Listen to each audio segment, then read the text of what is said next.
Quit following me. Too slow. Quit following me.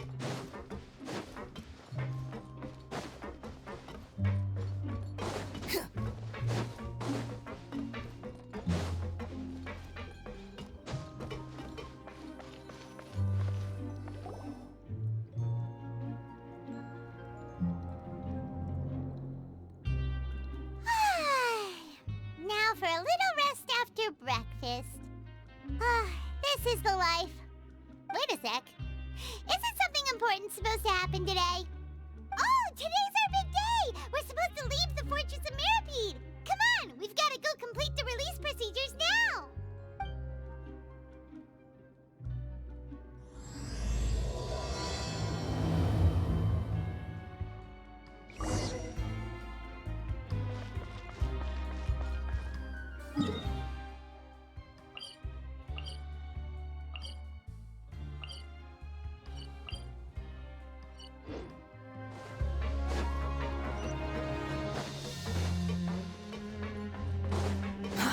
Too slow.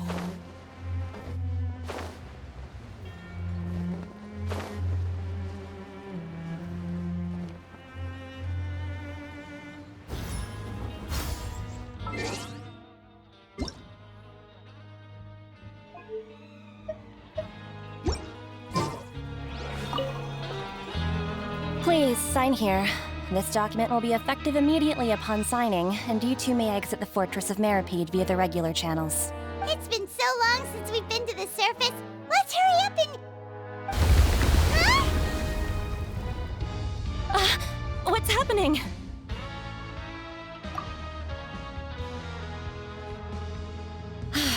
I'm fine, thanks.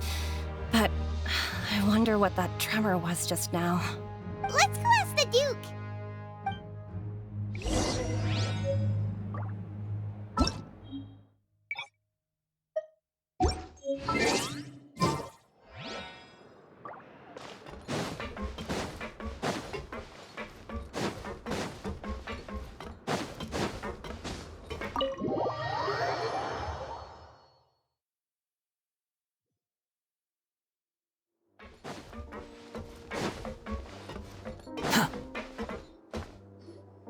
Your Grace?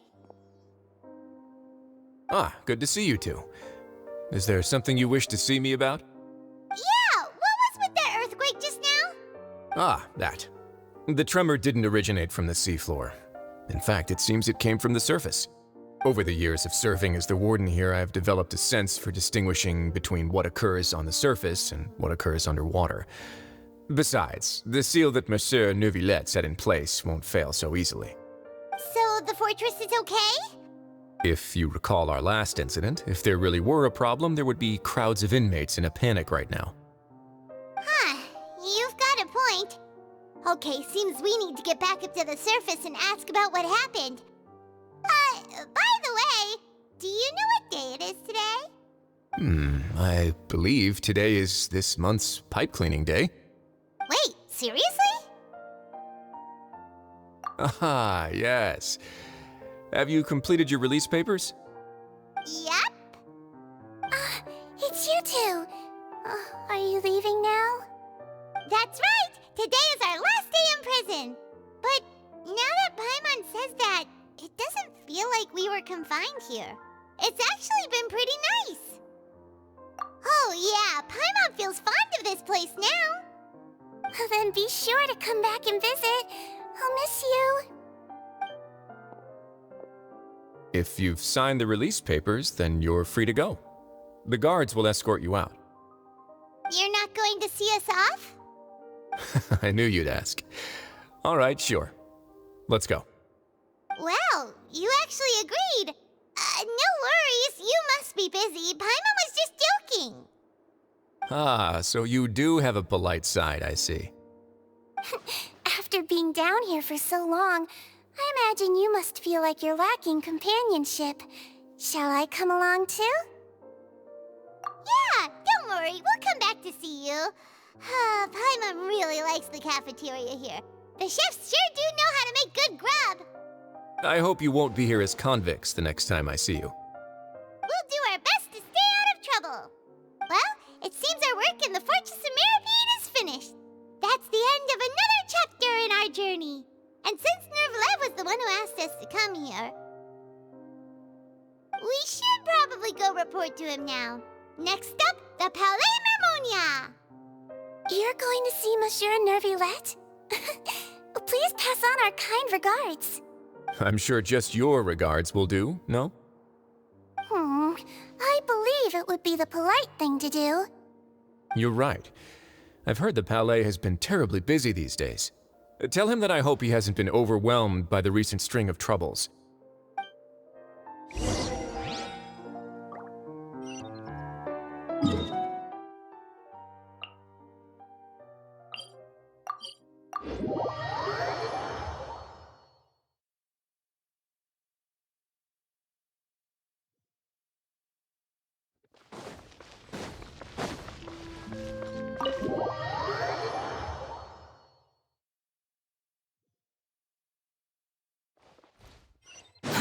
Too slow. Squall and Fury! The Palais Mermonia sure is buzzing with activity today. Halt! Huh? Oh, it's you two. Apologies. Monsieur Nervulette did say you'd be welcome at any time. Excuse me, would you mind helping me take a look at this report? I'll be right there. Sorry, I've got my hands full here. You can see yourselves in. Everyone's so busy. Seems a lot has been happening.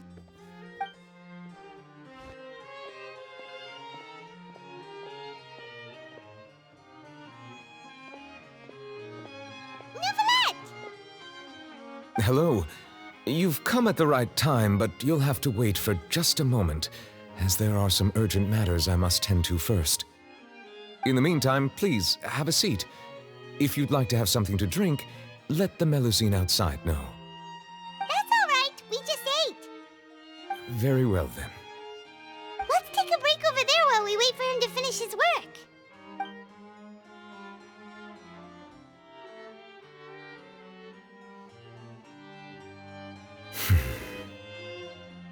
All right. That should wrap things up for now. Are you done with your work? Yes, sorry to keep you waiting. Today should be the day you were released from the Fortress of Mirapede, and it appears that you have managed to complete all the release paperwork. That's right, and we came here to see you right away.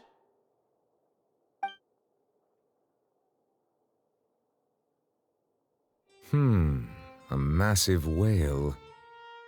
Do you have any idea what that might be? Judging from your description, that cannot have occurred in any ordinary waters, but rather something like the primordial sea. A whale of that size and shape cannot usually be found in the waters of Tevat. Therefore, we can only assume that Child is presently immersed in primordial seawater. Immersed in primordial seawater? But how? And is he okay? Most people wouldn't be capable of entering in the first place. I'm not completely sure how he could have gotten there myself. Yes? What is it? Ah, right! Paimon felt it too! We asked the Duke and he said it wasn't from underwater, so we figured you might know something about it. It turns out that I have just received a report about this particular matter. In fact, that's exactly what I was busy with a moment ago. The source of the tremor was here on the surface near Poisson. After the shaking stopped, the water levels in the Poisson area rose at an alarming rate. The water levels rose? Oh no! What about all the people there? Fortunately, the water levels only rose for a short period of time and have already returned to normal now. However, I still have a bad feeling about the whole phenomenon. If the change in water levels is connected with the leaking primordial seawater, then the situation in Poisson may be much worse than it appears. Navia should be in Poisson, right? We need to go check on her! I would also like to go there as soon as possible, but I'm afraid I can't leave just yet. We must immediately formulate disaster prevention plans for the surrounding coastal areas to avoid potential catastrophes.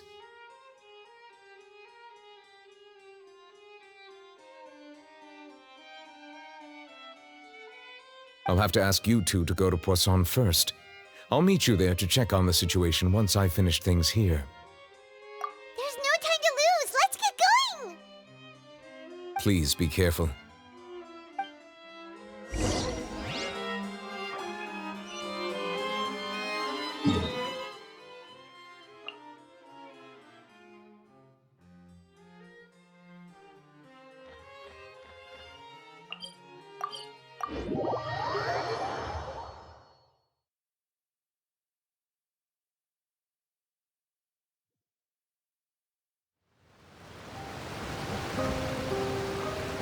Oh no. What happened here?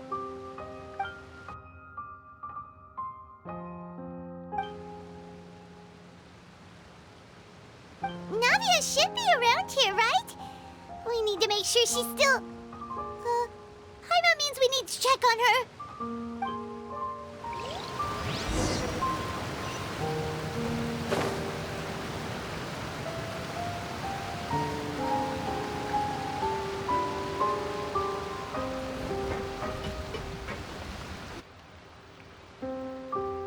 We haven't seen a single soul all the way here. Oh, this is getting scary. What will I ever do now? Look, there's someone on the roof over there. Just stay put. We're coming up. Watch your balance. All right, just hurry.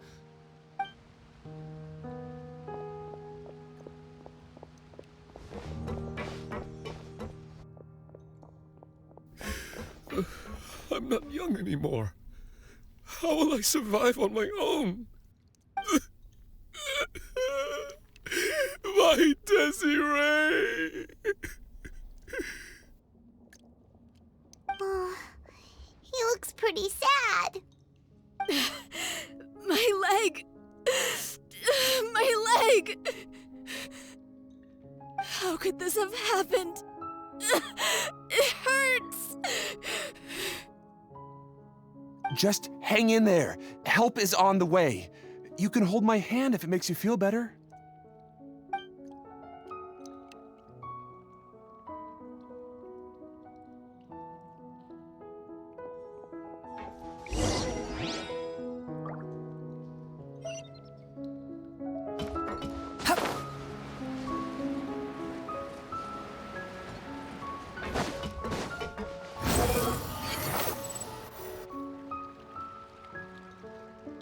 Oh, it's Navia. She's over there.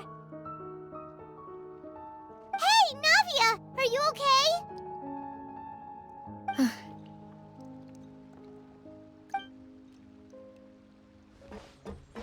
You're here. We heard there was a situation in Poisson, so we came as quickly as we could. Yes. As you can see, the water level suddenly rose. It caused quite the disturbance, in fact.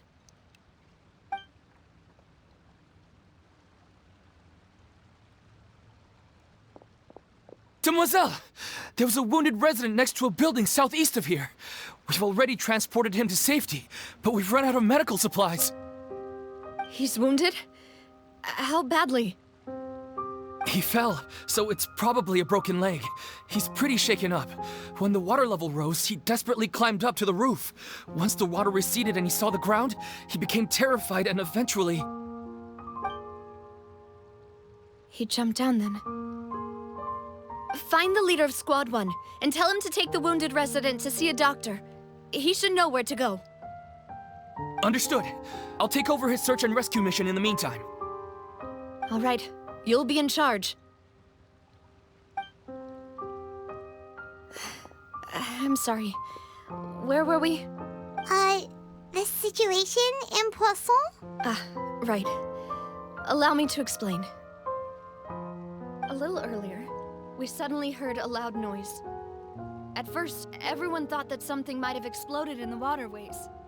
But before we knew it, water started pouring out from everywhere. The rushing water seemed a little odd, almost like the unique color of primordial seawater. Some people didn't realize the danger and thought it was just ordinary water, leaking from somewhere. Everyone on the street who happened to be close to the water didn't have a chance to escape. As the water levels rose, they suddenly disappeared. They were all dissolved. Those who realized what was happening started to flee in a panic, desperately trying to get to higher ground. Many were injured in the stampede, and some people fell from significant heights. The Spina di Rosula initiated rescue operations as quickly as possible, but there have been a lot of casualties. Fortunately, the water began to recede after some time, and the chaos came to an end. The water that flooded the area contained primordial seawater, so the lower levels of Poisson are still hazardous. To ensure no one knows if this could happen again. All we can do for now is try our best to help evacuate the residents. We still haven't completed the head count, but we'll have some numbers soon. How awful. And all of this just came out of nowhere. It was quite frightening indeed. I only wish that everything that just happened was a bad dream. Is there any way we can help, Navia? Thank you for being so willing to help in a moment of crisis like this. You don't know how much it means to me. I really can't express how grateful I am. Don't say that, Navia. That's what friends are for.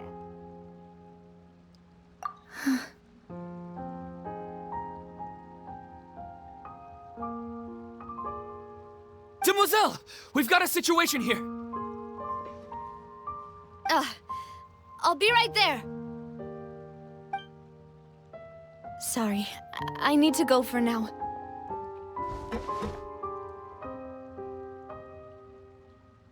And off she goes. Seems it might be a while before she can take a break.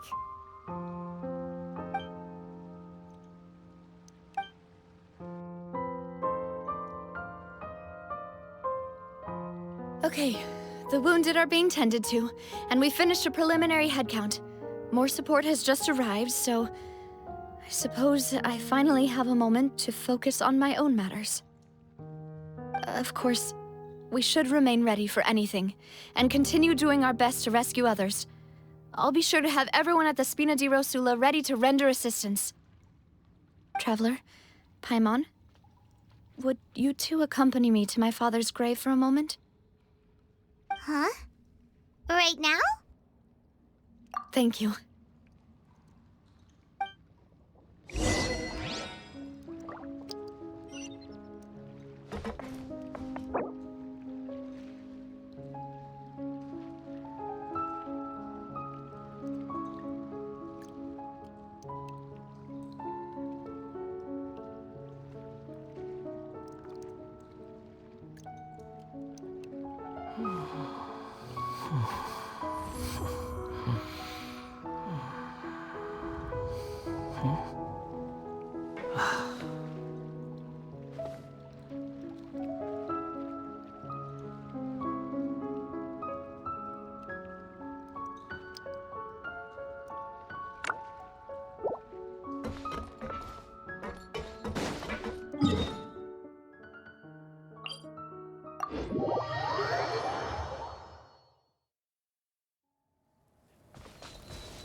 Quit following me.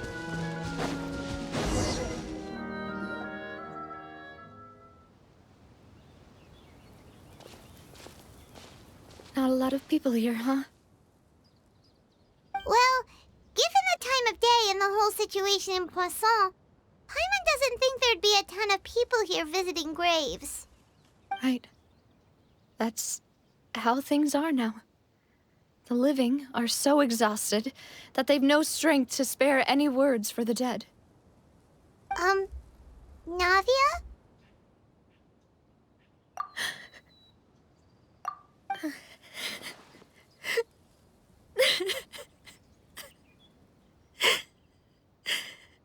Navia, what's wrong? Sorry. I just... Malus and Silver. They won't ever come back here again.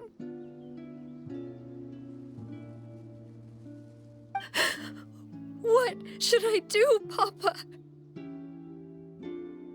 Huh? What happened to them?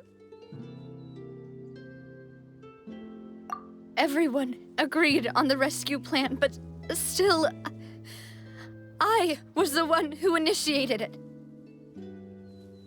They were helping evacuate the residents, but they couldn't leave in time. And they were caught in the seawater.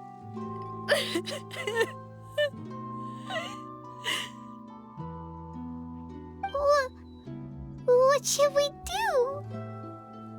I've known them for so long. And I know they weren't afraid. But...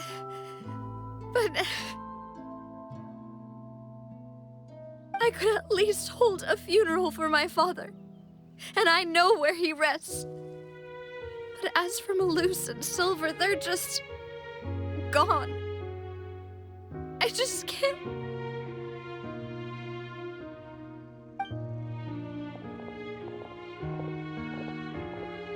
Everything looks so clean after it rains. Even the gravestones. I didn't expect that you'd enjoy a glass of red wine in front of Master Callus's grave. I can understand. Besides, the scenery here isn't half bad. See, it's not just me. I always want to bring something when I visit Papa. Perhaps we might even have a picnic. He wouldn't be angry, would he? How could Master ever be upset with you, demoiselle? Yet the cemetery is the home of those who have passed, is it not? Everyone ends up here sooner or later, no matter who you are. Buying yourself a plot in advance, are you? No need yet. But when I do, I hope you'll let me be buried beside Master Callus, demoiselle. Hey, stop joking around. I'm quite serious. That way, it'll save us both the trip to see each other whenever you visit your father's grave. That makes sense. In that case, could I be buried on his other side? After all, besides you, demoiselle, the two of us could certainly be considered Master's closest companions, no? Personally, I believe we fill those shoes just fine. Why are you bringing this up all of a sudden? Seriously. All right. I'll remember your requests. But I'd really prefer not to talk about this stuff. And what do you mean by saving me a trip? I'd make the journey even if I had to visit you two somewhere else. I'd promised to let them rest in peace here. But here I am breaking that promise.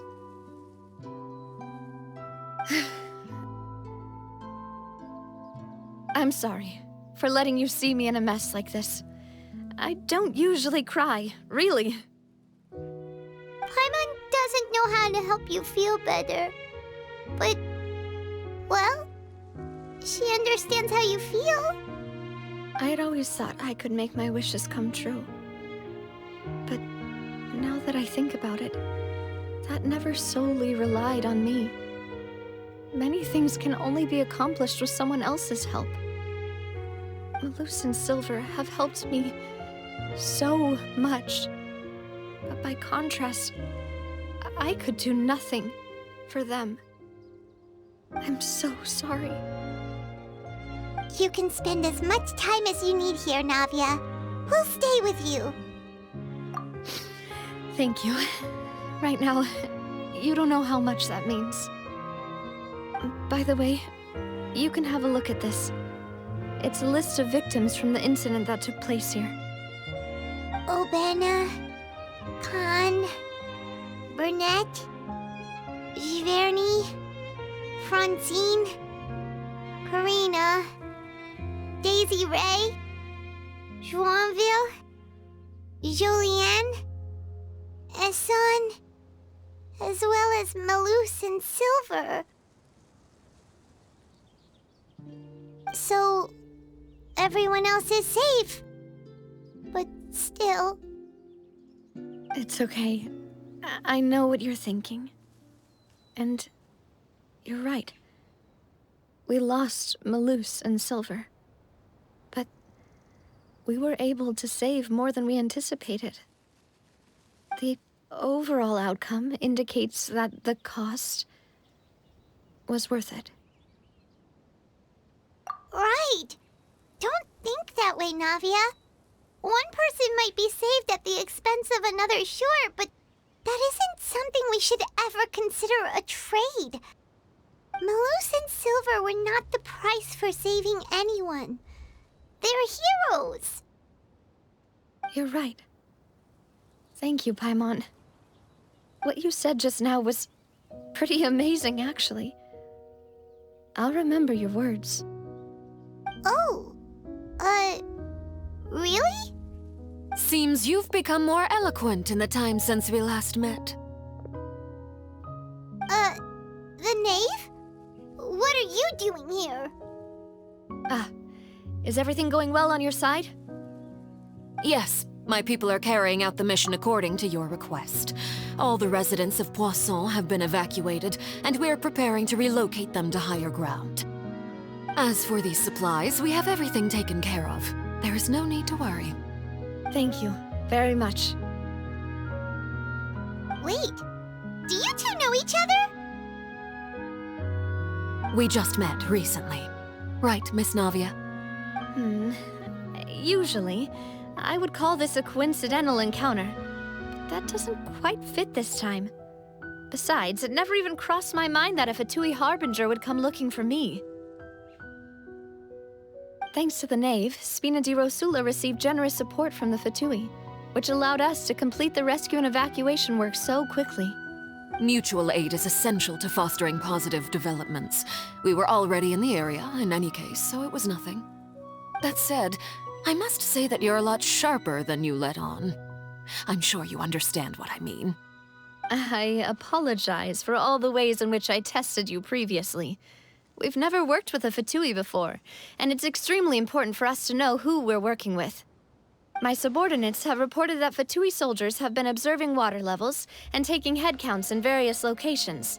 I hear that they've also prepared a large amount of emergency supplies. I'm quite surprised. This is nothing to brag about, nor do I intend to. It is simply the way of powerful organizations to act forcefully, whether they are doing good or ill. You've witnessed that firsthand, in any case. As I've told this traveler before, I know of the prophecy, and I intend to prevent the impending disaster. Lending your organization a hand was a natural first step in accomplishing that. As such, do not be troubled by this token of our sincerity. Perhaps one day, you'll also be able to help me in the same way. Without your help, there would have been many more casualties. I won't forget your kindness. Furthermore, I sincerely regret what happened to Malus and Silver. I only wish that my people could have arrived a little earlier to prevent this from happening. Don't say that. You and your subordinates did everything you could. As Paimon said, Malus and Silver didn't choose to sacrifice themselves for any specific person. And they weren't the price paid for other salvation. They chose to become heroes themselves. I've never liked hearing people put it that way. It's like trying to relieve pain by saying some noble-sounding words.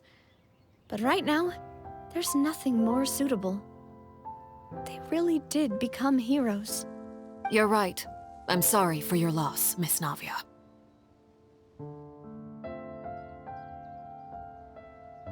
Water is life to Fontaine's people, and it also spells disaster. It's no wonder that people always say that prophecies represent fate. Fortunately, I've never been one for such opinions. So, you're one who will try to change fate then? Of course. That is why I'm going to Hotel Bouffe de Thé. I still have some things to take care of, and the children need my attention.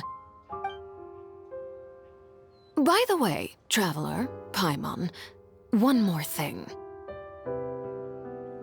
Alright, then we'll just... Huh? This isn't right. Paimon thought you would ask us to walk with you for a moment so you could tell us something in private. That is a clever and useful conversation technique, which I do like to use when necessary. But there's no need today. It would not hurt to have Miss Navia listening in. Traveler, I'm sure you remember that I said we could work together when we had the chance. You and I both know that there may be issues with the Primordial Sea. Previously, it was the Fortress of Meripede's sluice gate, and this time it was the water levels in Poisson. These are both signals. Indeed. Allow me to share the latest intel I've received from the House of the Hearth's intelligence network with you.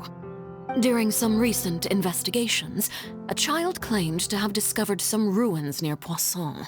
The ruins date back to ancient times, and seem to be worth investigating in many ways. Judging by the dating of the ruins, they may be related to the prophecy and the coming crisis. The situation is becoming more urgent, so any pertinent information will prove extremely precious. My people initially came to prepare for ruin exploration.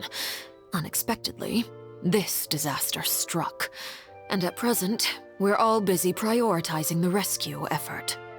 So that's why the Fatui were already in Poisson. I wanted to take the children along, but unfortunately, Linny, Lynette, and Fremine have all been dispatched to higher ground to assist affected residents. Linny told me that outside of the house, the person they trust most is you. Which is why I want to give you this task. The House of the Hearth's members see each other as family, but Linny, Lynette, and Fremine said that they also see you as such, even though you are not from the house. I'm sure you already understand how earnest they consider their friendship with you to be. Oh! That somehow makes Paimon feel kinda happy. The intel I just shared about the ruins could fetch a high price. But since the children consider you family, it's only natural that I freely share it with you. Got it! So all we gotta do is go to some ruins, right? We can handle that. Excuse me, but may I tag along? You wish to join, Miss Navia? But are you sure you're up to exploring some ruins? You need to rest. Well, I'm sad, yes. But I can't just go back and plop myself into a chair by the roadside and do nothing. There's no point in being depressed while we still have a disaster on our hands. As my father's successor, I must live up to the hopes he had in me. Besides, I'm also doing this for myself. I need something, a distraction, to keep my mind off Malus and Silver.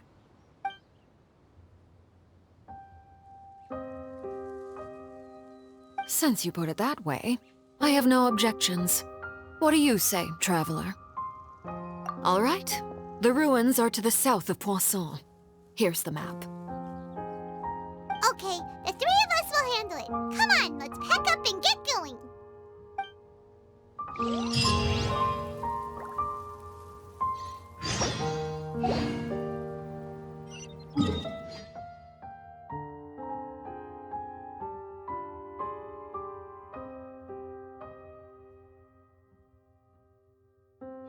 You think I've got a sharp tongue? I just tell it like it is. If someone can't handle it, maybe that's their problem.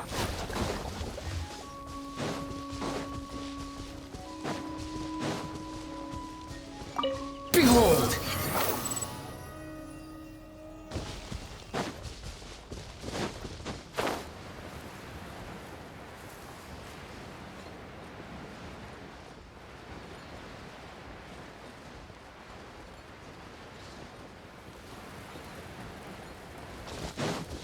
Squall and Fury.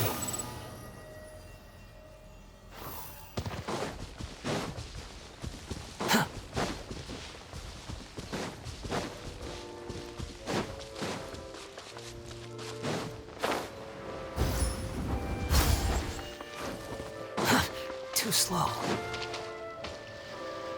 So, are these the ruins the knave was talking about? Whoa, talk about old. They seem to be pretty ancient, all right. Let's go in and have a look. Just be careful. Quit following me.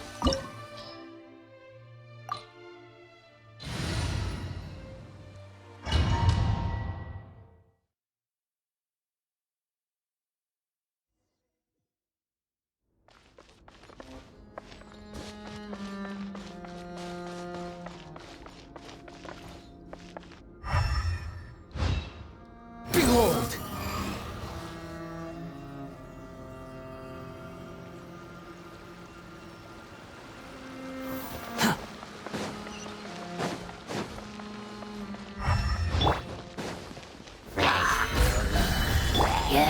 I'm going in! Huh? Truth repeats its course. Too late for regrets. The wind rises. Yeah! Ja! Ga! Ah! Ha!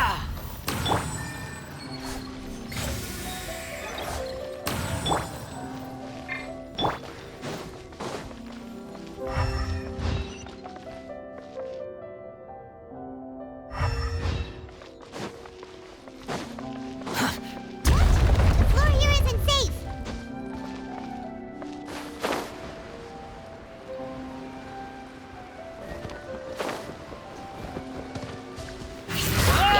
Squall and Fury.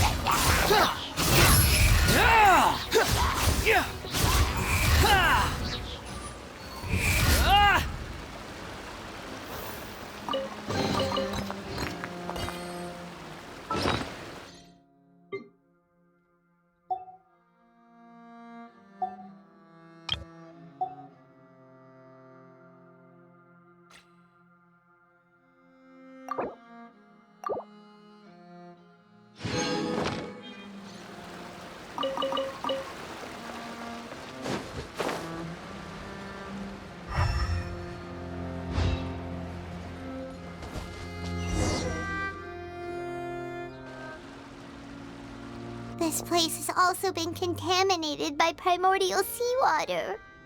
Yeah. And a lot of it, too. A Fontanian would most likely dissolve the moment they fell in. Right! You can't go down if there's primordial seawater. It's too dangerous, and it won't be any help for you to just stay here.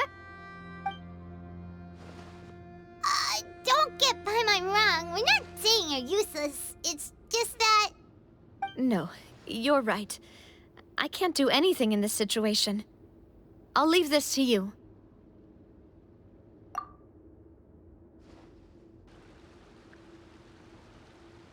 That complicates things.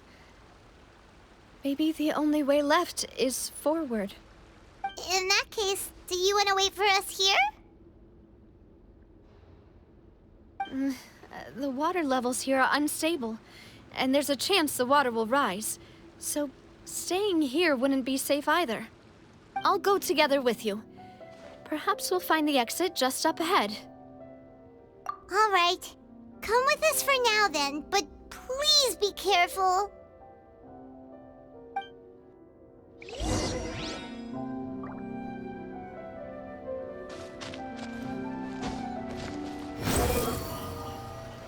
Oh no, it's a dead end! Let's try climbing over from the side.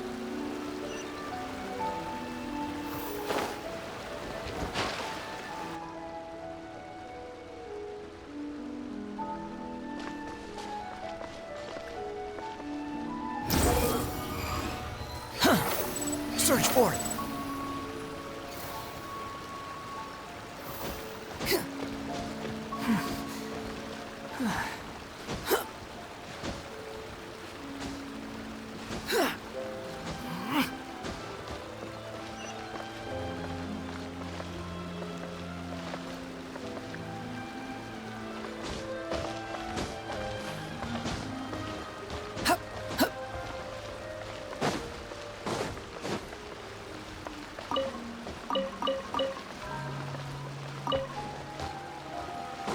following me.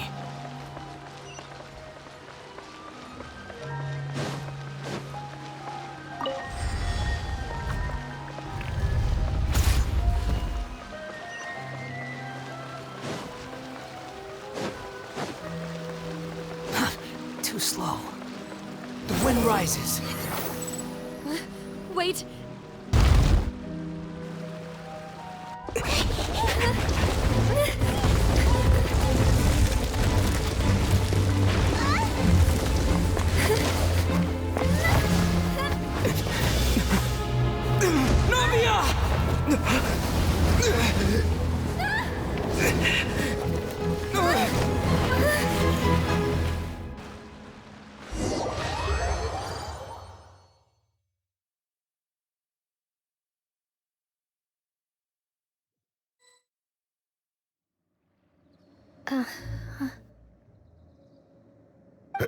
Demoiselle?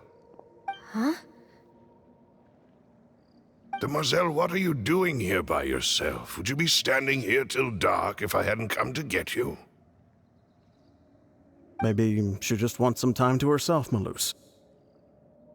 Hmm? Oh.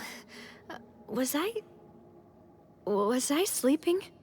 Yes, it would appear so. I must be tired. That's quite possible. However, you were the one that suggested we go out for a walk. Oh, right. I nearly forgot. It must have slipped my mind when I dozed off. I haven't had a nap today yet. Have I? This is a familiar feeling, yet something's a little strange. Is something the matter, Demoiselle? Oh, no. No, I'm fine. I was just trying to recall why we came out for a walk. Do you remember Mr. Giverny? He'd requested our help before with foreign merchants who had a debt dispute with him, and we'd resolved the matter not long ago. We were headed to see how things were going with him at the moment. Ah, right. Yes. I remember now. Oh? Miss Navia. Ah, Mr. Malus. And Mr. Silver, too. It's good to see all of you. How have you been? I've been great. Thanks to your help, those bothersome merchants finally realized that I wasn't the one they were looking for. Why, I wasn't even the guarantor for that person. They were knocking at my door day and night. Even my neighbor, Obina, was getting fed up with them. Sometimes force is required to calm someone down and get them to listen to what you have to say. That's right. Oh, by the way, Burnett, what was it that you wanted to give to Miss Navia again? Oh, yes. One moment, I have it right here. Miss Navia, these are some flower seeds that I prepared. Please take them. They're a very good variety, and they'll become very big and beautiful once they bloom. I don't know what we would have done without your help, so this is a little token of our appreciation. I hope you won't refuse. Ah, did you cultivate them yourself? Thank you so much. I'll certainly take them. Malus, we do still have some empty flower pots at home, right? Why, we can have as many pots as you'd like, Demoiselle. Perfect. In that case, we'll swap out some of the decorative plants for some of Mrs. Burnett's flowers. Very well. Wait. Something seems to be off here. Excuse me, madam.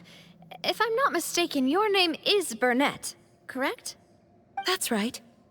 Is something wrong? No, it's nothing. This is the first time we've ever met, but your name seemed familiar to me. I must have heard it when I was discussing things with your husband previously. I've heard this name before. Sometime recently, I'm sure of it. And why are there so few people around here? Where did everyone go? We must mind the time, demoiselle. We still have important things to attend to today. Huh? We do? Like what? Well, now, did you forget? Miss Navia, here you are. I've been looking for you. Please, come to the Opera House. Your trial is about to begin. My trial? Wait, why would I need to go to the Opera House? Yes, she's right, demoiselle. It's just about time now, so we should get going. Oh? All right then.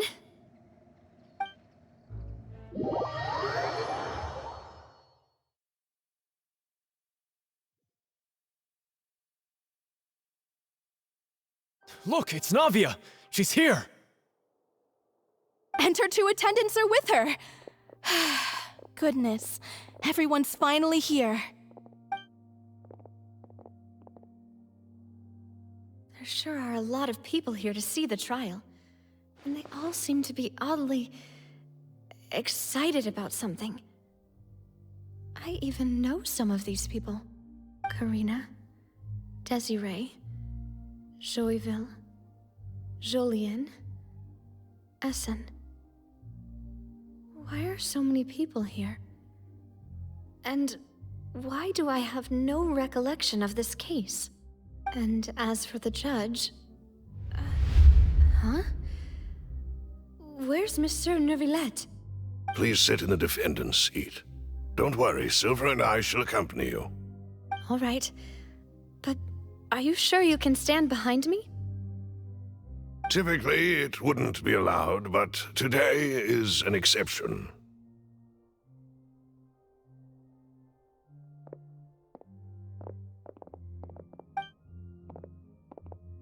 Hey, what kind of place do they think this is? Come on, do they have any idea what they're doing? Seriously. Enough with the whispering! Could someone please tell me where Monsieur Neuvillette is? And why I'm standing trial? My dear Miss Navia, have you not yet realized what you've done? In that case, allow me to explain. As all here know, you are Master Callus's successor, the head of the Spina di Rosula, someone held in high regard by every soul in Poisson. After you took over the Spina, you treated all of us just like the late Master Callus had. If anyone in need reached out to you for help, you responded. Not only you, but your butler, your subordinates, nearly everyone in the Spina di Rosula fought for the well-being of those in Poisson. Wait a moment. Aren't you just proving that I'm a good person? Yes, correct. Absolutely right.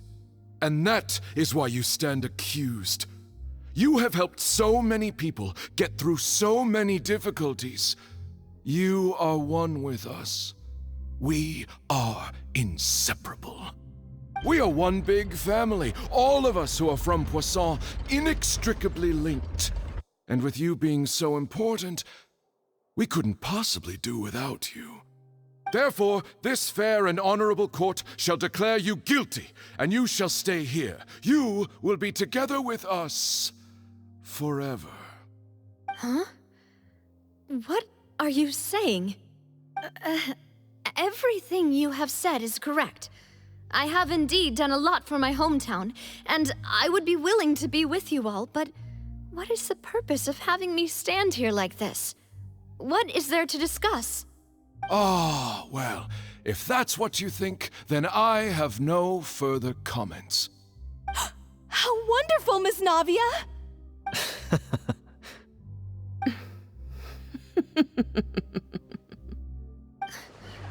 I know all these people. Why are they laughing? I seem to remember now. Yes, I get it. This trial is... Wait just a moment. This isn't right! Melus? What was that, Mr. Melus? Our conclusion is very clear and unanimous. Let the court judge her now. She's guilty! Stay here, Navia! You're one of us! Demoiselle, don't admit guilt. This trial means to keep you here forever. I wish to exercise my right to defend Our Lady. Mr. Joinville, you only know of Navia's goodness, but nothing of her utterly independent mind. She was born a free and independent spirit. She has never been tied down by anything. Indeed, even the death of Master Callus couldn't stop her. Her actions cannot serve as proof that she identifies herself as part of any group. She merely acted as an individual, extending her hand to help others. Please do not mistake her actions as being otherwise. Really? As an individual, you say? Don't forget, we are all Fontanians here. This is the nation of justice, the nation of Hydro! Even if Miss Navia only voluntarily rendered her assistance, that doesn't change the fact that her beautiful soul must return to everyone. Water accepts all, blends with all. It will surely accept her kindness. Everything is measured here in the nation of Hydro, and in the end, everyone shall meld together. Thus, when a unanimous opinion emerges, that opinion represents justice. Now I speak for everyone. Our opinion is consistent. Navia should stay. We and Navia are one. And you would call this justice? Preposterous. You are merely jealous that Demoiselle still has a chance to exist as an individual. Have you forgotten how much you all once longed to become individuals, to become independent? Do you mean to defy our justice? If your justice is flawed, then why should we acknowledge it? As you said, we can also have our own justice. Silver and I shall defend Demoiselle. And that is how we will enforce justice. My head... It hurts. Demoiselle! Silver, it hurts. My head is spinning. All I can see is stars swirling in front of me. I remember now. Everything that seemed odd from the very beginning.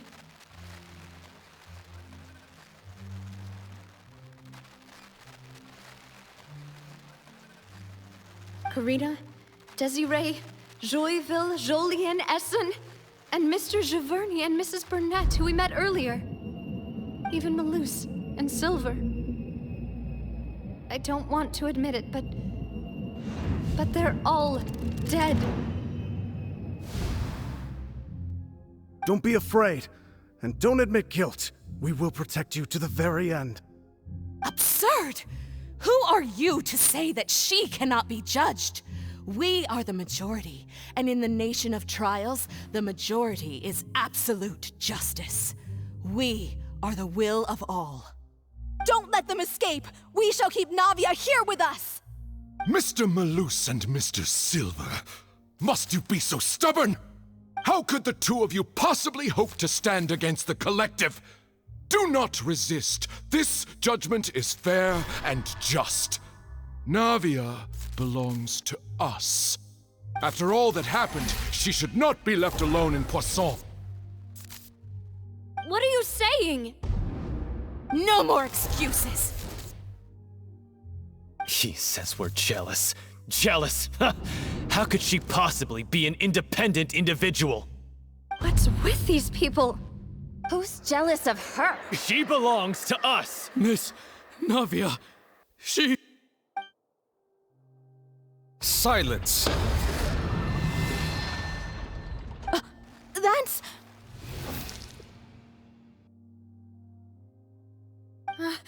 Monsieur Neuvillette! Such commotion is prohibited in the court. The accusations you just presented are nonsense and cannot constitute a proper trial. The court will adjourn for the rest of the day. In this, I shall hear no objections from any unauthorized party. Our thanks, Monsieur Neuvillette. Please leave with me, Miss Navia, while there is still time. But... Go on now, Demoiselle. This is your only chance to leave this place. What, can't bear to leave us behind or something? Malus. My apologies. I couldn't resist making one little joke once I realized that this shall be our last goodbye. Malus. Silver. Quickly! You must come now! Goodbye, demoiselle. Farewell.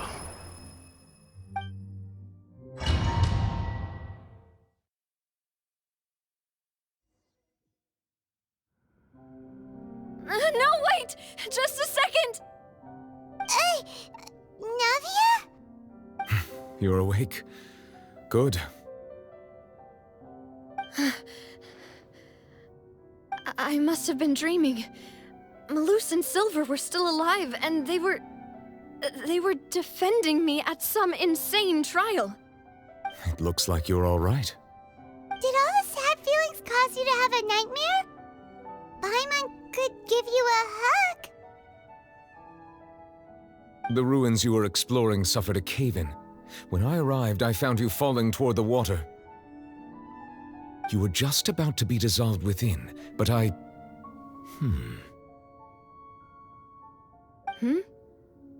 What is it? I think I saw 2 Oceanids protecting you. It was only for a moment, perhaps even a fraction of a second, but they gave me the chance to retrieve you. Were it not for their intervention, I would not have been able to rescue you before your consciousness dissipated. Wait, did you say Oceanids? You mean like what happened with Vache? Perhaps those 2 Oceanids were the people you saw in your dream.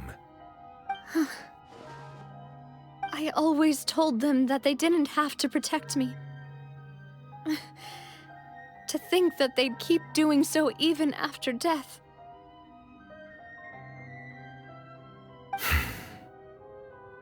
Please come with me.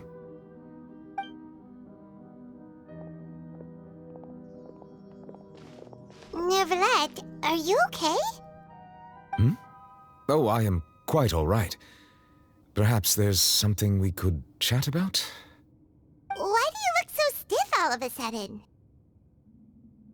Oh, Paimon knows. You're the type who feels awkward when there's nothing to talk about, right? I merely thought that we should give Navia some time to herself. Huh? Why didn't you just say so then? Don't you think it's even more awkward to call us over like this and then have nothing to talk about? I suppose so. Ah, Sigewinne. I hope all is well with her these days. Her work in the Fortress of Meropide has not been too much for her, has it? No way, don't worry. She's doing fine down there. She's an amazing head nurse. I see. Well, that is good. I have always worried that Sigewinne would need a lot of time to understand the world of humanity, just as I have. Oh, and the Duke also says hi. Even though Sigewinne made him do that. He hopes that you haven't been overwhelmed by all that's happened lately. Thank you. I have indeed been busy lately, and I also hope that everything is going well in the Fortress of Meropide. He still doesn't know what to talk about. Let's chat about something else then. So, Neverlet, you're probably quite the swimmer, huh? Yes, of course. This isn't going anywhere. Let's try something else. How did you find these ruins? Did the knave tell you? Yes, in fact. I had arranged to meet you in Poisson, but when I arrived, I discovered that the Fatui were helping the residents evacuate. They had even transported a large quantity of supplies to the area. Amid my astonishment, I ran into the knave, and we had a chat. She informed me that she had asked you to investigate the ancient ruins here. Yeah, we originally planned to meet up with you, but we thought you might still be busy with all those official documents. We didn't think exploring the ruins would take very long, and who would have thought you'd wrap things up so quickly?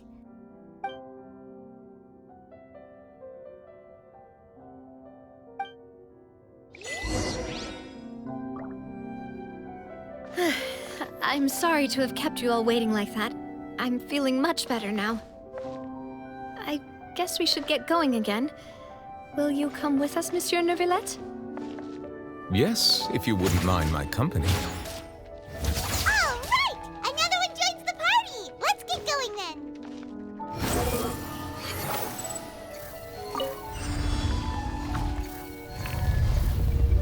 then! Search forth. Yeah. Let's light it up!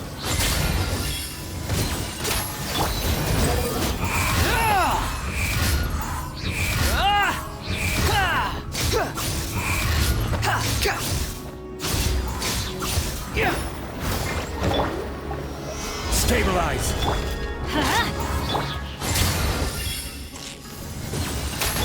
Squall and Fury!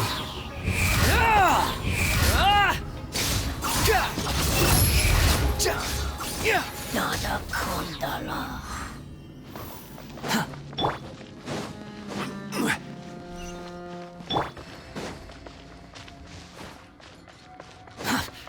Behold! Oh no! Another unstable path! Watch your step!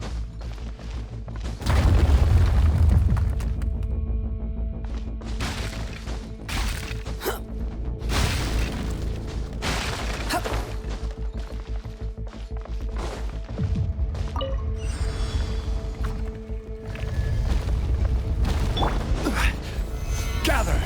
Watch out! There are rocks falling over here!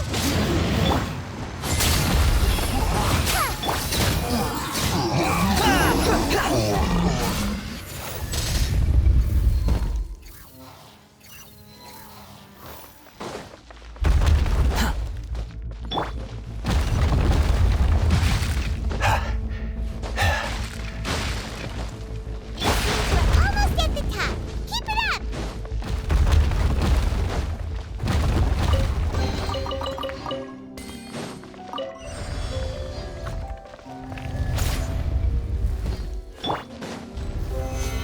Yeah. Go in! Let's light it up! Gears of the storm! Too late for regrets! Squall and Fury!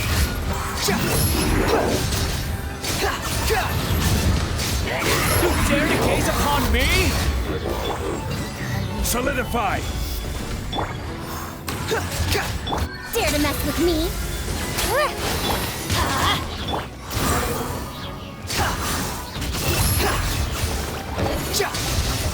Upon the gale! Upon the gale! Rise! Nada Kundala.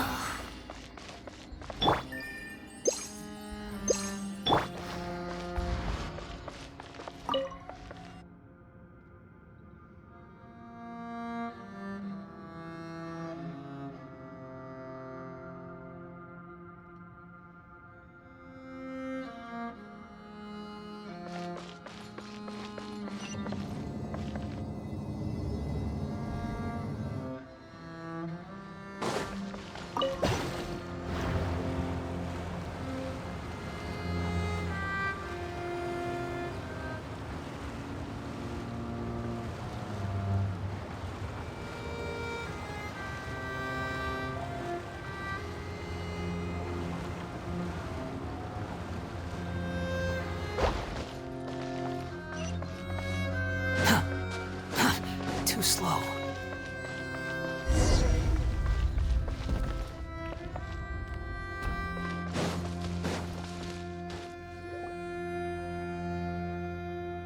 Looks like we've reached the end. This is the place. There should not be any other hidden spaces in the vicinity. The path sure had some twists and turns, but it turns out that this place isn't actually that big.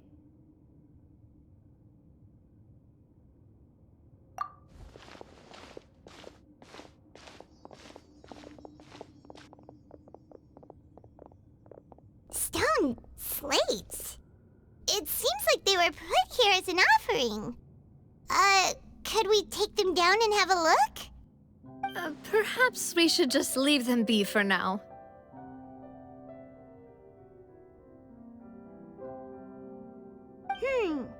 There are 4 total, but only 3 stone slates. The slate that should be in the first empty spot is missing. The surrounding walls also show signs of damage. There's something written below. Let Paimon see. Reason dictates that this nation be destroyed. I shall record the history of its future here in its past. Say what? It feels like someone left these slates and these words here for a purpose. But does he mean that Fontaine should be destroyed? That would fit the circumstances dictated by the prophecy, yes. Indeed, the slate's contents correspond to it. Take the second slate, for example. There's a person kneeling here. She seems so dedicated. And there's a whole bunch of other people behind her doing the same. She's facing this... what is this? Some kind of island in the sky? And is that Lady Farina in the third image? Did the Hydro Archon fall into the water? And is that a ring of people around her? Paimon doesn't quite get it. Are they all in the water? The fourth image. I know this one. This exactly matches the content of the prophecy. The people will all be dissolved into the waters, and only the Hydro Archon will remain, weeping on her throne.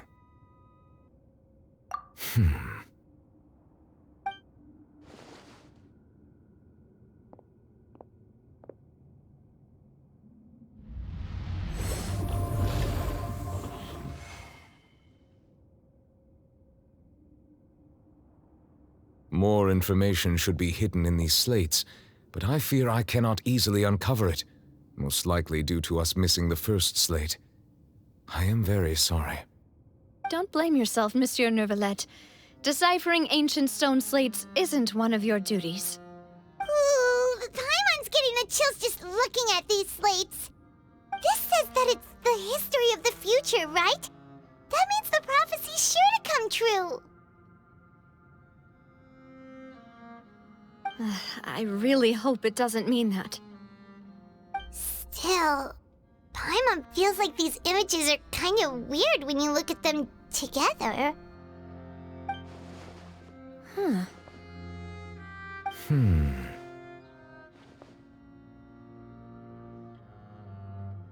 That's right! If the images are in chronological order, shouldn't the fourth, the waters drowning Fontaine, come before the third, where the Hydro Archon herself falls into the water?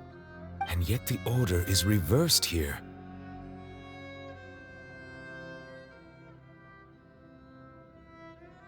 If we go by timing, Lady Farina only emerges in the third image. That means that the person in the second image might be the previous Hydro Archon. Egeria, then. I had never met her, but her appearance here does match the records.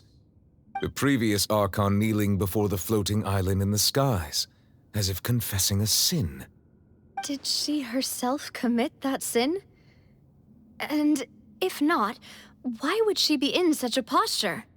Also, I'm still wondering why these ancient stone slates are here at all. Judging from their contents, could this place be the origin of the prophecy?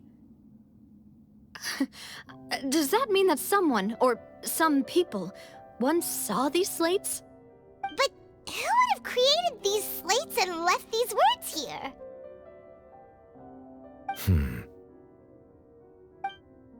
It seems that any further clues will have to come from Farina. In that case, there's no time to lose. There's nothing else to be gained here, so let's head back first. Yeah, we better get somewhere safe for now.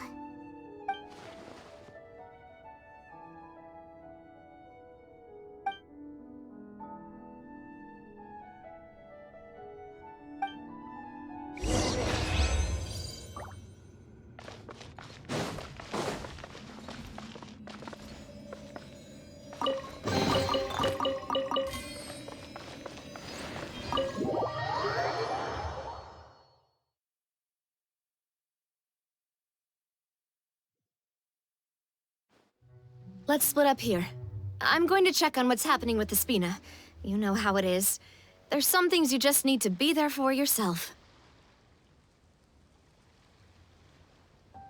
You still have energy for that, Navia? Paimon's already beat!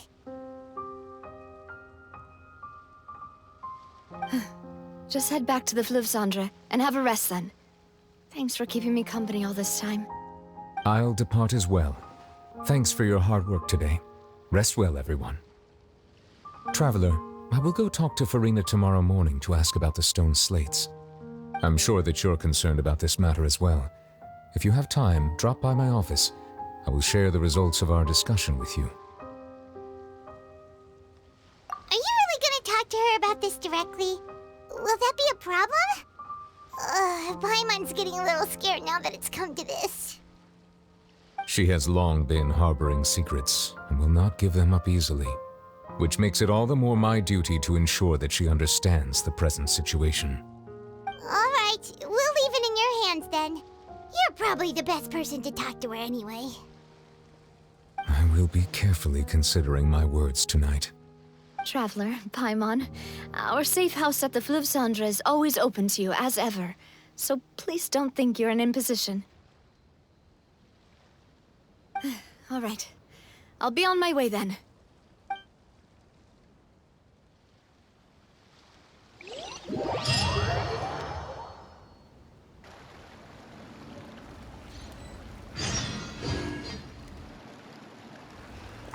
We're finally back!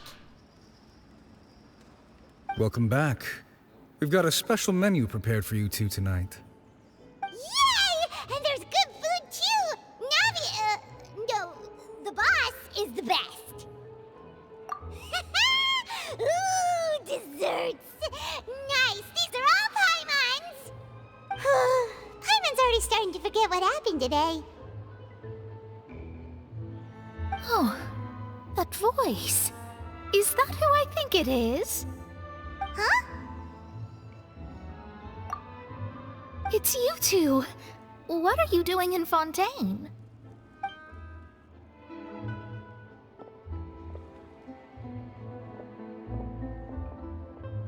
Mona?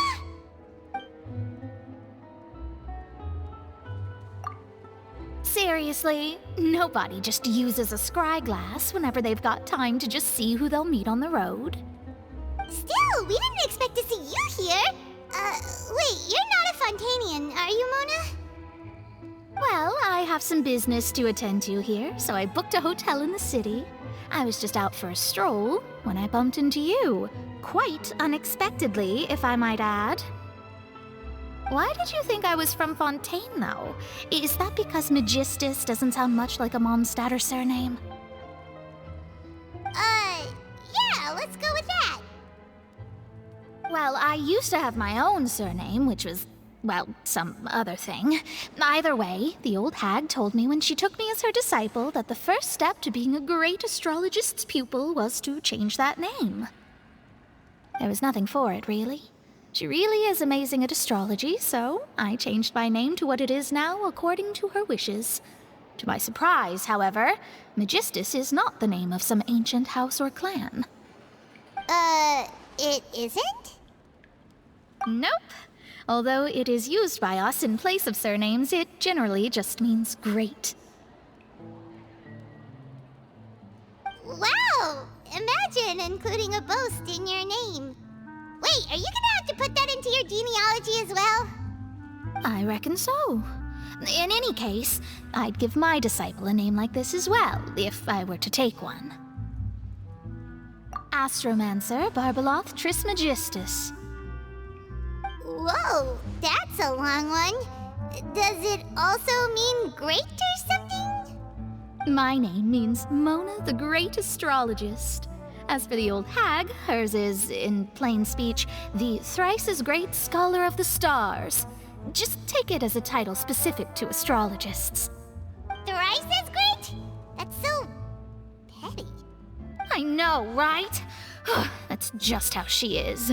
She used to call herself Magistus, actually, but when she took me in, she changed her name to Trismegistus. Talk about excessive. Megistus is thus the calling card of our school, so to speak, which makes it about the same as a surname. It's all right if you don't get it. You can look into it further should you need to study astrology more deeply. That sounds terrible! Ugh. But anyway, you're not Fontanian, are you, Mona? You're from Mondstadt, right? Well, I was born in Mondstadt, yes. My parents migrated to Dornman Port, and I traveled with the old hag for a while, after which I settled down in Mondstadt City. Oh, that's a good thing then. At least we know you won't be dissolved by Fontaine's waters.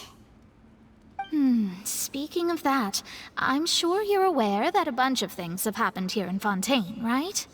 I know you're not a local, but I'd avoid getting too close to any water that looks strange all the same. There's something ominous about it. Well, the water, I mean. That was the main reason, yes. Just a while back, the Steambird invited me to take part in a panel and speak about the circulation of the prophecy as an astrologist. The invitation was sent quite early on. I don't think anyone expected Fontaine to be in this much trouble. What do you make of that prophecy, Mona? Just tell us what you think as an astrologist. Your word would go a long way to make things more certain and less scary. What I can tell you is that I'm an astrologist, and that this prophecy concerns the fate of Fontaine, even that of all Tevat. Ascertaining this is akin to reading the fortune of the whole world. I'm afraid that this is not something that just anyone can do. If I could do it, you would no longer call me an astrologist, but a visionary. But on the flip side, the prophecy is so huge and powerful that it must surely come from a powerful visionary. Its contents involve the fate of the world. Disregarding it would be a mistake. A visionary? Sounds really powerful and all, but does such a person really exist? Of course. The old hag could do it, and I'd bet there are others amongst those Hexenzirkel colleagues of hers who could do something similar.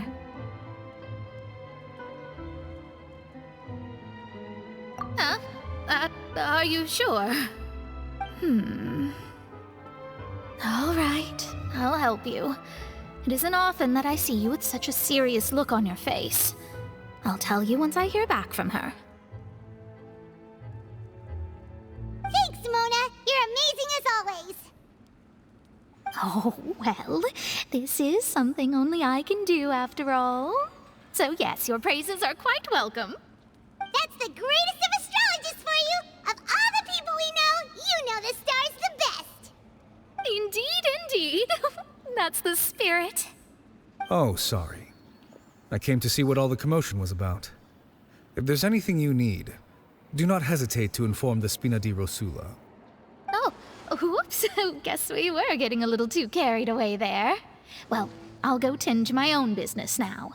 If I receive any news, I'll be sure to come find you two again. And there she goes, quick as rushing water.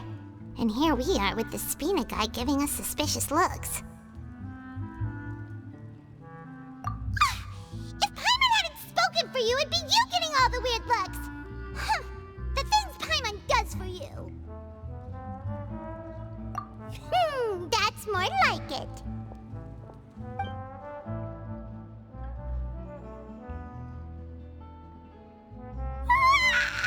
Good morning. To be honest, Paimon's still feeling kind of sleepy. But it's time to get up, Traveler. We agreed to go see Neuvillette, so let's pack it up and get going.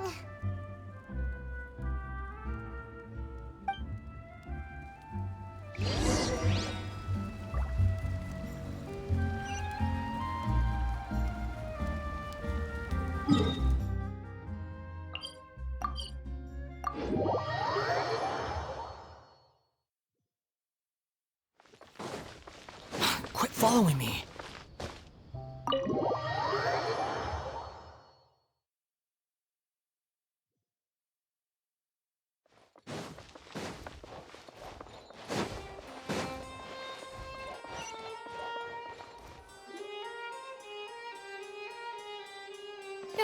You're here! Finally! Is something wrong? Monsieur Neurvalette and Lady Farina, they seem to have gotten into a dispute. Please go see for yourself.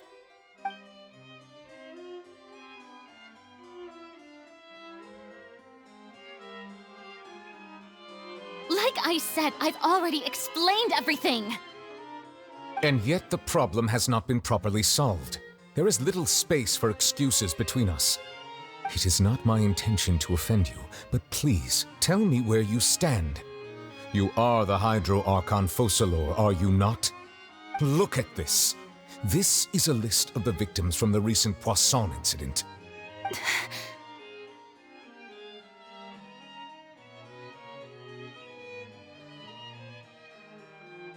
You mean they're all... We did not arrive in time to avert this disaster, and I will not have it happen again. I will say this once more. You must tell me everything you know. Yesterday, I found 3 stone slates in some ancient ruins near Poisson. Do you know anything about those? Seriously? You're questioning me like this is a court case now. I don't know anything about that. But you found them in some ancient ruins, you say? That's correct, which is why I came to ask you some questions. There should have been 4 slates, but one of them was missing. The other 3 feature different images that seem to correlate to the prophecy. The prophecy? The second of these slates depicts the previous Hydro Archon Egeria kneeling before a floating island in the sky, as if confessing something. Do you know nothing of this either?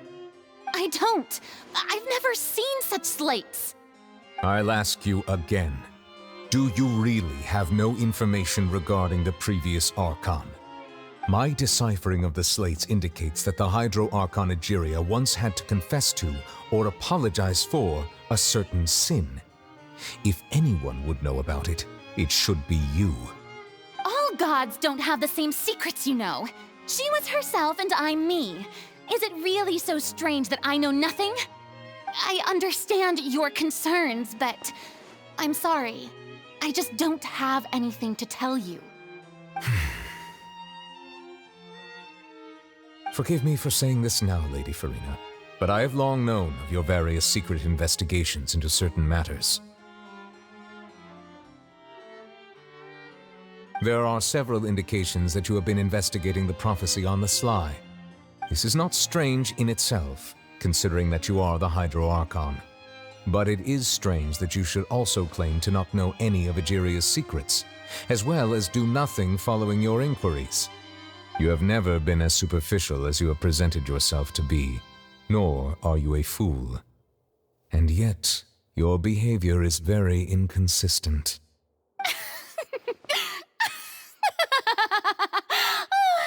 So you've been watching me all this time, have you? I didn't think you were that type. You... Well, since you know about my secret investigations, then you should know I'm actually working to take care of it. There's no point questioning or suspecting me. You're the Eudix, but you're still my subordinate. You should be following my lead. Just trust in me, you're Archon, and do as I say. Never mind whether you can truly convince yourself to or not. It'll all turn out fine. That's all I have to say. We do not discuss this matter again. Oh, the opera's about to start. Toodles!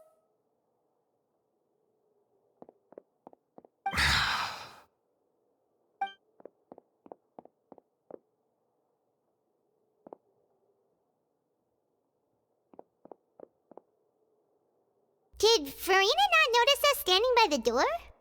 Wonder what's up with her. She was smiling. She didn't seem in the mood to care if we were listening in or not.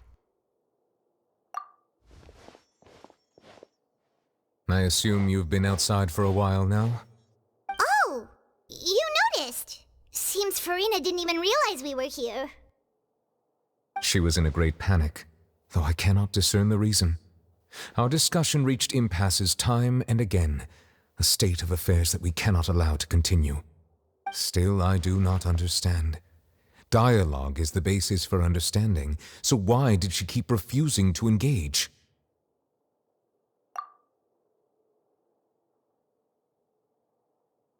Everyone in her inner circle has noticed that she is hiding some secret. The issue is her attitude. I fear that she will not reveal anything unless absolutely forced to. We may have to create a situation in which she will have no choice but to speak. Oh? Like what? Normally, people will only reveal the truth when standing trial. Perhaps we must have the Hydro Archon experience just such a scenario. But Farina's seen so many trials, and she's really good at dodging questions. How do we make sure that she won't just slip away at the first chance she gets? We will need to consider this thoroughly, join forces with various parties, and then do what we can. If at all possible, I would prefer to recuse myself from this affair, but we must prevent the prophecy from coming to pass. This may be cruel to her, but all Fontaine is in crisis. The information a god possesses is too precious, and so we must take a chance on this. But who will lend us their aid to do such a thing?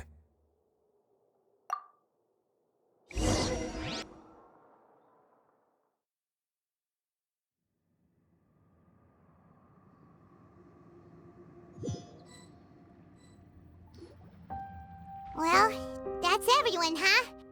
Speaking of which, it was pretty smart of you to think of hiding here. Poisson was just involved in a disaster, so it's presently devoid of people. That naturally makes it the best choice. And here you are drinking tea like it's the most natural thing in the world, huh? That's what families should do. Sit and enjoy a leisurely time together. It's nice to enjoy tea here, you know? Care for a cup? Lend me your ears, everyone. Or perhaps one of you might like to start us off. How about you, friend? Me? No, I don't think I can. Then, how about you, good sir? I fear that I will cause the mood on this boat to become as somber as it is in court. Well then, I guess we're lucky we've got a local like me to organize things. Wonderful, the spotlight at last. I guess I'll be facilitating things from here. That was a little long-winded, don't you think? Oh, you might be right. Anyway, to cut to the chase, our friend here, the Traveler, has brought us together to discuss something. As for what that is, well, let's start by saying that we'll be pooling our efforts together to create a series of traps. Oh, how intriguing. Well, it's just an expression, really. One that I just learned from Chlorand, and used on the spot. So, let's invite her to explain in detail. A round of applause, please.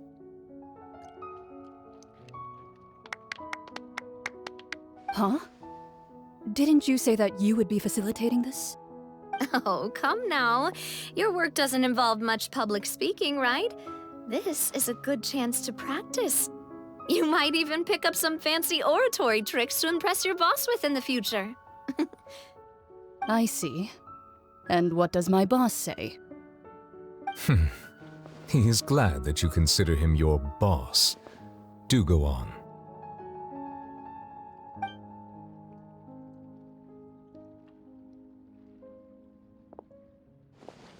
In that case, do any of you have experience hunting?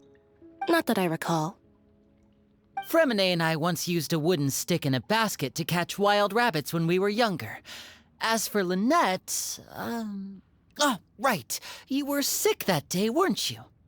I've also gone diving to catch some fish before. Does that count? I'm afraid not.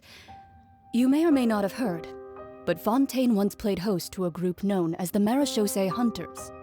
Though that was their name, they did not hunt animals.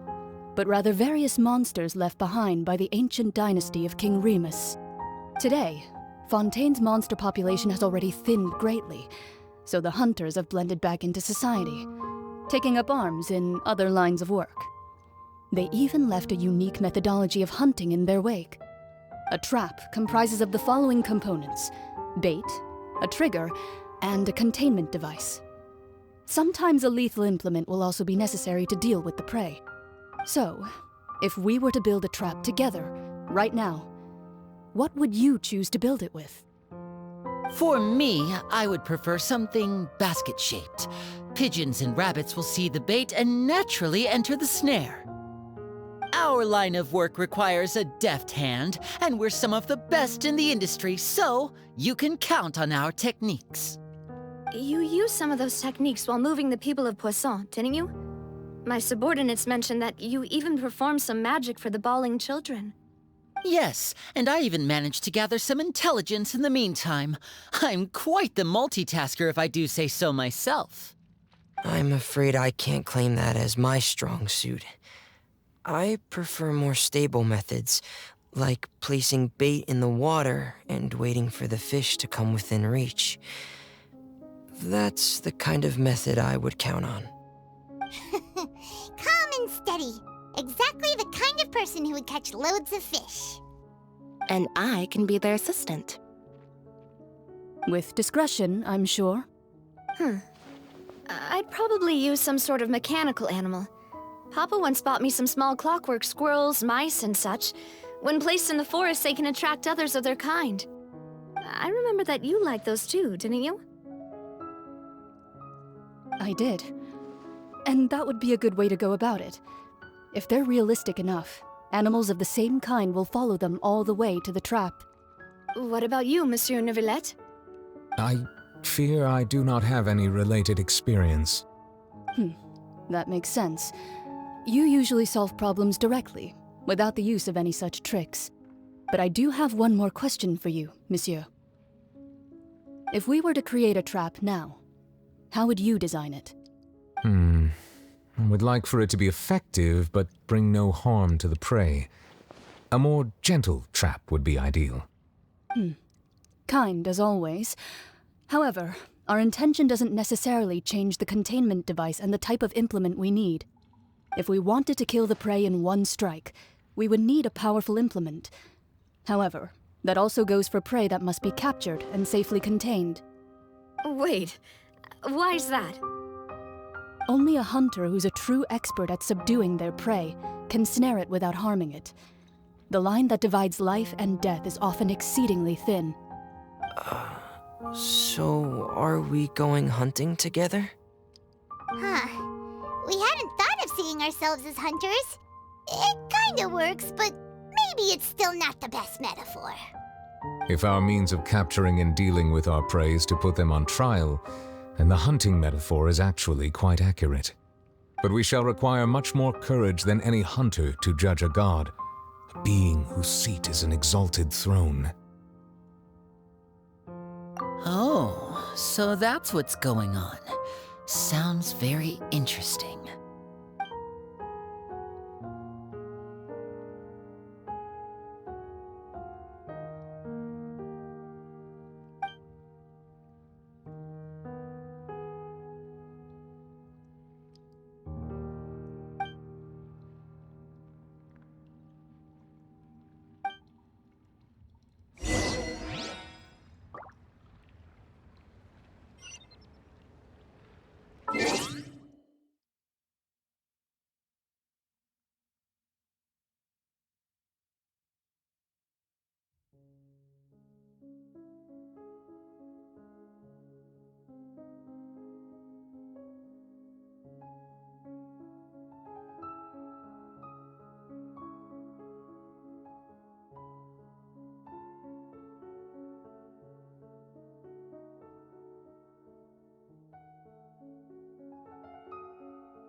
It's been a tough few days, hasn't it?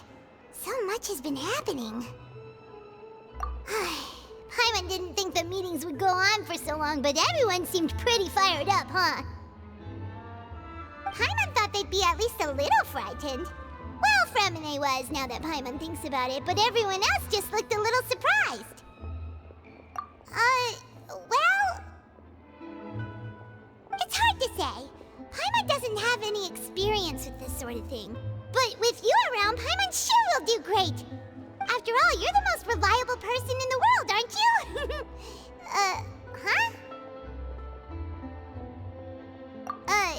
Did you just pour some tea? Paimon didn't notice you doing that at all. Then what's that? Paimon's never seen that cup before. Don't be frightened. I'm just joining you two for tea. I merely refrained from saying anything till now. Who's that voice? But there's no one here. Ah, have you forgotten me already? Wait, you are familiar. You're the voice we heard from the sky in Sumeru. The voice from the sky, I fear that description is wrong. Though, not completely wrong. You're feeling lost now, just as you were feeling previously. I sensed that confusion and thus came to you. Guiding people is an irresistible hobby of mine, after all. Consider me a passerby, just accepting a commission from my friend's disciple on a whim.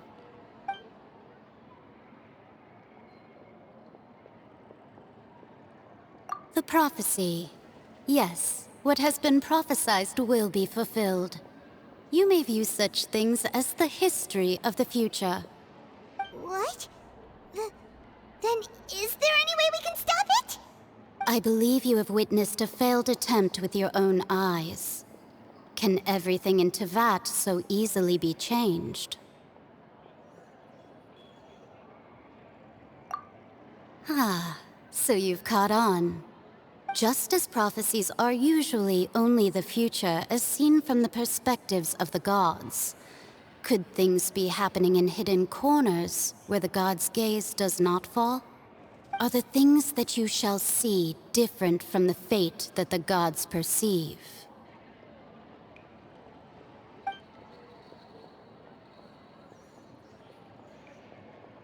What is she talking about? It all sounds really impressive and important and stuff, but it also sounds kind of scary.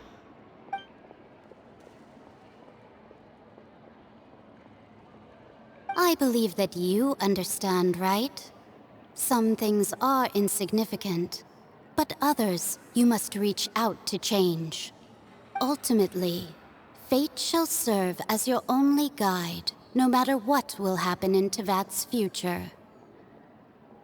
All you need to do is to play your part.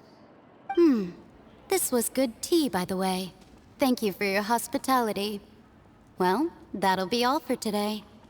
The voice. It's gone.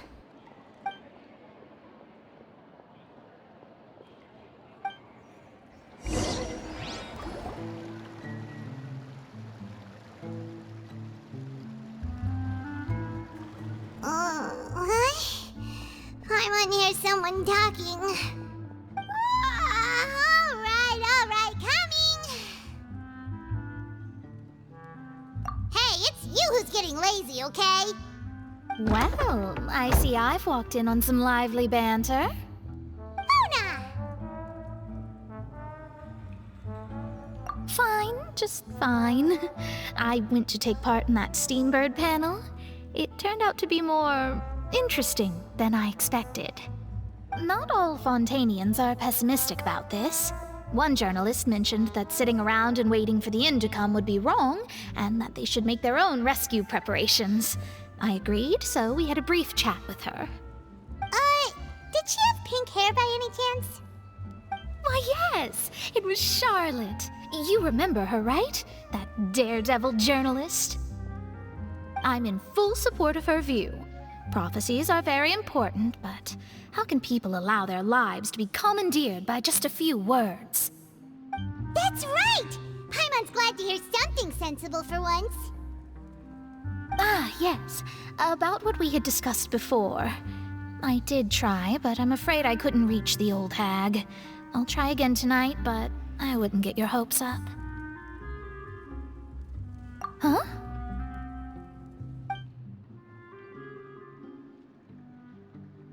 Goodness gracious. Are you serious? She said that even the god's gaze has blind spots.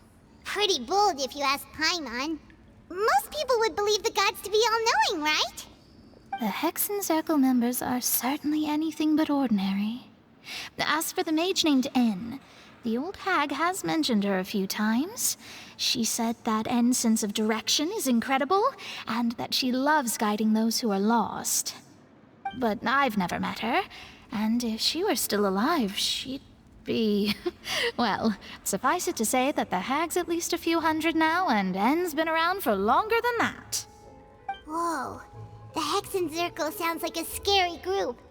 But they must really stay in shape to live so long. Their abilities alone are pretty terrifying. If she came to see you personally, then the problem you're facing must truly be of great importance. Well, it's not like Paimon could understand anything she said. Yes, she was quite cryptic, but I suspect she means that there is still a way to turn things around. She didn't say when or what that would be, though, so... perhaps it is something that you cannot know right now.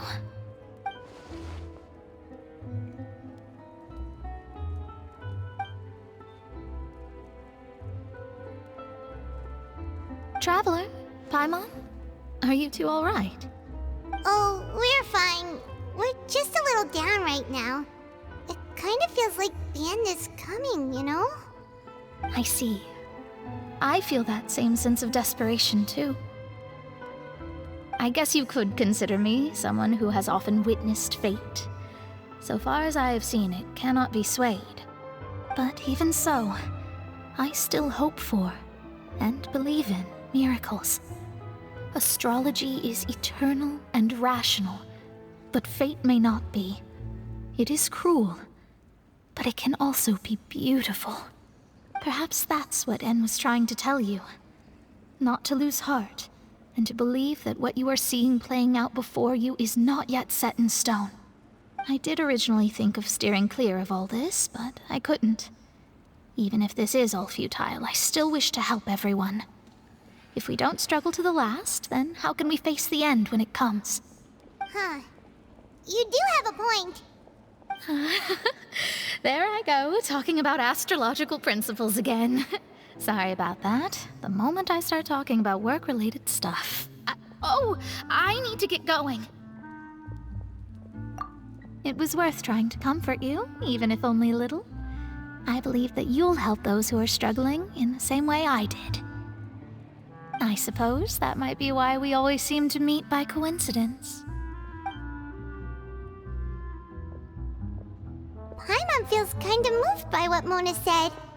But also kinda sad, too. Hey, Traveler. Paimon suddenly feels like going outside for a walk. Let's go. Let's walk around the city, shall we? There's a few spots we always like to walk by.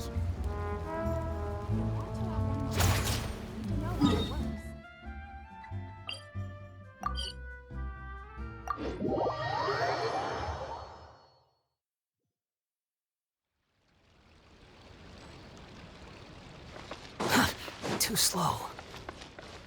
Huh. The wind rises. Yeah. Huh? Our names are written in this newspaper. What's going on? Let Paimon see! The underwater stronghold, the Fortress of Meripede, has continued in its noble autonomy, but that does not mean that others cannot interact with it. My recent attempts to enter the fortress bore little fruit. Huh. Guess Charlotte still hasn't given up on that.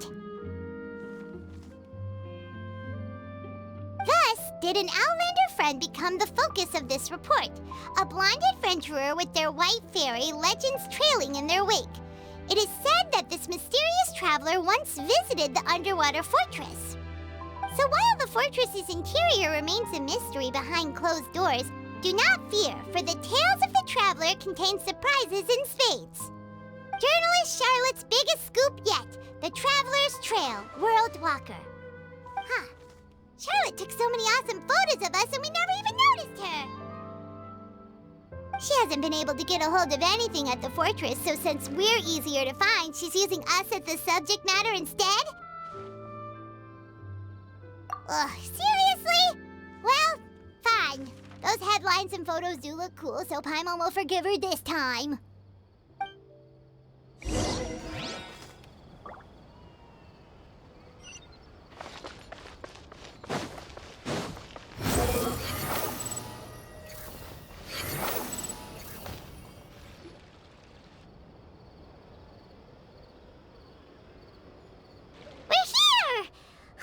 Paimon's hungry. Should we go in and get something to eat?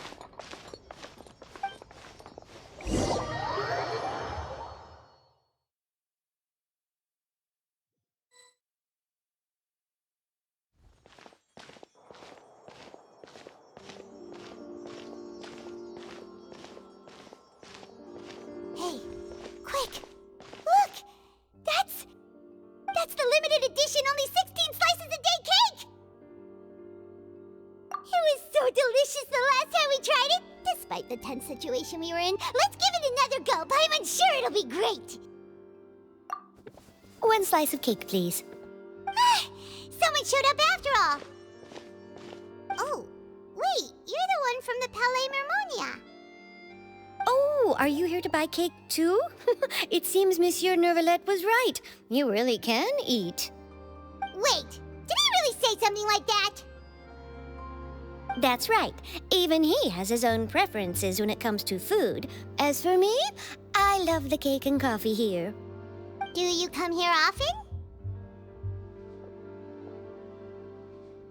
Usually every day. Every day? It's part of my daily schedule, apart from work. I shall have my cake and coffee. Then what if someone told you one day that this place would be closing soon, and you wouldn't get to eat cake here anymore? What would you think? But why would it close? Well, Paimon doesn't know either, but maybe the waters will rise tomorrow. You know, like in the prophecy. Oh, the prophecy. To be honest, I haven't paid much attention to that. No. Still, even if there'd be no more cake tomorrow, that wouldn't keep me from having some today.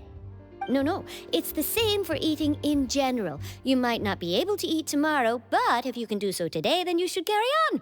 That's what people call living, you know. Huh. Don't be sad. Excuse me, could I have 2 more slices of cake to go? These 2 slices are for you. Sijuin said that this kind of expression you're making is what humans call being sad. Oh, you know Sijuin? I sure do. She was born before me, and she sometimes comes to the surface to teach us things about humans. She said that humans are creatures that are saddened easily, yes, and you can only lift their spirits by feeding them delicious food. So please try the cakes here. I've got something else to do, so I'll be going now. You two try to stay in a good mood after eating, all right? Bye!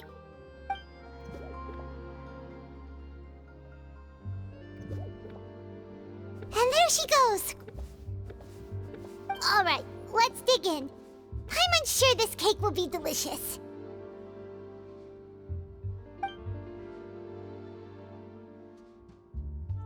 It's more delicious than last time, and the flavor gets even better with a sip of tea. It sure would be nice if we could come again tomorrow. Sure would be nice if we could always eat delicious food here.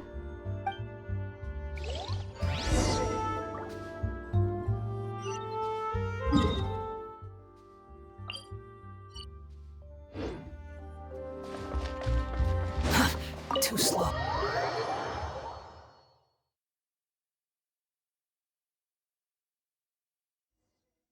Oh, we're near the Steambird office. Let's go look for Charlotte and have a chat.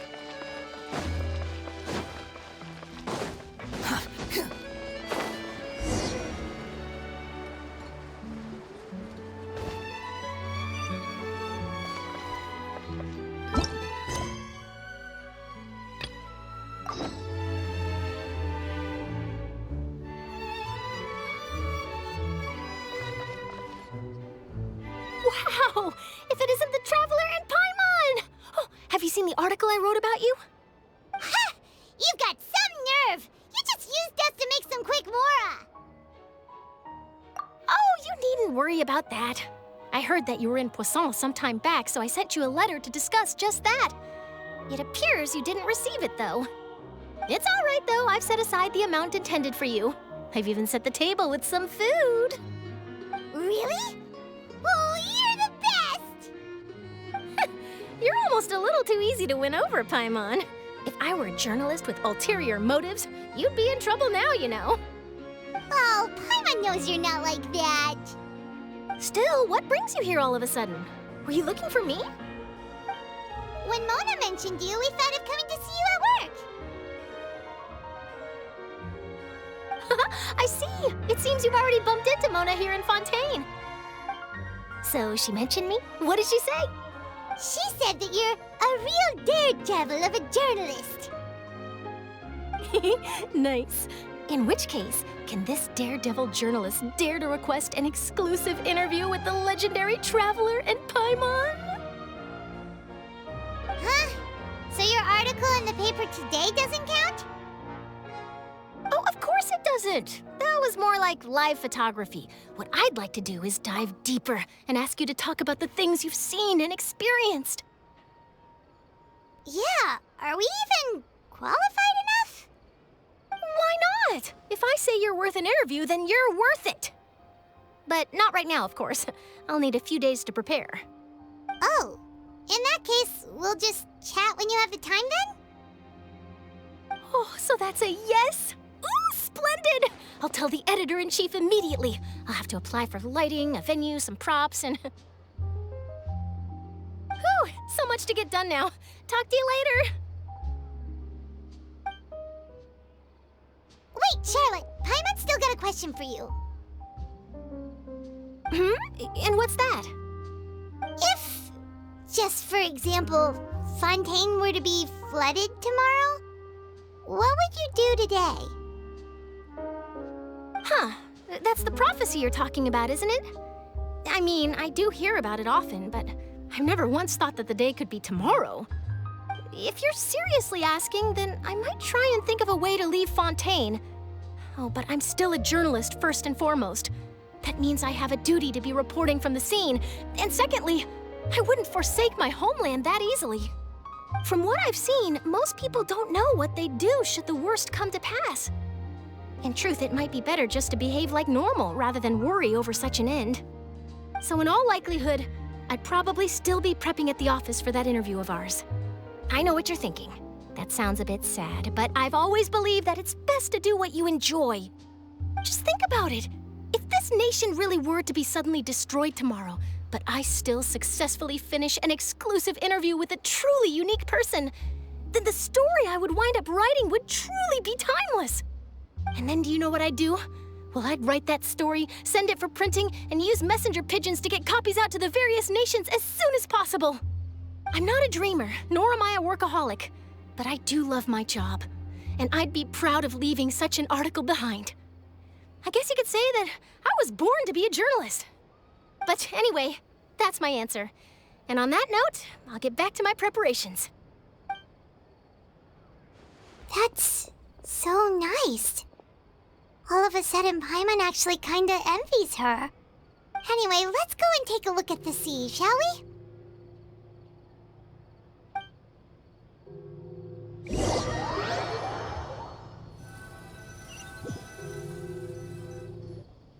The sea breeze and scenery can be a pretty soothing combo, huh? Paimon's been thinking. If it wasn't Fontaine, but all of Tevat that would be destroyed tomorrow, where would we go and what would we do? No, Paimon should ask, if you could choose, what would you like to do?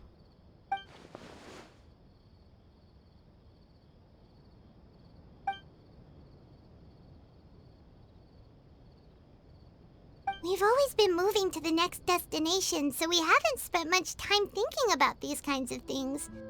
We didn't have to either, with us always being on the road and whatnot. You mean, still traveling?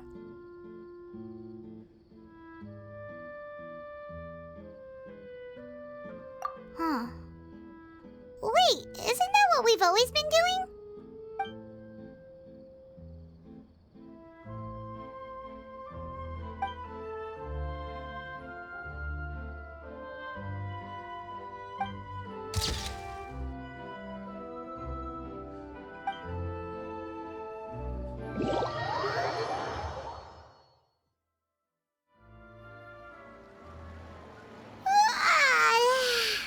Feels like you'll grow mold if you stay here long enough. But it's still better than the Fortress of Meropide, that's for sure. It's not only damp there, but salty too. Ah, so the two of you are still here. Wonderful. Oh, you're from the Palais Mermonia, aren't you? Yes, I'm Isadora. Monsieur Nervillet sent me to look for you two before. I heard that afterward you went to the Fortress of Meropide.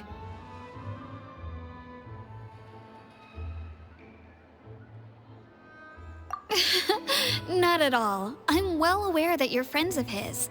Actually, I'm here to pass along a message from him. Yes, inside the Opera House. The Maréchaussée Phantom has declared the incident a small-scale riot. A riot? Well, that said, I don't personally think it was that serious. Lady Farina was watching a performance at the Opera House, and while she was resting during an intermission, some other audience members suddenly started harassing her, loudly accusing her of doing nothing about the prophecy crisis. And before she could respond, others started to join in. The crowd continued to grow, and protests against the Hydro Archon started to break out. So people have started to put the blame on Farina. Guess they finally found an outlet for the pressure they've been under due to the prophecy. I agree. People will naturally rely on gods, as is customary. But the moment people feel threatened, gods are also the first to be blamed. So what happened after that? Is Farina okay? Seeing that the situation was spiraling out of control and that further argument was pointless, she claimed that she'd gotten tired of this and left in a hurry. The Maréchaussée Phantom had their hands full maintaining order and did not catch where Lady Farina had gone. Only when things had stabilized did we realize that she had gone missing. So, you mean she's still missing? That's right. The Maréchaussée has dispatched many people to search for her, but we don't have any leads yet. That said, I don't think there's much to worry about. She is a god after all. Even if she were to fall into the hands of rioters, what could ordinary people do to her? Good. Monsieur Nervillet sent me to tell you about the situation, but he didn't say anything else. Don't worry, this is more than enough to go on. Thanks for keeping us informed. Ah, is that so? Well, all right then. In that case, you two take care. I'll be heading back to the Palais now.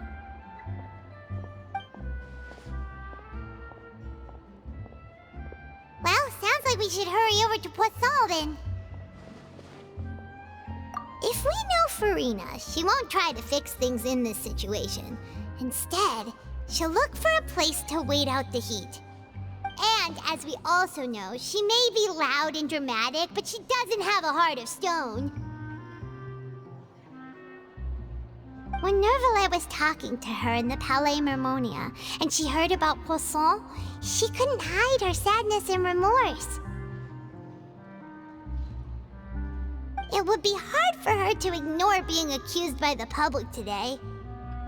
Paimon thinks Farina's probably taken the opportunity to slip away to Poisson and try to relieve the sense of guilt that she's feeling. Huh. Well, what do you think? Paimon knows the answer, of course, but Paimon can do the analysis to back it up, too. Cool, huh? In that case, there's not a moment to lose. Poisson, here we come!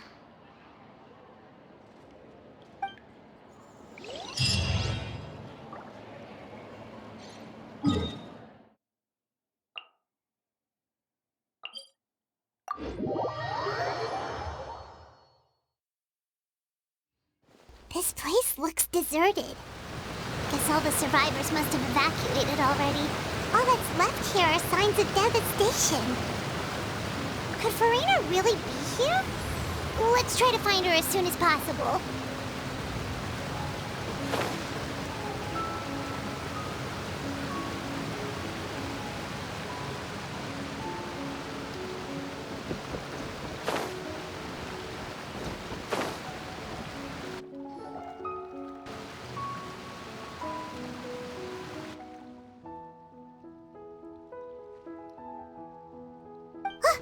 That's Farina, right over there! She really is here all on her own.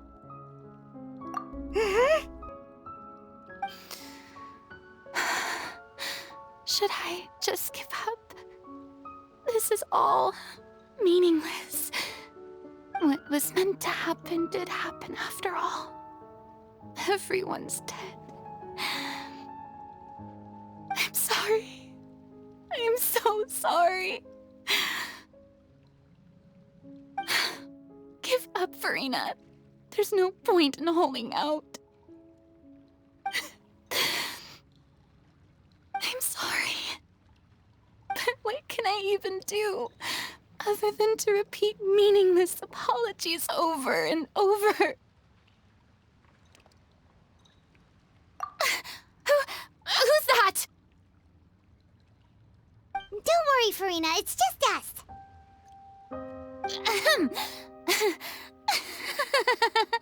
So it is you, blonde traveler from another land. Why, I almost thought you were someone from that mob of my ignorant subjects. Come to kneel and beg for my forgiveness. Farina, you were crying just now, weren't you? The tear stains on your face are obvious. What do you mean, tear stains? Oh, I remember.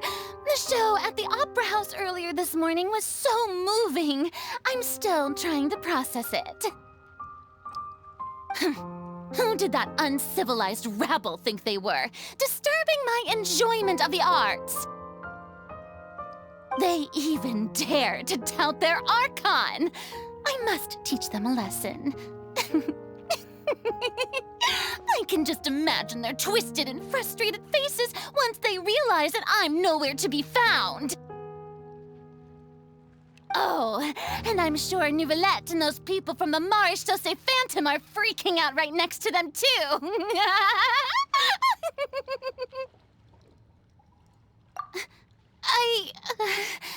Of course not. Hey, there she is! The Hydro Archon's over there! Quick, after her!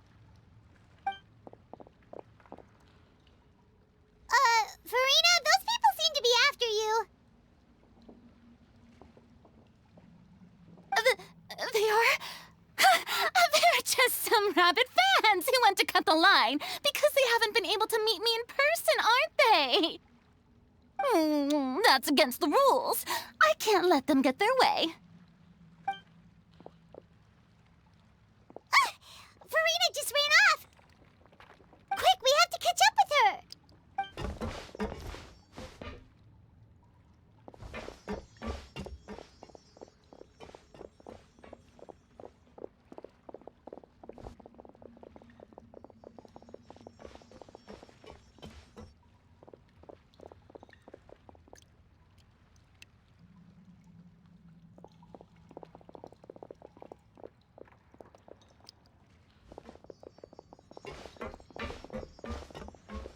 This should be the place, right? Hey, Farina! There's a good hiding spot over here. Quick, come to Paimon before the rest of them catch up to you. What is this place? Hurry, they're almost here. Fine. I suppose haste is warranted. Lead the way.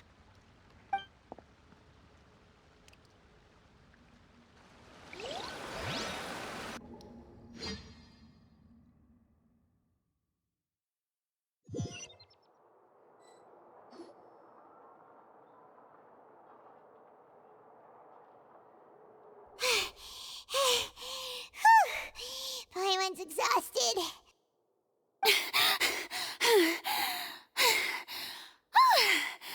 I'm so tired. I totally thought they had caught me. No, I mean, I merely gave in to the sheer enthusiasm they displayed.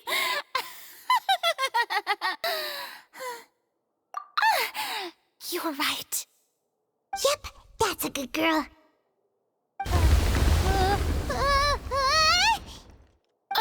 What's happening? The ground's shaking. Is it an earthquake? Yeah, a quake of this kind preceded the flooding in Poisson, didn't it? It can't be. It's happening again. Well, there's no need to worry too much about that. Neverlette's made some emergency plans, so the evacuation should go a lot smoother this time. Yeah, I hope you're right. But the people of Poisson, they've already...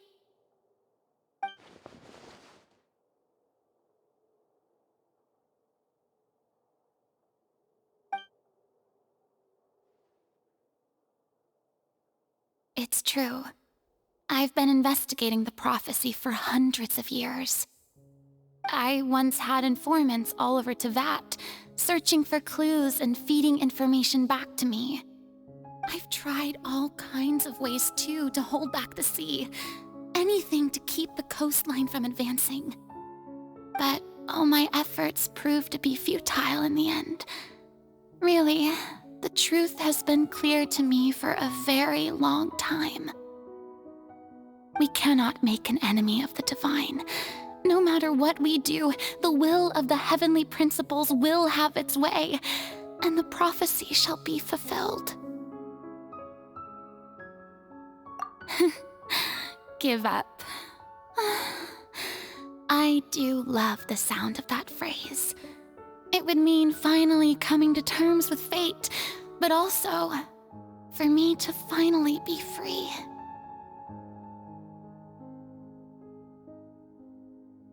Indeed, I've thought about giving up so many times, especially after we almost lost Poisson.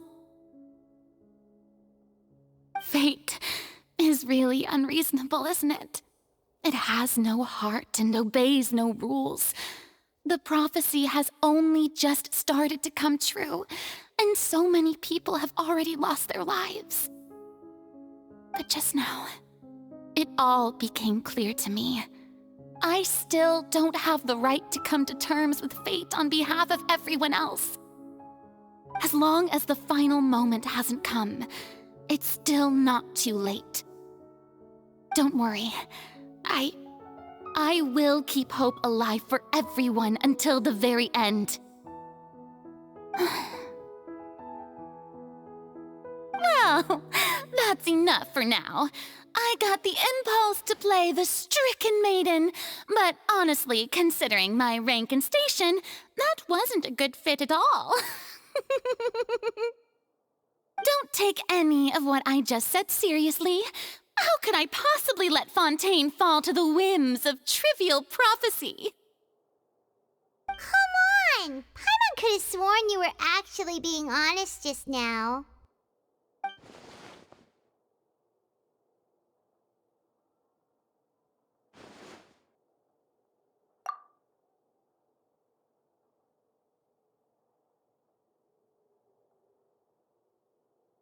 Share my burden. That's impossible. It was fated right from the start that this would be my duty alone.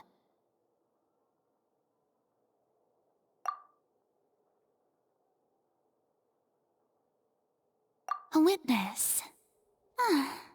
Yes, I've heard that you came to Tevat from beyond the stars, yes. In other words, you never belonged here. And if Tevat is, in its entirety, a show on a stage, then you're just a spectator, aren't you? If that's the case...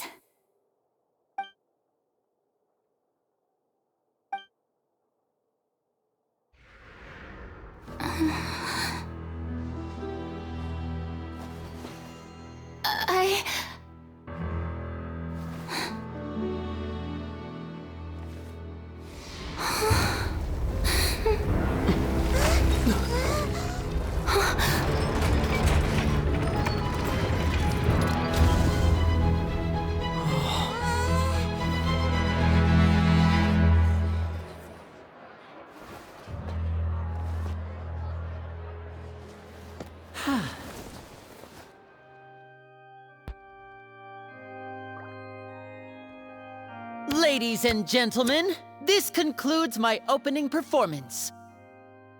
Now, without further ado, we may proceed to the trial of our god. So this is what it is. Yes, you deserve praise for the effort you took to raise the dramatic stakes. Do not forget, however, that I am Focalor, the god of justice, the embodiment of justice itself. Does it not strike you as even the least bit absurd to bring the very concept of justice to trial? May I interpret these words as your refusal to stand trial?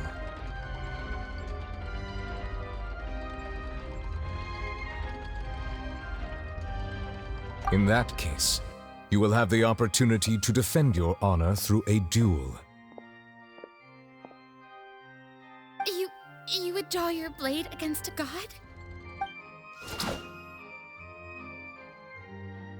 I see. It seems like you have made up your mind.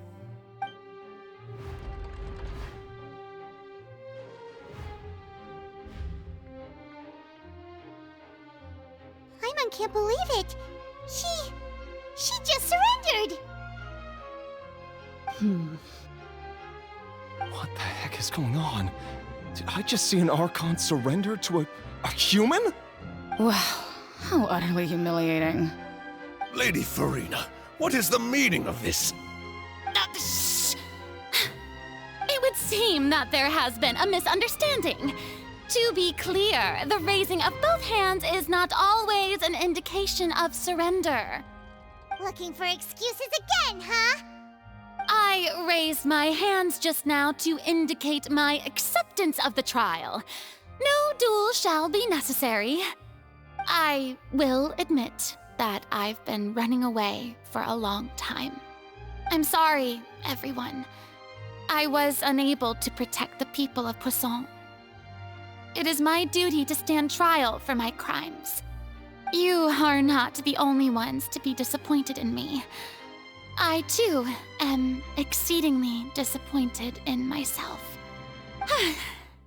But now, it is time for the Hydro Archon to show you her courage and resolve. I, Farina, will use this trial to show the world the true meaning of justice. This time, I will protect you. Applaud and rejoice! One of the most outrageous and fantastical arcs known to the opera epiclese is now unfolding before your eyes. Mark my words, this shall be one of the most exhilarating and brilliant shows ever to grace the stage of Fontaine! The trial of the Hydro Archon, Focalor, will now begin! Woohoo! Oh, now we're making history! Why does it feel like Farina just took over the whole thing? Like, come question. Didn't she just get forced to stand trial for her crimes? Also, even though she's still acting super dramatic, she is taking this seriously this time, right? All right, then. Who will be my opponent in this trial? The court asks the prosecutor to please take the stand. Is that so? Very well. Then please speak, witness of Tivat, my accuser and fated opponent.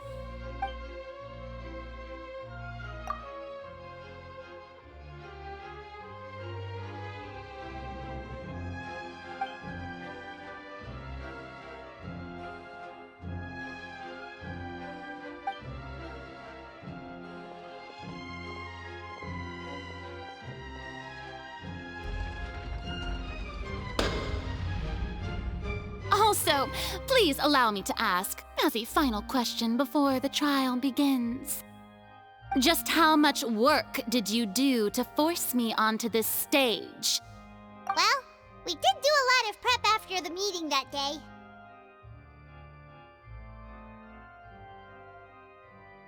I can go over the tasks assigned to the Spina di Rosula, since they were rather straightforward and easy. Navia, the president of the Spina di Rosula. Most of the people who participated in the disturbance this morning were my subordinates. They changed into plain clothes and came to the Opera House as regular audience members, waiting for the perfect opportunity to incite insurrection against you. The people's resentment against their Archon has been building as more and more of the prophecy is fulfilled. A spark was all we needed to turn smoldering anger into a flame. Moreover, according to our understanding and analysis of you, when something like that occurred, you would likely flee the scene and head to Poisson by yourself. So, we arranged for a second group to lie in wait there. So, you mean, the ones who scoured the settlement for me were also from the Spina? And their goal was to force you to step into the giant magic box so you may personally participate in the greatest magic performance in all of Fontanian history. That's right. That house was a magic box, rather than someone's residence.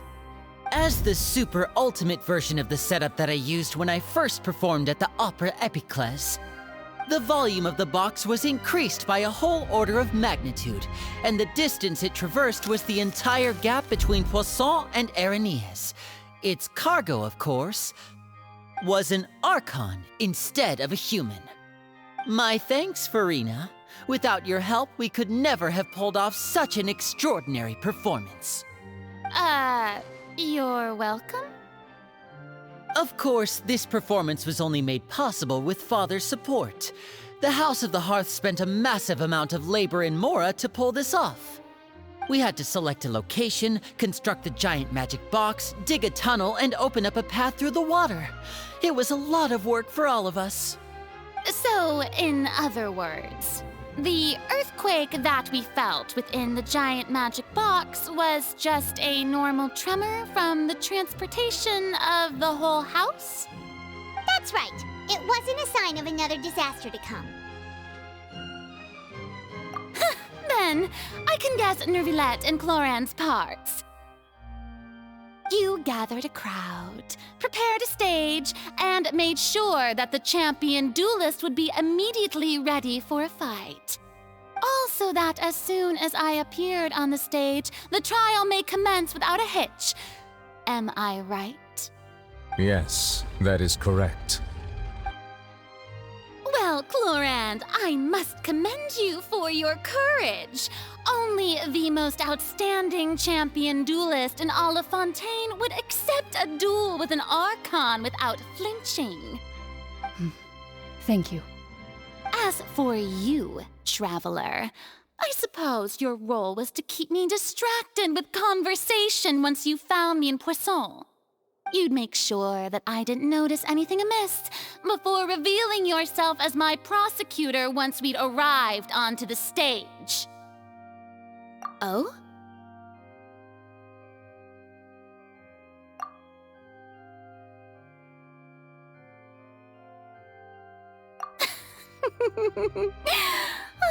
Is that so? Then I suppose I must have missed my final chance. It's fine. It matters not. What's done is done. The stage is already set, so there's no reason to disappoint the audience. Let's see this trial through to the very end.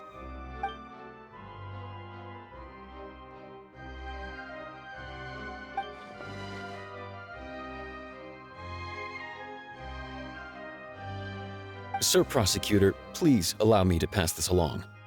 This is a document that Miss Charlotte applied for and received permission to share with you during the trial. According to her, it should speed up the proceedings. Huh? Charlotte wanted to give us something? Oh, so she's here too! Hey, Charlotte! Oh, Leb Hymancy! Isn't this the exclusive interview that she did with us before? So she's already finished it, huh? Wait, then that means this document is a perfect timeline of everything that's happened ever since we stepped foot in Fontaine! So in other words, we can refer to this anthology of evidence every time we want to use something from our journey as evidence for an argument! Let's quickly confirm the information in it. Just think of it as a refresher, alright? You defeated the Hydro Archon in the very first duels you took part in at the Opera House. That's one for the history books, all right. I didn't think that you'd wind up getting to the bottom of the case I'd been following all this time. I guess you could also see this as a happy coincidence. This is the first time Monsieur Neuvillette had a difference of opinion with the Oratrice. Even the Hydro Archon can't figure it out. A Fatui Harbinger. She's an extraordinary person. Her instinct must mean something. The fortress of Meripede was almost destroyed in a single day. That I didn't witness that scene personally will always be a source of professional regret, I think. According to Monsieur Neuvillette, both Child and that whale should have been in the primordial sea at that time. I nearly lost my awesome friend Navia. To be honest, that still gives me shivers. The words of someone as extraordinary as a witch can probably only be truly understood when something surreal happens to you.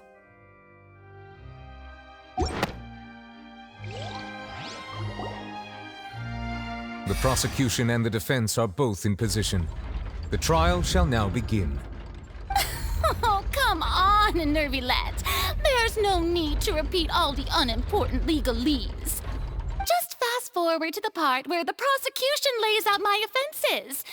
As the defendant and the lead actress of this performance, I still haven't even been informed of my supposed guilt in all of this.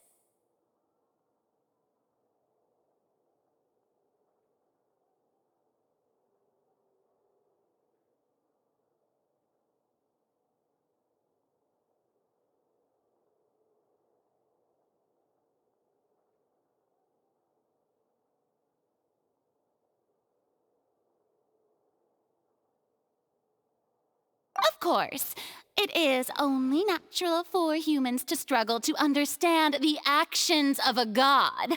However, you will need more than that to convict me of a crime. That's true, but my charge here is unrelated to your conduct as an Archon. Instead, I would like to charge you as a fraud who's never been the Archon in the first place. Wait, what was that? Lady Farina's a fraud? Hey, I came here thinking that we were going to try the Hydro Archon for forsaking her duty, but did I hear that right? She's not our Archon at all? Charge accepted. Lady Farina, do you plead guilty to the charge? Lady Farina.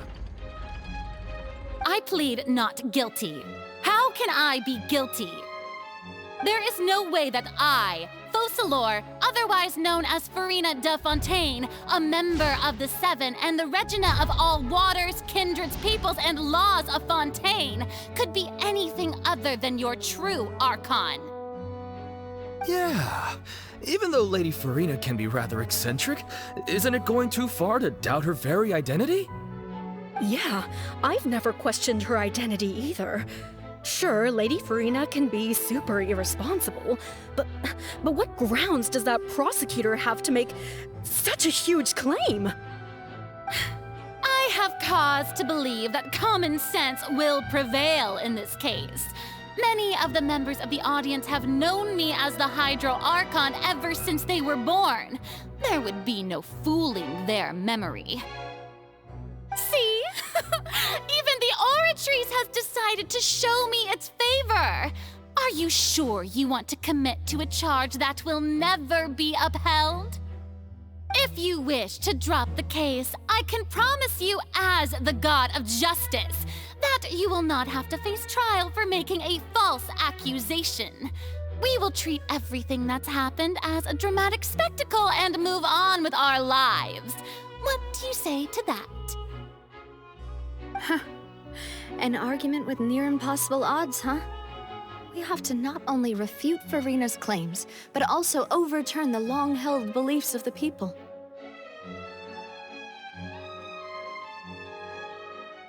Well, I tried to give you the chance to surrender. If you must persist, then let me ask. If you believe I'm not the Archon, then what manner of being do you think I am? And if I was not the Archon, then how did I manage to live for over 500 years?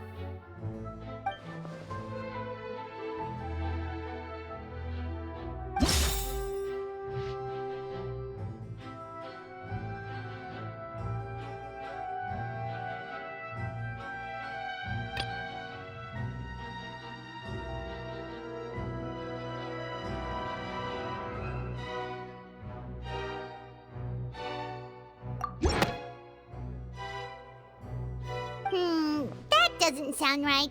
Paimon doesn't think this clue can be used as compelling evidence to build our case.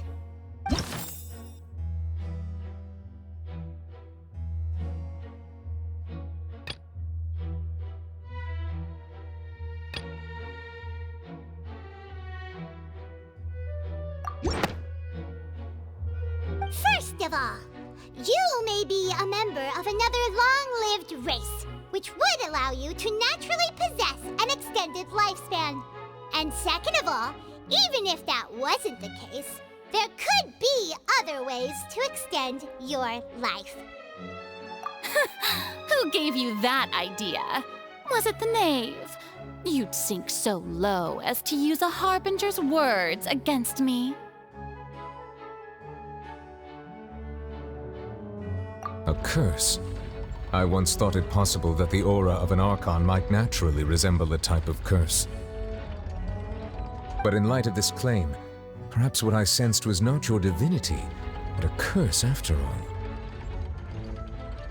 You sensed it too, huh, Neverlet?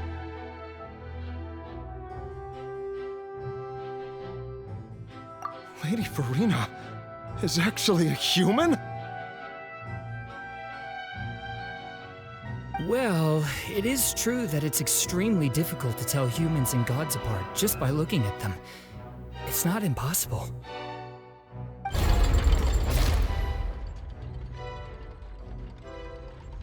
Well, don't start celebrating too early now. Even if I have been carrying a curse like you said, how does that prove that I am merely a human being? Besides, everyone knows that the main difference between a human and a god is the possession of authority. Gods can do what humans cannot. That's why they're worshipped as gods. For centuries, manifestations of my authority have served the nation of Fontaine.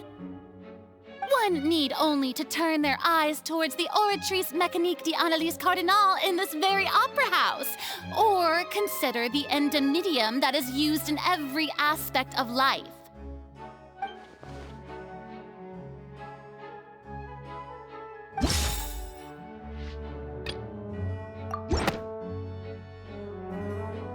You tried to reference the Oratrice, but weren't you as confused as all the rest of us when the Oratrice declared Child to be guilty without any proof?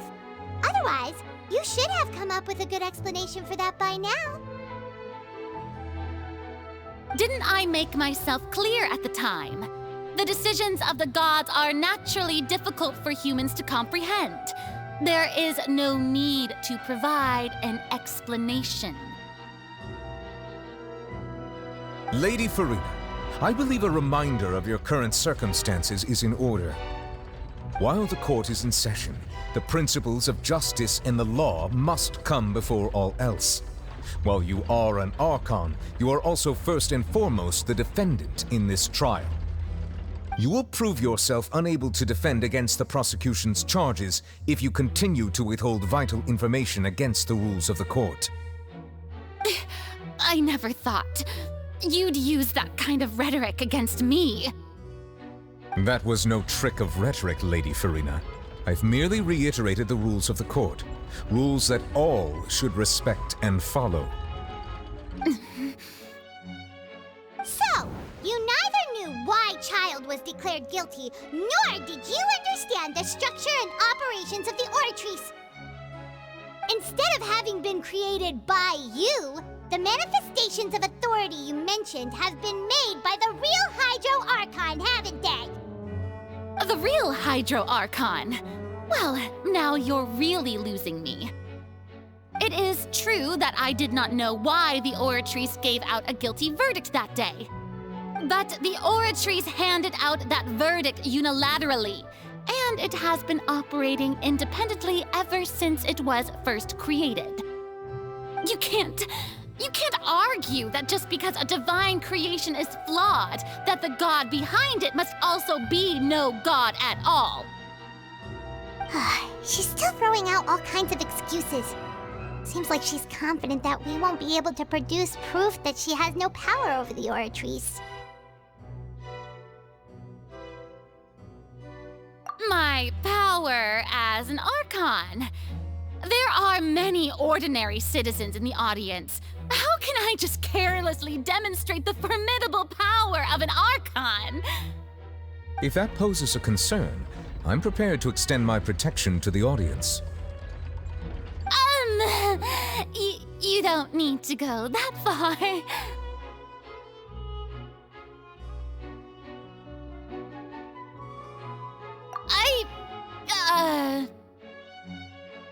Aren't you the Hydro Archon?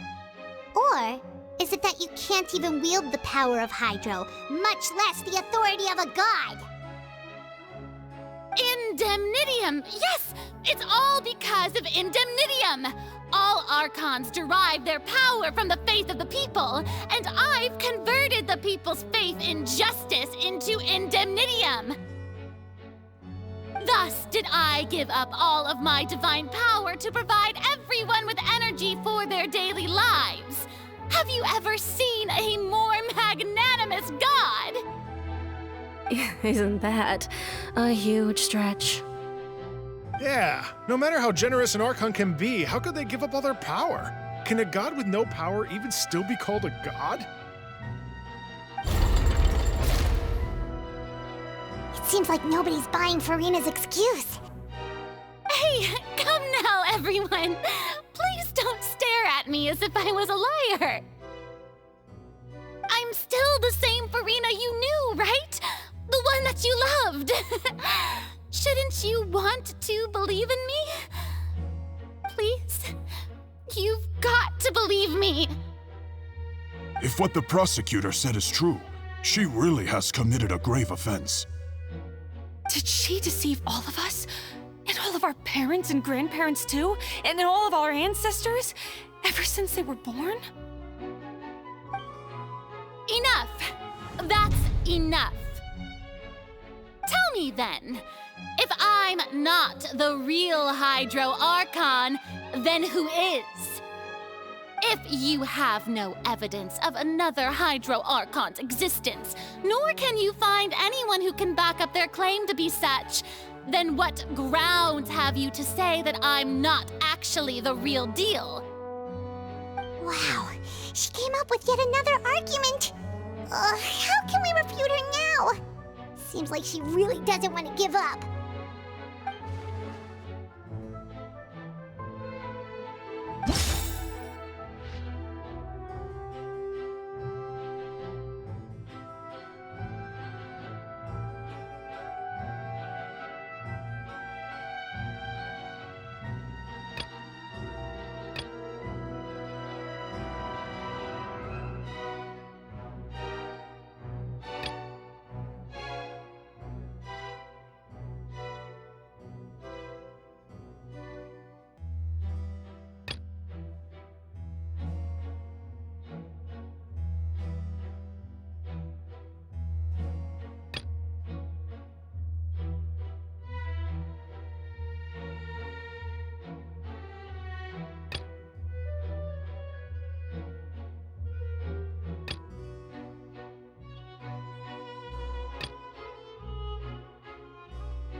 That doesn't...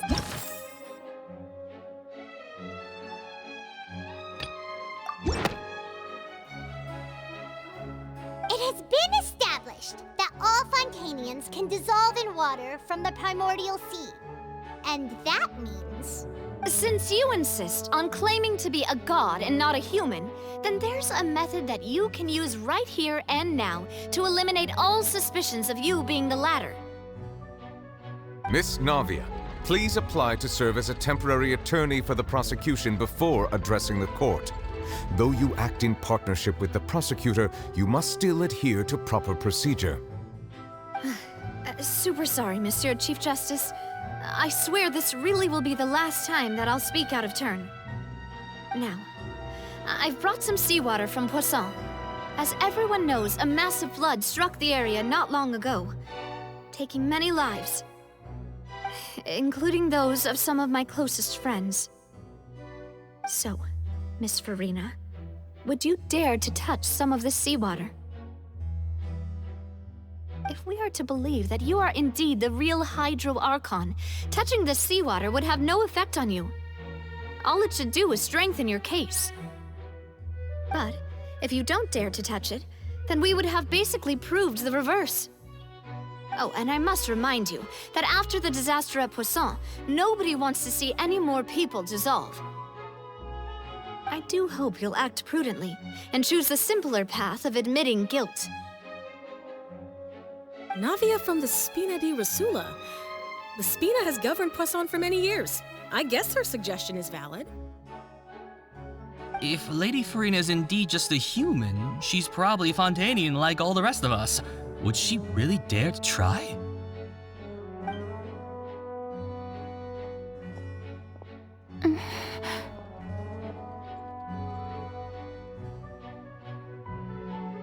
Lady Farina, this test has been unilaterally proposed by the prosecution.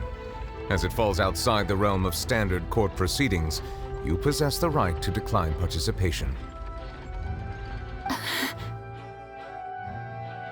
Well, of course he had to tell her that. But refusing to participate is basically the same as a confession of guilt. She's just staring at the water without saying a single word. It really does seem like she's quite terrified of it. That could only mean... What's going on? Is she really planning to... that's not what we thought she would...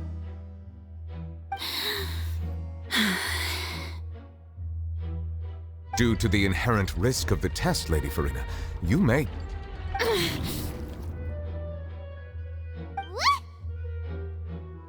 Hey!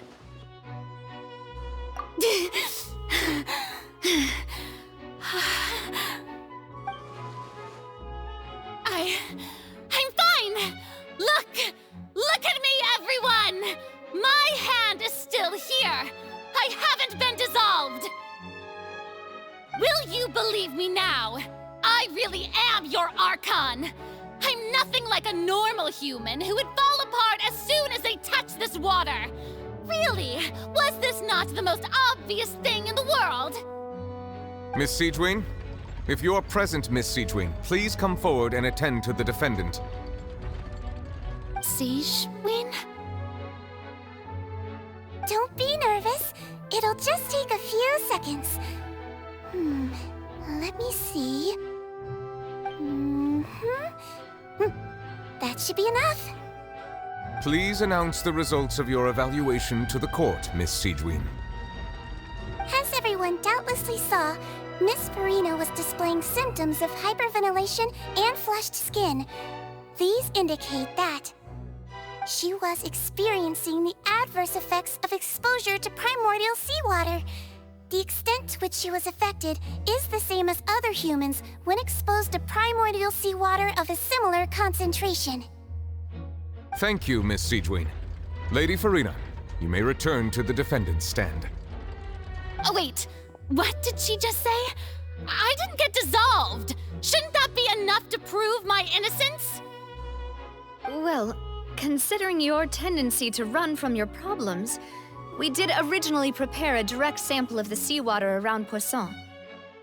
However, after extensive discussion, we exchanged it for a sample that is not concentrated enough to dissolve an actual human. After all, on the off chance that something entirely unexpected might occur, we don't want anyone else to lose their life to the sea. Yeah, so out of regard for Farina's life, you secured a low-concentration sample and asked the head nurse to serve as an expert witness.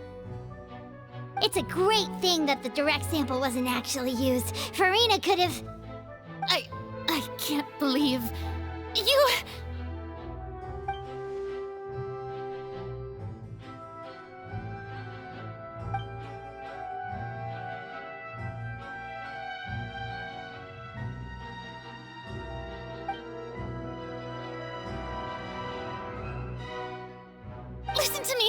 Listen to me, everyone. Please don't give me such cold and disdainful looks. What happened just now didn't prove a single thing. Think about it. How can you conclusively prove that an Archon can't also be affected by the primordial seawater?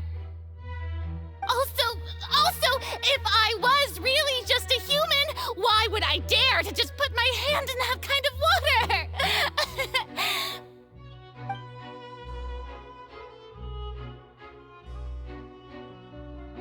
Please, everyone, anyone, just listen to me.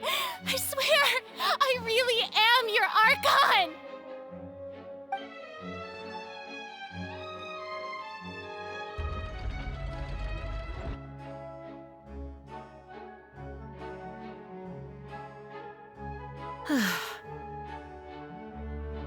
I don't think anything she says at this point will sway anyone.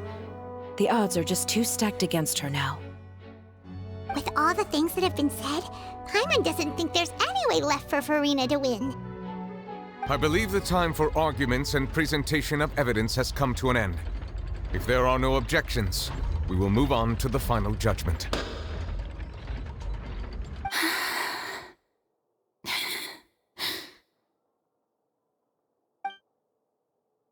I don't think anything she says at this point will sway anyone. She's too stacked against her now.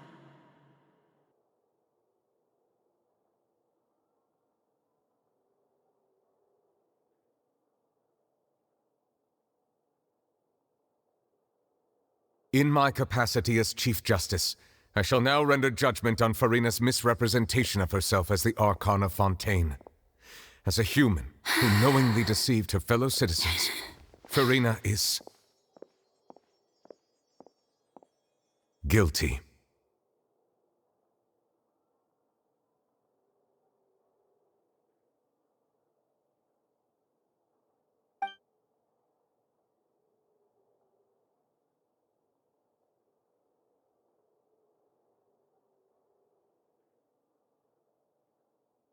We shall now turn to the Oratrice Mécanique d'Analyse Cardinale to render the final verdict on the charges.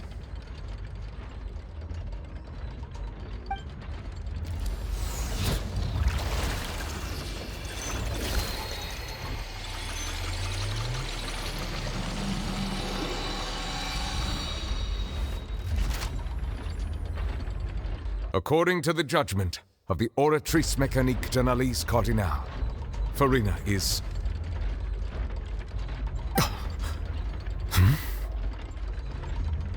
Well, what's wrong? What's the Oratrice's verdict? No, the Oratrice also displays a guilty verdict. Isn't that correct then? However, the exact wording of the verdict is thus. The Hydro Archon, guilty. To be punished via the death sentence.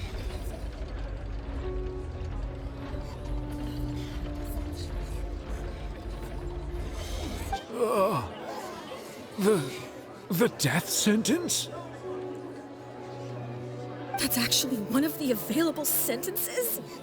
I've always thought that it was just a myth. The one and only time the death sentence has been handed out at the court, and it's been given to the very person we've worshipped as the god of justice? What an unexpected twist. Furina's been sentenced to death by the Oratrice? We just wanted to use the trial to show her the seriousness of things so she'd tell us the truth. How did things escalate this quickly? This outcome is indeed quite strange. According to Fontaine's current definitions of justice, as well as its recommendations for criminal sentences, is this sentence really appropriate for the crimes that have been committed? Yeah! Even Fauché wasn't sentenced to death by the Oratrice. You know, the real evil mastermind behind the serial disappearances case.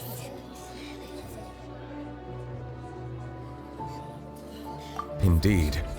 Not only is Furina's sentence overly excessive, the very point of our trial today was also to prove that Furina has never been the Hydro Archon in the first place.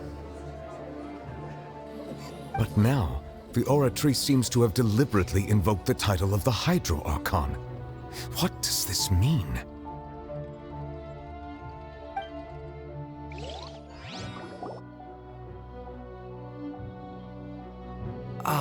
Excuse me, if I may interrupt.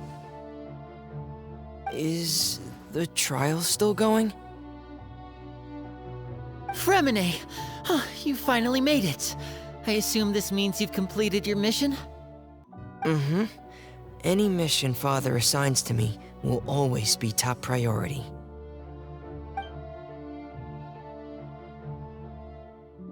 Is that the first prophecy slate? Huh. So the knave privately arranged for Fremine to try and find the missing slate.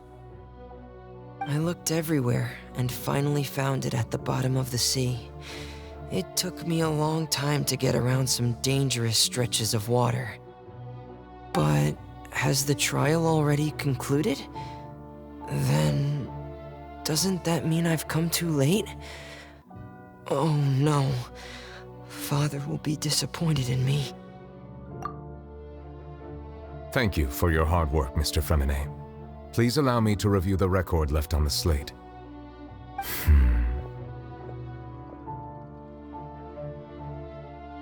Traveler, I believe that you have already seen the other existing slates, and would like you to come here and confirm their contents.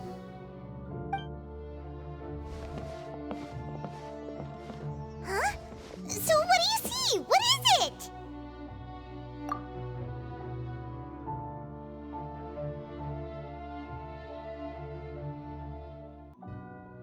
I believe I've now made sense of the Hydro Archon's crime. It has to do with Fontaine's lost history. Huh? Isn't the Hydro Archon just guilty of deceiving her people? Oh, wait, no, that's Furina, and we've already proven that she's not the Hydro Archon. So when you say Hydro Archon, do you mean the real Hydro Archon we've been kinda talking about? In truth, everything that you've encountered in Fontaine up until this point can be traced back to the contents of these stone slates. However, I'm uncertain as to how much sense they currently make to you. Okay, let's try to recall the contents of the other 3 stone slates.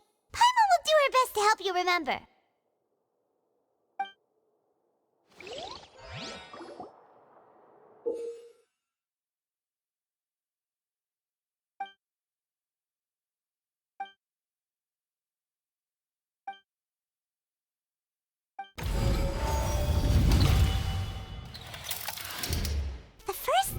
Slate describes what you just said. It seems to show the previous Hydro Archon using her divine power, and then the Oceanids turn into humans. Does that mean that Fontanians are transformed Oceanids? Oh, Paimon wasn't expecting that. But if Oceanids can turn into humans, then perhaps this process can be reversed as well.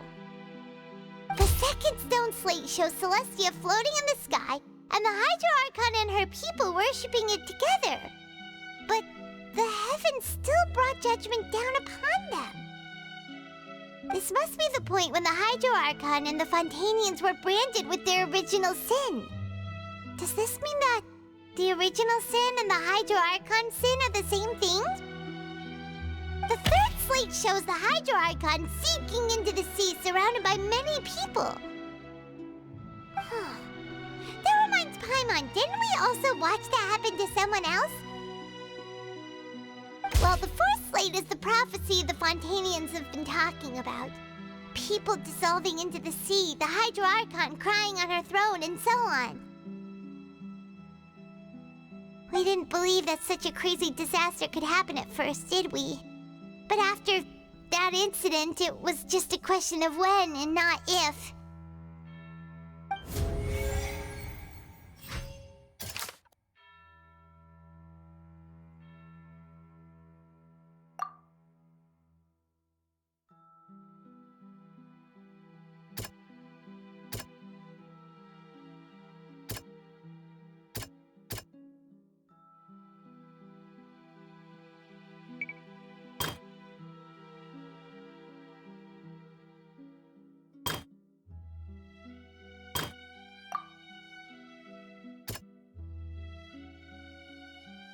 That doesn't sound quite...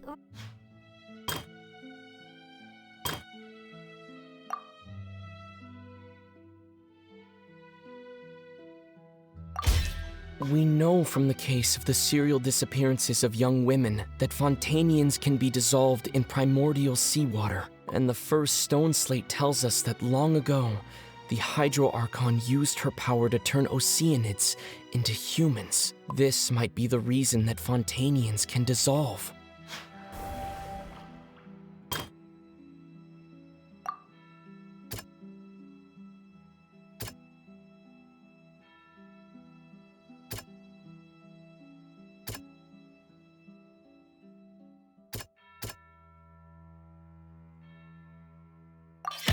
Perhaps what is about to take place has all happened before. The true sin of the Hydro Archon that Nervalette mentioned, and the original sin cast down on the people of Fontaine by Celestia, has recorded on the stone slates.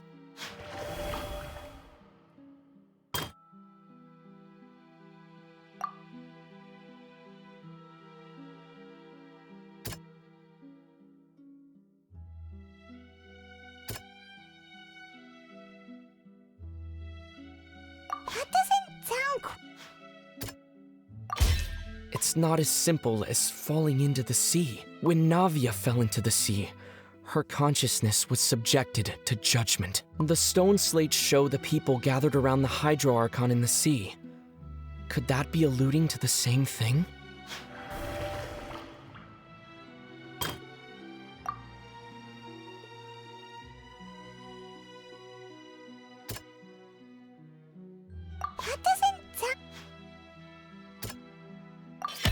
The prophecy from the stone slates found its way into society, but not many people believed it at first. The fortress of Meropide was nearly flooded with primordial seawater, which we know can cause Fontanians to dissolve. It seems increasingly likely that the prophecy may come true. If we hadn't dealt with it in time, things could have gone very badly. They'll dissolve into the primordial sea but won't cease to exist. Their essence will flow in the seawater, converge, and take the form of an Oceanid. The Hydro Archon was sentenced to death in court, shocking everyone present. Perhaps this means that her sin was actually Fontaine's original sin. Navia fell into the water inside those ruins, and she nearly dissolved. She was surrounded by the people of Poisson in a court within her consciousness, and was forced to take part in a trial meant to make her stay. The eruption of the primordial sea at the fortress of Meripede was the surest sign that the prophecy was about to come to pass no matter what.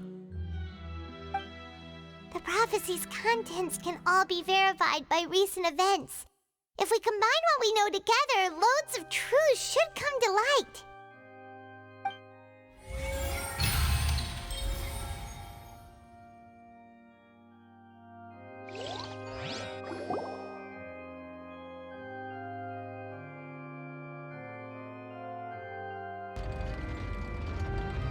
Huh?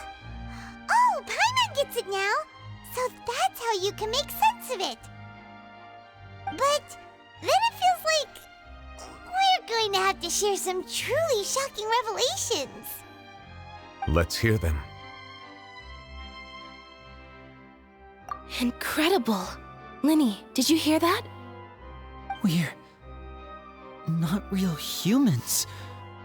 All Fontanians were originally created by the late previous Hydro Archon, with Oceanids as their basis.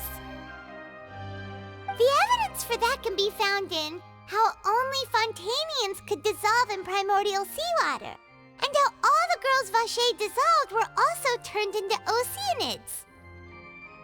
Oh, and according to Navia, when she was about to get dissolved, she also saw everyone gathered around for a trial, all of them in the shape of Oceanids. Indeed. Yeah, and it follows from the content of the first slate that she probably angered Celestia by creating humans without prior permission. That could also explain why the Oratrice judged the Hydro Archon to be guilty. It's to account for that ancient sin. The Hydro Archon's true sin was creating us?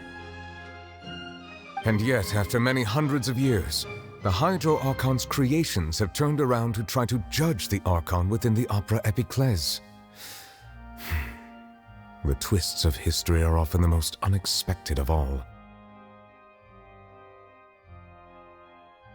Yeah, isn't the image here just like when Navia fell into the sea? So wouldn't it be trying to show the image of the Hydro Archon also falling into the sea once the prophecy has been fulfilled in the fourth slate? In the end, the people will all be dissolved into the waters, and only the Hydro Archon will remain weeping on her throne. Only then will the sins of the people of Fontaine be washed away. Did Paimon get all that right? You've made some keen deductions.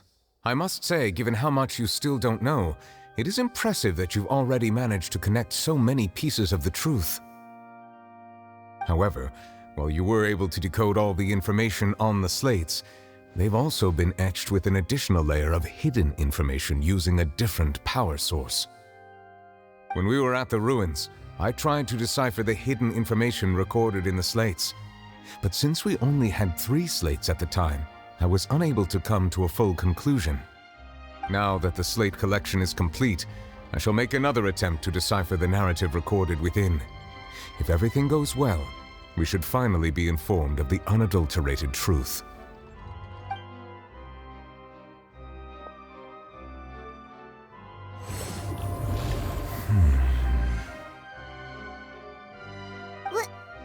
Well? Did you get it? I believe I should share this truth not only with you, but with all the people of Fontaine as well. I will try to briefly summarize it for you.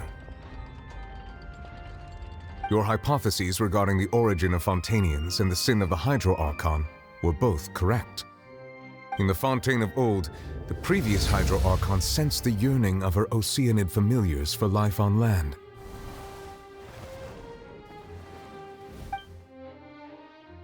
The Oceanids were enamored with the beauty and romanticism of human beings, and wishing to have those experiences for themselves, expressed to the Hydro Archon their desire to become of a similar kind. However, even though water as an element is intricately linked with the power of life, The Hydro Archon, as one of the seven, did not possess the authority to create a new form of human life. Not one to give in, she eventually found a way to create permanent humanoid bodies for her familiars by appropriating the power of this planet's primordial sea. She poured primordial seawater into the Oceanid's blood vessels, creating humanoid mimics in the process.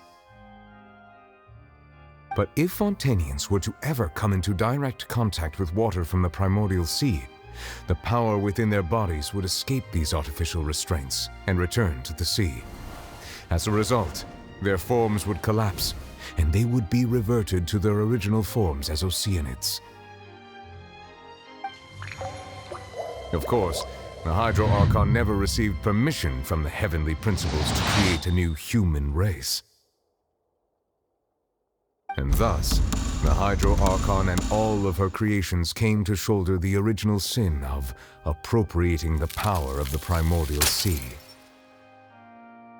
That is the true history of how the people of Fontaine first came into being. So we were all Oceanids before we turned into human beings? That's way too much information for me. I think I'm just going to pretend that I never heard a single thing. Wait, but if that's the truth, we can't let the Hydro Archon be sentenced to death. After all, her only sin was creating us. This really might be too much information for your regular Fontanian, but it does answer a lot of our questions. Alas, your hypothesis regarding the third and fourth stone slates was inaccurate. The slates' respective positions are, in fact, correct. A key point of the visual on the third slate is how all the individuals depicted in the water are humans rather than Oceanids. They have not been dissolved, which implies that the water depicted in this slate is not water from the primordial sea. The nation of Fontaine is the nation of Hydro, as well as the nation of trials and justice. Instead of being the literal element, the water in the scene symbolizes judgment and justice. You may also recall Navia's experience. When she fell into the sea, her consciousness was surrounded by that of many others who intended to hold a trial to determine her fate.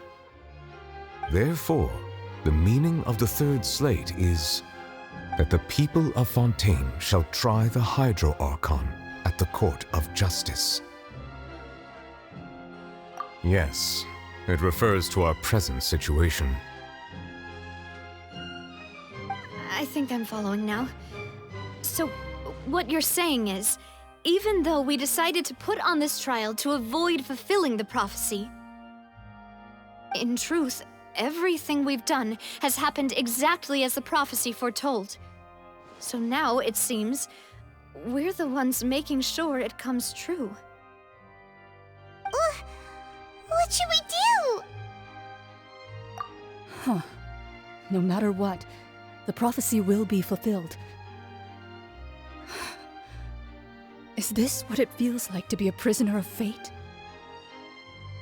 If that's the case, does that mean the scene in the fourth slate will also be fulfilled soon? Traveler, I would like to point out another small fallacy in your deductions. About the fourth slate, you probably thought that the eruption of primordial seawater beneath the fortress of Meripede served as the surest sign that the prophecy was about to come to pass, yes? However, I believe that rather than being a sure sign, that eruption could in fact only be a small warning of something far worse to come. As for the root cause of the catastrophe, I believe you've already encountered it once before.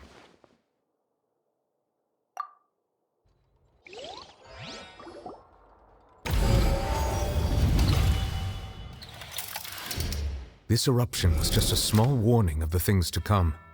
We must find the root cause of the disaster.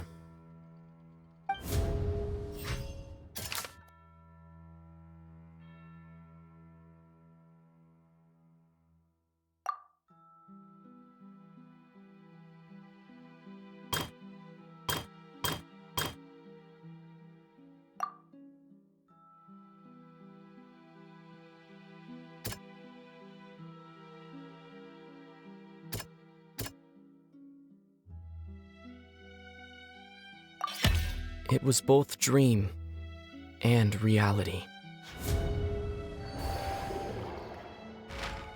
If we're talking about a true culprit, that could only be that thing inside the primordial sea, right? The truth, the original sin, the trial, and the root cause of the disaster.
That was way too close! How did that thing just burst into the Opera House? Wait, was that the huge whale you saw in your dream?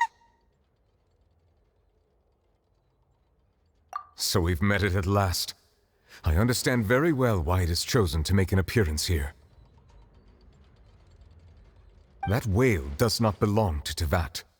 It is a monster that has traversed the stars, weeping all the while. It has been greedily consuming the energy from the planet's primordial sea, using it to grow. That is the main cause for the rising sea levels. And once it has finished consuming all of the energy contained within the sea, its next step will be... You said that when the Hydro Archon first created Fontanians out of Oceanids, she filled their blood vessels with primordial seawater. Precisely. That whale finds the blood of Fontanians nigh impossible to resist. Therefore, when it left the primordial sea, it decided to make its next stop a packed opera house full of food. Food in the form of Fontanians. We just barely managed to push it back, right? In that case, won't it come back to target the people again once it's managed to recover its strength? That is correct. Indeed, it is more accurate to say that we should thank that Harbinger for buying us some time. Without him, the whale would have likely come onto land far sooner. From the way he looked, he must have been fighting the creature for quite a long time. That battle maniac. We've always known that he had a special connection with that whale, but we definitely didn't expect it to help us out like this. Anyway, now that we know that this whale is the actual cause of the disaster recorded in the prophecy, all we need to do to stop the prophecy would be to find a way to beat it up, right? It is too late. It had already absorbed too much of the primordial sea's energy before we could notice it. At this point, it has become practically integrated with the sea itself. Even if the entirety of Tevat were to be destroyed, it could still survive and swim off towards some other world. That's not something I will accept. We've already done everything we can, and we even found the true culprit. We've come so far. You can't just tell me that the last hurdle is some impossible foe. That's just not fair. Indeed, that's not how a grand performance should end. I'll fight it to the end, no matter what. So the prophecy will be fulfilled no matter what, huh?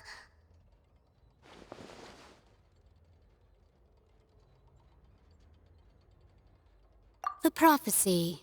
Yes, what has been prophesied will be fulfilled. You may view such things as the history of the future.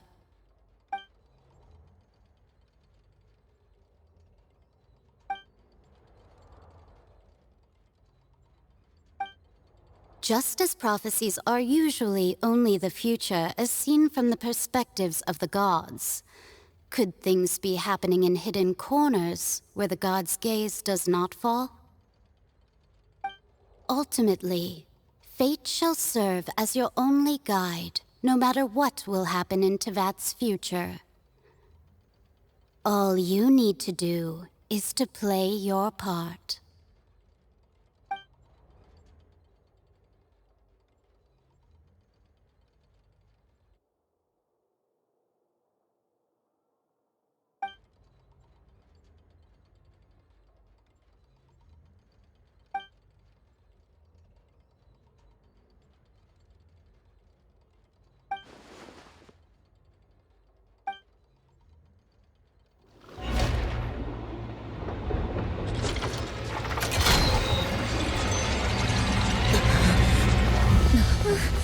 What's happening with the aura trees?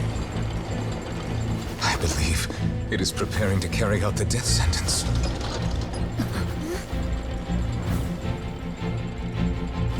Furina!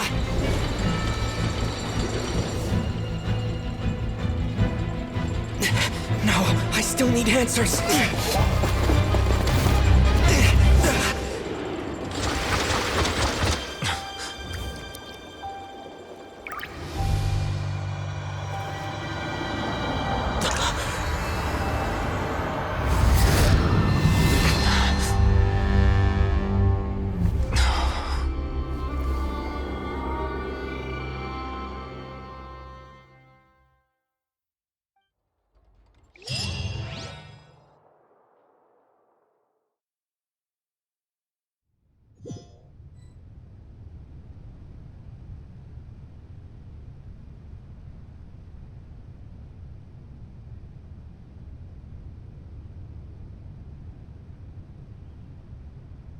You...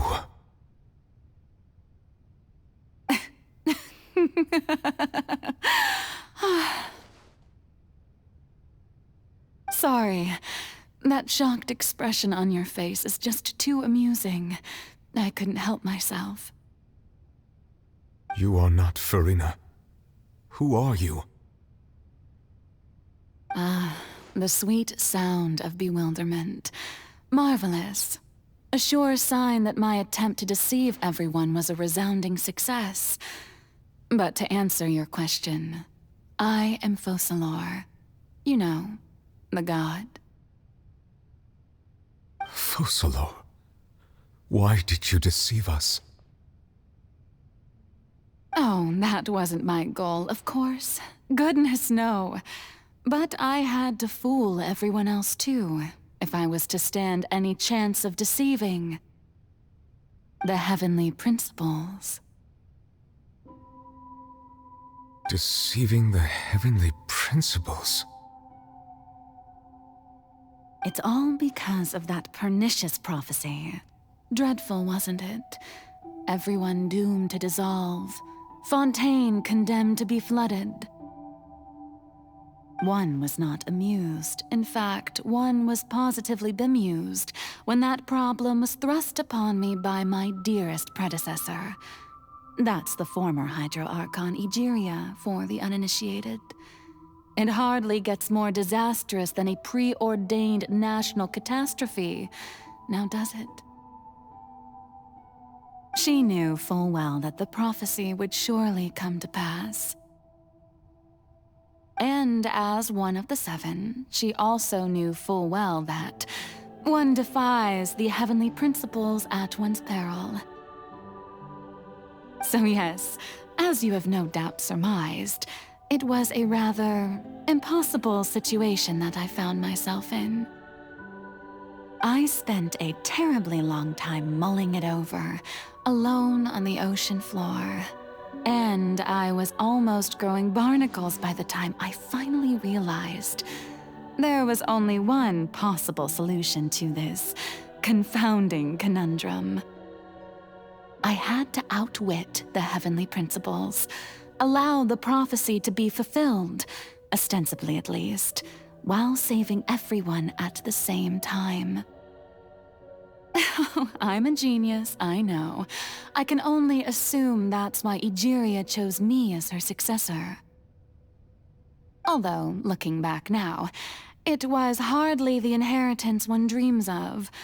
Between the task of saving the nation, the quotidian duties of the Hydro Archon, and not to mention the original sin of creating a new race of humans, I dare say she left me quite a colossal mess to clean up. But one can only play the hand one is dealt. I did not choose this, any more than I chose to be one of her Oceanid familiars. So you were also once one of the Oceanids, transformed into a human by Egeria's hand. Yes, I was.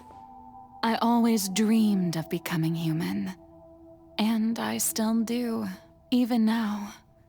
In my eyes, to be human is to be part of the greatest opera ever known. After becoming a god, I separated my divinity from my body and spirit, leaving behind only a self that was as naive and bewildered as my past self on her first day as a human being. The me you see before you now is that divinity, and the human counterpart I left behind, I named Farina. She could feel joy, sorrow, and everything in between. She could be as vain and conceited, or as meek and vulnerable as she wished. Her strengths were of a kind only a human could possess, as were her shortcomings. But in my eyes, Farina's humanity was what made her perfect. She was perfectly human in every way, the person I always wanted to be. Anyway, so then I cursed her. All part of the plan, of course. The plan to deceive the heavenly principles. Do you still remember the final scene of the prophecy? The Hydra Archon alone, weeping on her throne. In order that the prophecy might appear fulfilled, I invited Farina to be an actress, to play the part of the Hydro Archon in the prophecy. Under the curse I placed on her, so long as I, Focalor's divinity, continued to exist, she could not die. But nor was she free to live her life in the pursuit of happiness. Instead, she was forced to take the stage in the opera house, to embrace the role of leading lady, to forever play the part of the god from the prophecy, all to create a deceitful appearance of that prophecy coming to pass. I suppose now you probably understand why your court is called the Opera Epiclese. But Farina is only human, isn't she? Even though she has had a long life, her mind is no stronger than that of any other ordinary human being. I cannot begin to fathom what she has had to endure. It must have been torture for her. It has indeed. And although she is, in a sense, me in human form, I most definitely owe her an apology for it. It's been 500 years. And all along, she's been playing her part in the most unimaginably long, unbearably lonely, and agonizingly painful opera of all time.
Squall Fury!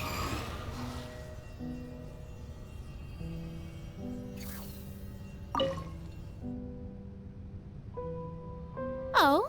Who permitted you to come onto this stage? Now, I understand your admiration for my august self, but I must ask you to keep to the rules.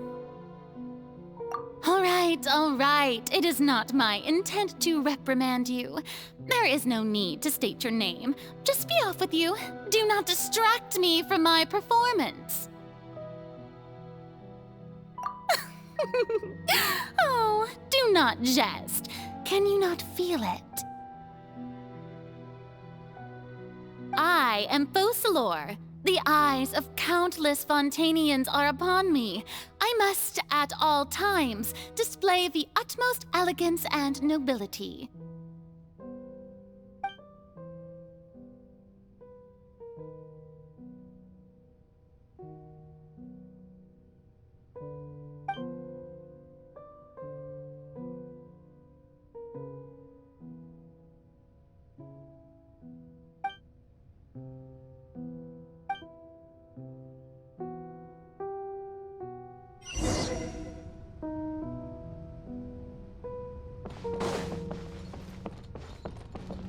Dear audience, the performance is experiencing a technical difficulty, but worry not.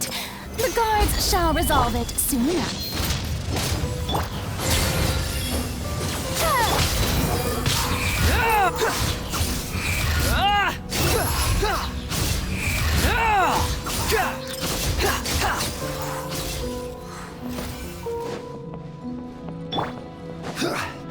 Hey, what gives?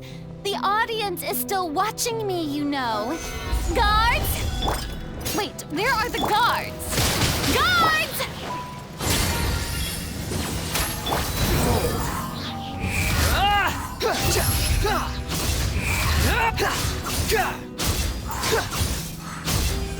Know your place! Gather! Huh? Yeah!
Furina. Huh? Who's that? Who's calling me? Where are you? Be not nervous. Be not afraid. I am before you. Wait a moment. You're mirror me? How can this be? Mirror you, huh? You know what? That's not bad. Let's go with that. Mirror me. What do you wish to say? The prophecy. Have you heard of it? What prophecy? Wait. I know. I think. I don't know why, but it's in my head somehow. The people will all be dissolved into the waters, and only the Hydro Archon will remain, weeping on her throne. Only then will the sins of the people of Fontaine be washed away. Oh, very good. You know it well. What's going on? I can't seem to remember anything clearly.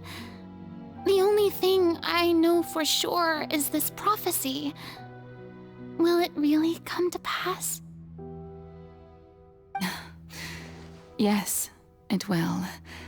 And that is why I've come to you. Disaster will come to Fontaine sooner or later. Things will develop just as the prophecy declared. There is no escaping it. But doesn't that mean everyone will die? I'm a Fontainian just like them. Will I dissolve too? Oh, don't worry. Magical meetings exist in this world precisely to give people a chance to turn things around.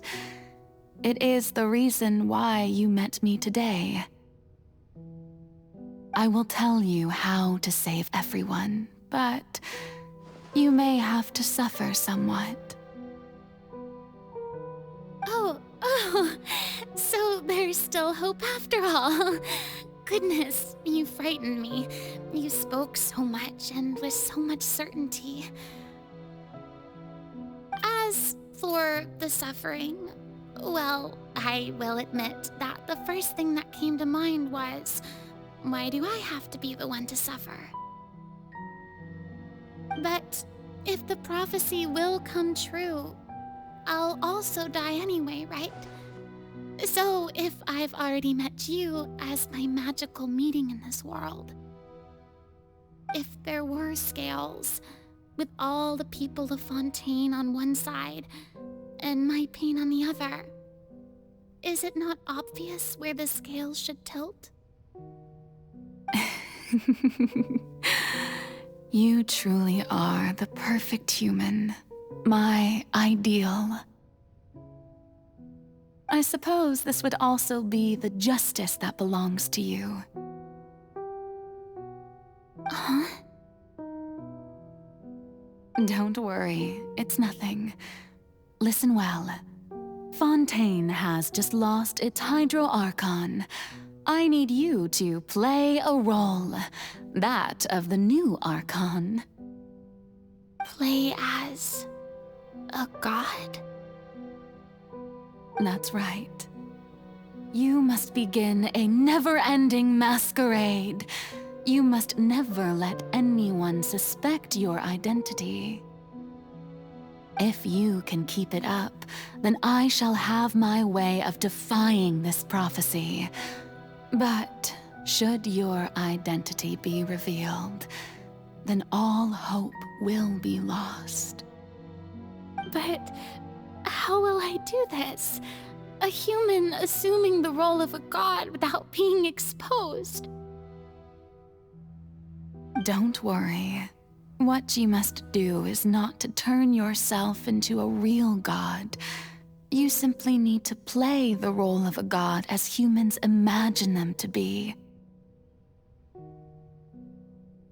Being a human yourself, I'm sure you already know what such an entity would be like.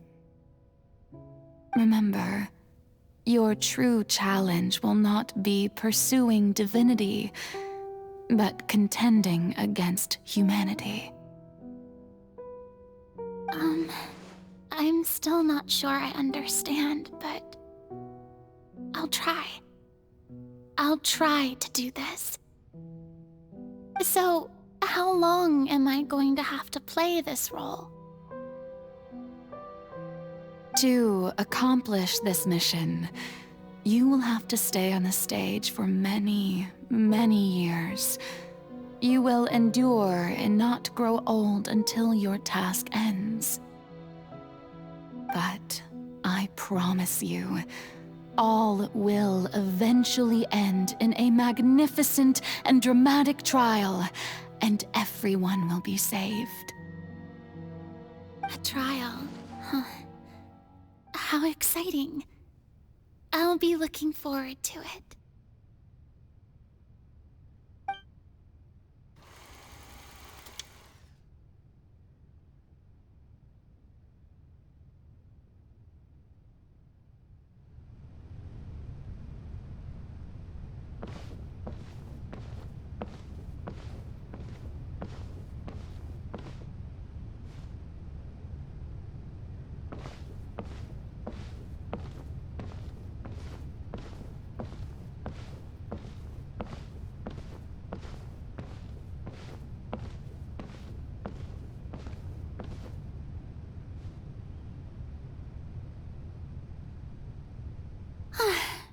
The Maison Cardinalise has announced my accession, but this is my first time facing the people. What should I say to most appear like a god? To be honest, I still don't know. Perhaps I should first try to act natural. Ladies and gentlemen, good evening, and welcome to the Opera Epiclese. I'm sure you've all heard about how I have taken on the role of Hydro Archon. Indeed, I am Verena de Fontaine, your new Archon. In truth, I know little about becoming a nation's new god, but it will be my honor to guide you all. As the god Focalor, the god of justice, I shall do all within my power to lead you into an age of fairness and justice. Once again, thank you all for coming. If you should have any questions or suggestions, please send them to the Maison Cardinalise. The future of Fontaine will require us to work together, after all. This should do it. I thought I might stammer, but thankfully, I was able to convey my thoughts just fine. Okay, and next. That's the new Hydro Archon. Is this some kind of joke by the Maison? I would have thought that a being that surpasses humanity would be a bit more assertive. Hey, did you hear that? She even told us to send her suggestions there at the end. Shouldn't gods be all-powerful? She's being so modest. What's the difference between her and an ordinary person, then? If you ask me, perhaps the succession didn't actually happen. She might just be a Maison-back puppet. Wait, what's going on? Why is everyone suspecting me of being a fake? Oh, this is bad. If I get exposed here, there'll be no saving the people from the prophecy. Right. Mirmi said that I just need to play the role of a god as humans imagine them to be. Calm down, Verena. Think. What do the people want? How would they imagine a god to speak and act? Assertive, with a strong sense of presence. One who can dispel all doubt. That is the character I'm fated to play.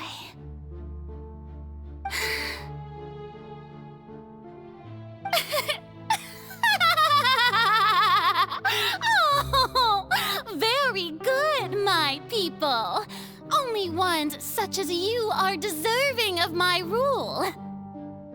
Now, I was wondering if some weak puppet were to one day come onto the stage and claim ownership of this opera house, would the children of Fontaine follow them? Well, it seems that you would all see right through them. Having passed my test, you are qualified to witness wondrous trials alongside my august self, here in this opera house. You may consider my previous act a door gift of sorts. I thought it was a debut that suited the atmosphere. Now then, let us be reintroduced. Ah, so that was just a performance.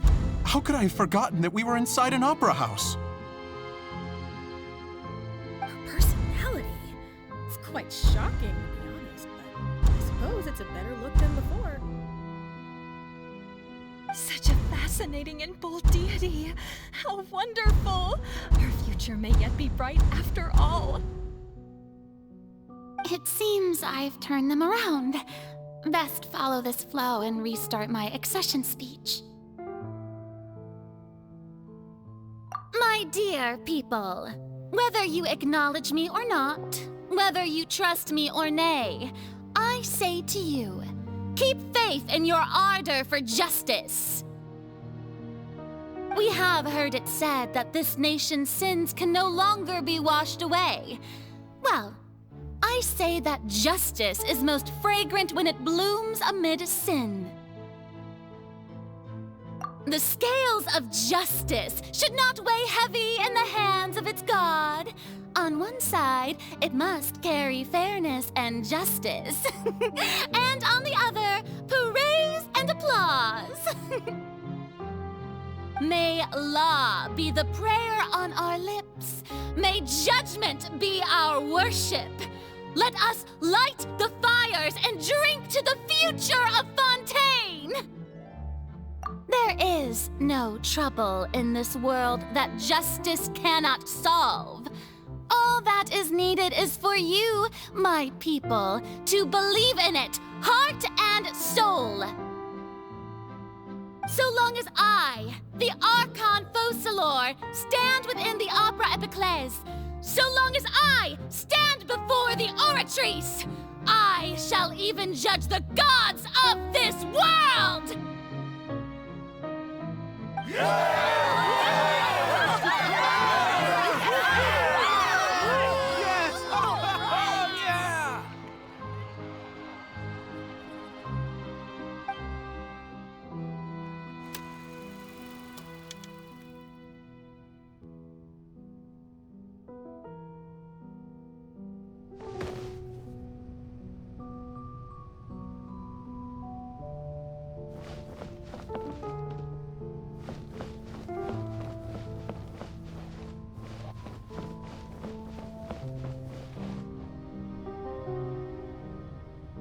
Lady Farina, here are today's case reports, as well as a summary of the follow-up for your perusal. Come now, was I not just at the Opera House in person? Leave these kinds of things to Neuvillette.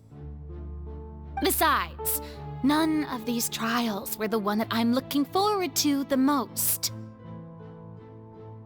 If I may be so impertinent, what kind of trial are you truly looking forward to? A magnificent, dramatic, and wondrous trial. A trial to end all things. How could you hope to understand? That's true. I fear I lack the ability to grasp your divine thought, Lady Archon. No need for fright, and do not take what I said before too seriously. Go now, do your duties. The trial I await. It will come one day.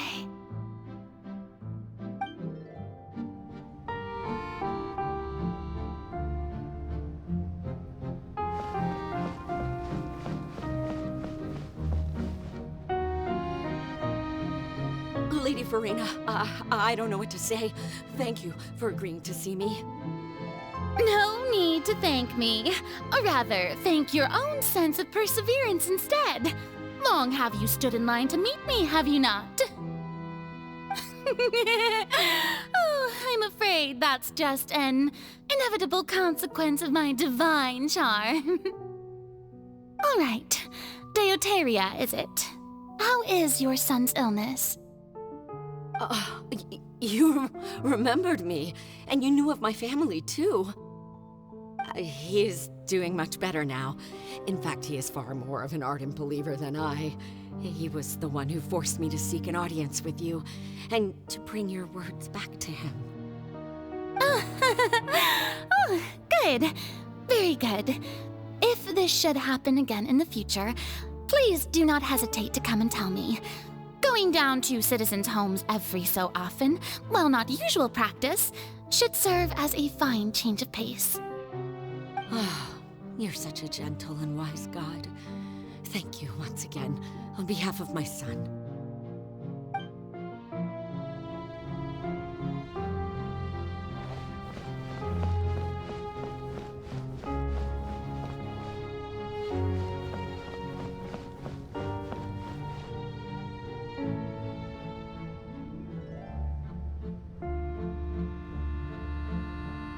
Lady Farina, here are the latest hydrological reports. As for the specific parameters you asked to take note of, I'm afraid things still don't look good. I see. It's as I thought then. As your god, I did already expect this, but I wanted to see how far your human wisdom would allow you to analyze it. All manner of signs indicate that the prophecy will still come to pass. Forget it. That's not something you need to worry about right now. Well, as I understand it, the Fontaine Research Institute is also trying to find a way to counter the rising water levels. Really? Have they found anything? I'm afraid that they haven't found any effective solution thus far. Is that so? Well, no wonder. This issue has reached the realm of the gods, after all. Still, their spirit is praiseworthy.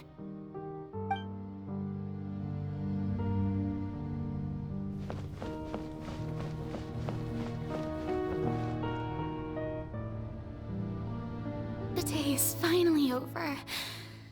I haven't had a moment to breathe this whole time. But it's good to see that everything's getting on track.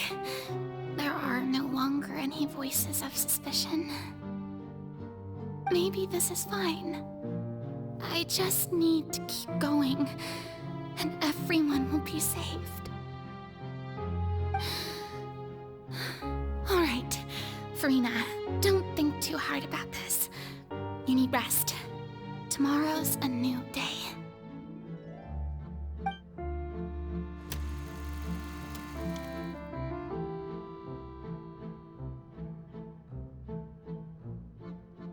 Lady Farina, here are the new trial reports for the latest cases, as well as a summary of the follow-up.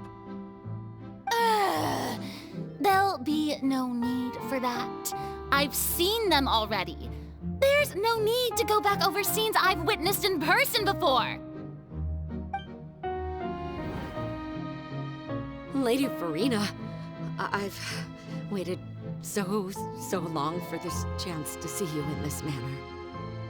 Indeed, my dear, loyal citizen.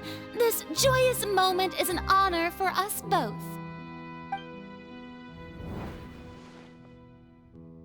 Lady Farina, we're detecting significant hydrological anomalies near Poisson. Understood. Keep monitoring. Keep me informed should anything come up at the Institute.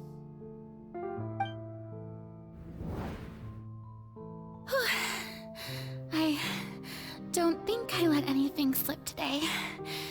I must show the people that there is nothing to worry about. I just don't know when these days will end. I feel utterly exhausted. best to rest early today, too.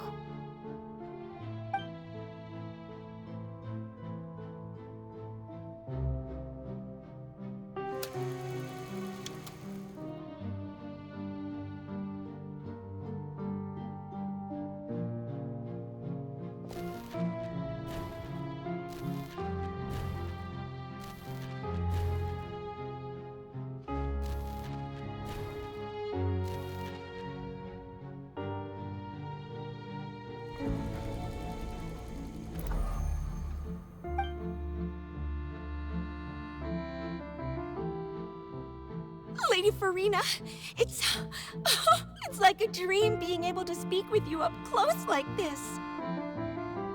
I've heard that the first member of our family who was honored to receive an audience with you was Madame Deoteria, almost 20 generations ago. And what a fine family yours is indeed. It brings me great joy to meet such a faithful believer, a descendant of a line most ardent. Surely you exaggerate, Lady Farina. My lady? What is it, good citizen? Oh, are you crying?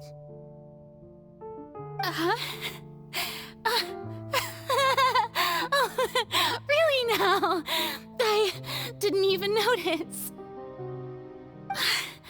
This must be the overflow of hydro from my person. Well, can't quite help being the god whose dominion is the waters, can I?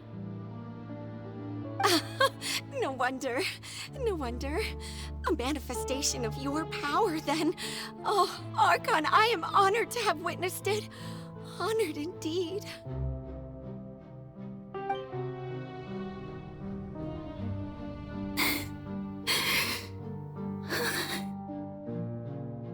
So interminable. So lonely. Just how much longer? Hundreds of years must have passed by now. Perhaps the show must go on for hundreds more.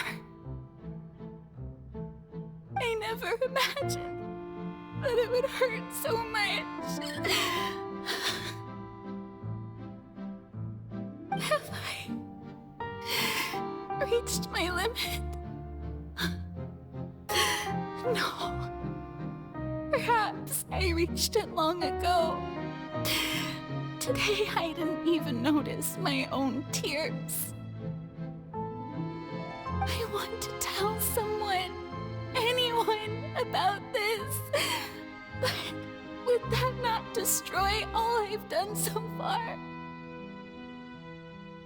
I've conducted so many investigations across the centuries, but there's not even a sliver of hope that we might break the prophecy.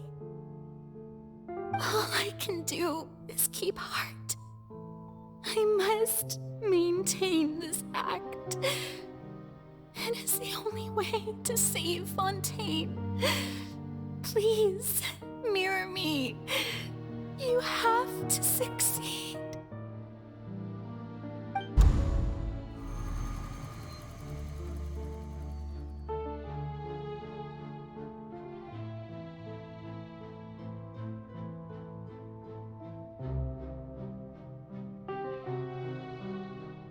Farina, you don't have to shoulder this burden alone.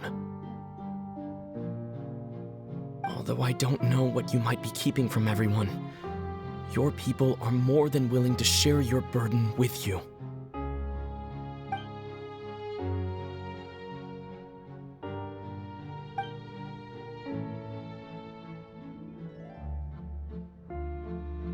Share my burden. That's impossible. It was fated right from the start that this would be my duty alone.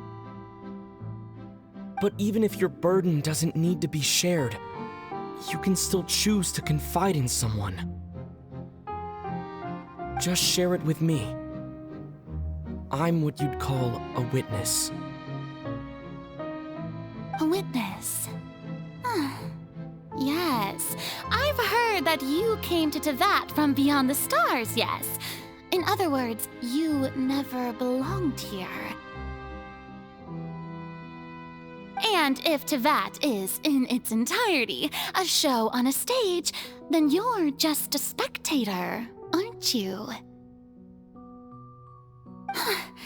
If that's the case... He's right. I could confide in him, couldn't I? But if things don't play out as expected, the people of Fontaine will be the ones to pay the price. No, Farina. You shouldn't be selfish.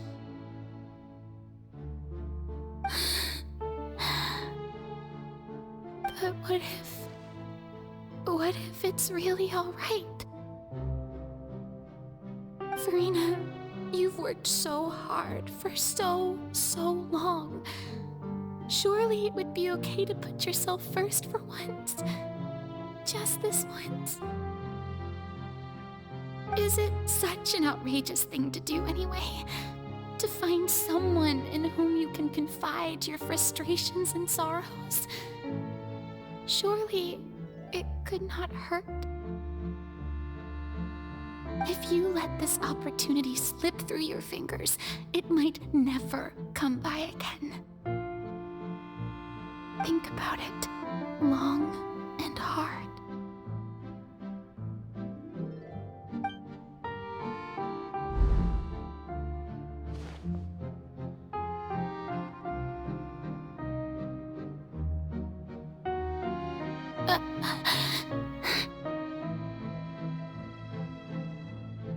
No, I have nothing to say. I am Farina, the Archon of Fontaine. Everything will surely get better. All you need to do, dear spectator, is to witness my performance until the curtains fall.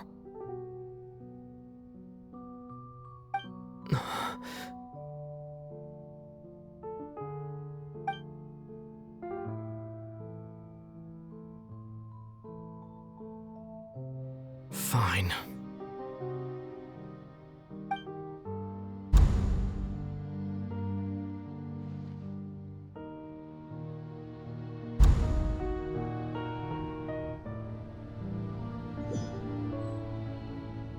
So even Farina doesn't know the truth? You've never once let her in on the full plan? Yes, it had to be done. To deceive the heavenly principles, you must first deceive yourself. She did very well. If she had let her resolve falter even once in these 5 centuries, Fontaine would have been doomed to the most tragic fate. It seems that trusting humanity was the right decision after all. I believe that I understand how your deception works, but that is only half the truth, is it not? How would you build on this foundation to save the people of Fontaine? That is the most important thing. Ah, good. Of course, the Iudex of Fontaine has pinpointed the crux of the issue. I'm sure you've long sensed that the Oratrice is no simple machine, yes? I've always suspected that it had its own consciousness, and Linny did mention that he heard a human voice within the core chamber. It now seems that that person was you, hidden within the machine all along. Am I right? And then I became one with the Oratrice, taking Fontaine's gnosis with me. Yes, it would seem so, wouldn't it? Alas, your understanding of this device still lacks sufficient depth. In truth, it is no enactor of justice. It is, in fact, a device created to kill the god of justice. I beg your pardon? Oh, you have it. And to be more precise, not only will the Oratrice take down the god of justice, it will also take down the divine throne upon which she has been placed. I mean, did you think I would be the sort to enjoy peaceful repose while Farina suffered? My work over these last 500 years has been to constantly accumulate indemnitium within the Oratrice. But really, some have already discovered that only a small fraction of the energy generated by the device was ever used to provide power to Fontaine. The vast majority had to be, accumulated to enact this death sentence. It was all a part of your plan then? Both the trial and the sentence? Indeed. This power, accrued over 5 centuries, could have sustained Fontainians for millennia had it only been used for that purpose. Almost all of it has now been stored within the Oratrice. But only power of this magnitude could hope to destroy the Hydro Archon's divine throne, shaking the rules established by Celestia and breaking through the institution that is the Seven.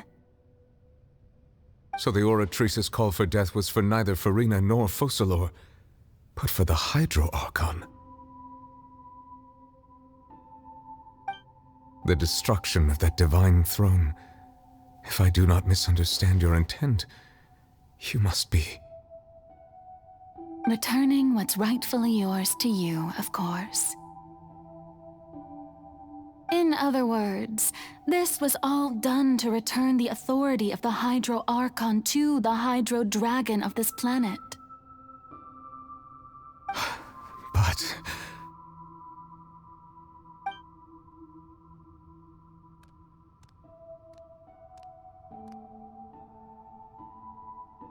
Oh, what? Getting sad again, are we? The authority of the ancient dragons shall soon be yours once more, O Hydro Dragon Sovereign. And this is the face you make. all you've done throughout the years is just so you can sacrifice yourself at the very end. I've never quite seen it that way, you know. Even now, I'm quite pleased at how well my deception worked.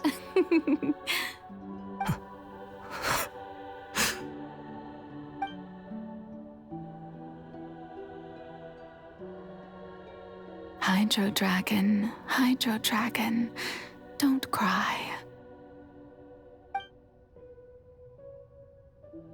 I must say, had it been within my rights, I would have loved to judge the heavenly principles themselves. Were they not guilty of essentially the same crime? Egeria stole the power of the primordial sea, and the heavenly principles stole the power you ancient dragons possessed. I, for my part, am the god of justice. And is it not just that your original powers should be returned to you?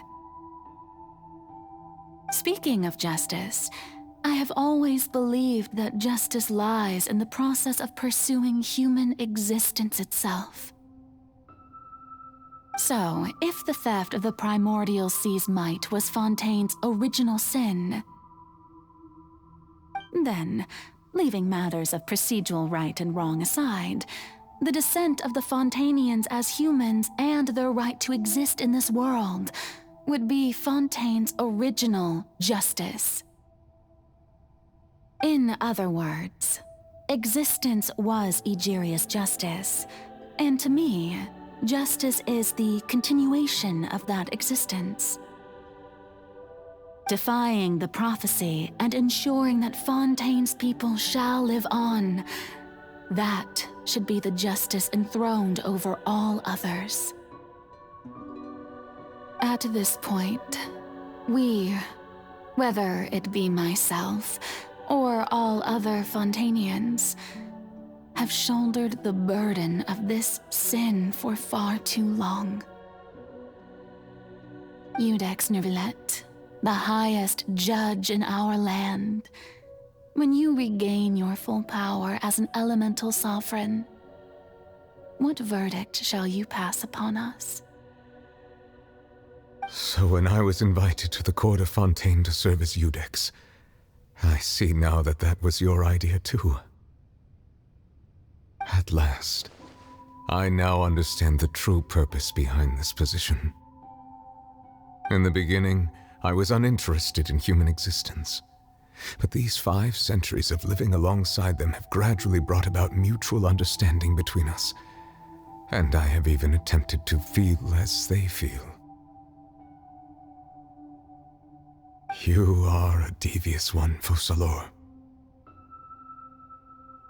Things being as they are, surely you know that I could never declare them to be guilty.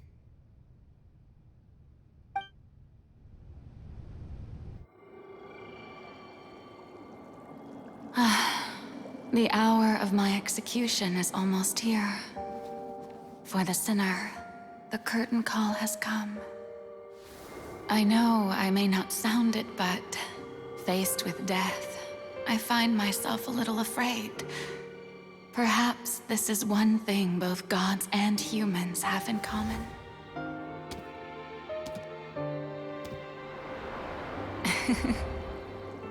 Farewell, Neuvillette. I hope you've enjoyed the part you played these 500 years.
Iudex Neuvillette, hereby declare, people of Fontaine, your sins are forgiven.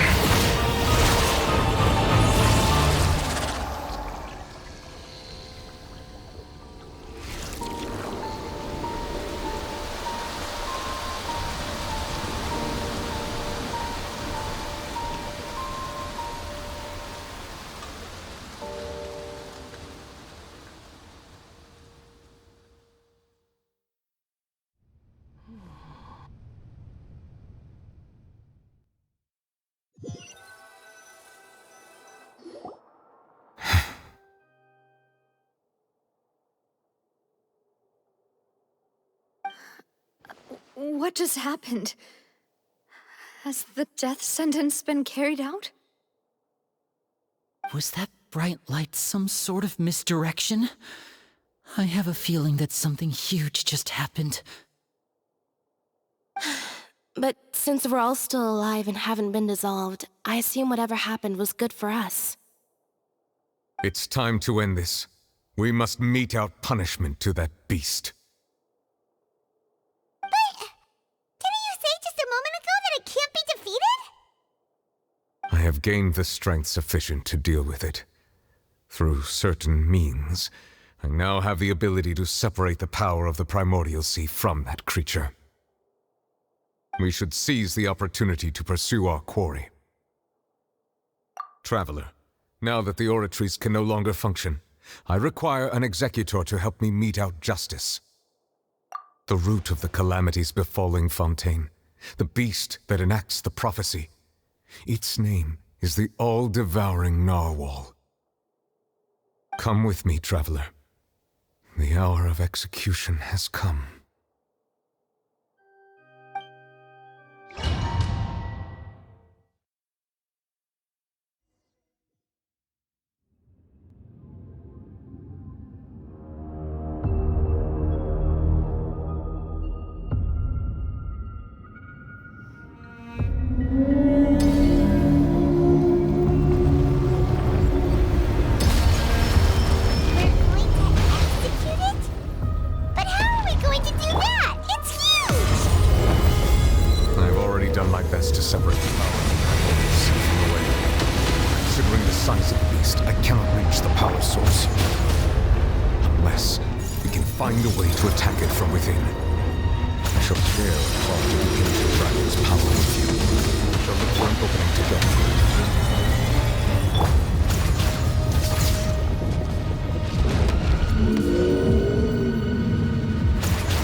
Solidify!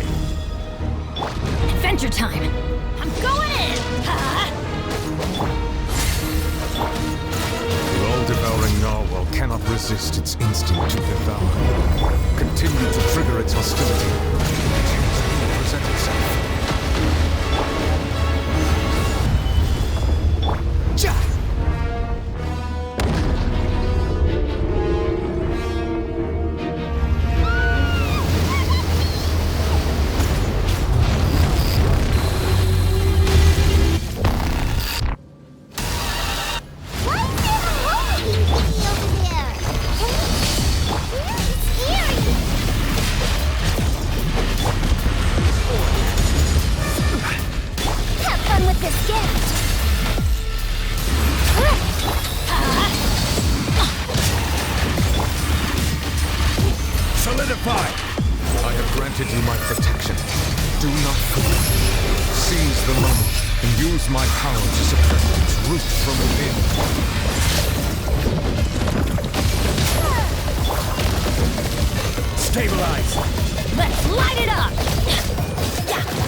Thanks for helping with the cleanup. It should have been my job, but... oh well. It was just supposed to be a short private training session for me. I didn't think that my disciple and my master's pet would start brawling in the meantime. Well, actually, I had a feeling that it would happen at some point, but they bumped into one another earlier than I thought. What a blunder. I suppose I'll have to swing my sword 3 million times as penance. That power. Who are you exactly? Paimon has an idea. From what she said earlier, she must be Child's master. Skirk, right? It's just that he gave us the impression that she was the less talkative person. I simply did not have anything to say to the weak. But you, on the other hand, managed to defeat the all-devouring narwhal without using power from beyond this world. So you may speak to me as equal.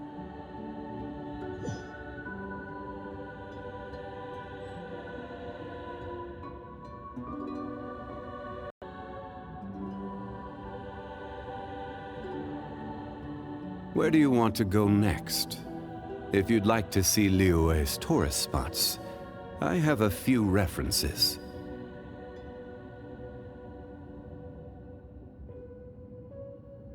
Osmanthus wine tastes the same as I remember.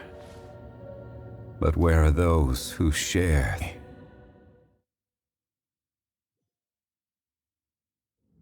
Thanks for helping with the cleanup. It should have been my job, but... oh well. It was just supposed to be a short private training session for me. I didn't think that my disciple and my master's pet would start brawling in the meantime. Well, actually, I had a feeling that it would happen at some point, but they bumped into one another earlier than I thought. What a blunder. I suppose I'll have to swing my sword 3 million times as penance. That power. Who are you exactly? Paimon has an idea. From what she said earlier, she must be Child's master. Skirk, right? It's just that he gave us the impression that she was the less talkative person. I simply did not have anything to say to the weak. But you, on the other hand, managed to defeat the all-devouring narwhal without using power from beyond this world. So you may speak to me as equals. I have to agree. It's a strange use of a planet's primordial waters just to raise an all-devouring narwhal. That kind of power is wasted on it. It's not cooperative. It eats too much. And I have more important things to do with my time than pet sitting. The only thing that creature has going for it is its looks. All in all, it fails as a pet. Miss Skirk? I think you might have missed the point. The point being? Well, being that this pet almost destroyed an entire nation. So what sort of person is your master? Well, Child's master's master. Wait, is that right? Oh, right. So you don't know him. Sorry, I assumed you did. His name is Sertologi. Huh? I am unfamiliar with that name. Huh. So Master isn't sufficiently famous. How should I describe him then? Have you heard of the name The Fowl? The Fowl? Still nothing? Well, how about the Visionary? Vetterfulnir, then? Or Gold Rhine-Daughter? Ooh, that one we've heard! Rhine-Daughter's part of the Hexen Circle. She's Albedo's mom, right? Oh, so you do know that name. To be honest, I also heard all of those names and titles from my master. I don't actually know them either. But I suppose you understand now, yes? My master is likely a similar sort to Rhine-Daughter. They are both pursuing some form of perfection. Wait! Didn't you also mention a visionary person? Paimon didn't quite catch their name. Actually, never mind that. I believe it expedient to inform you that the all-devouring narwhal used up nearly all its strength fighting you. Such roiling hydro energies will prove difficult for the planet's deep seas to digest. As such, the fontaine back on the surface has most likely been thrown into chaos. In other words, the prophecy that you've been fretting over should now be in full swing. What?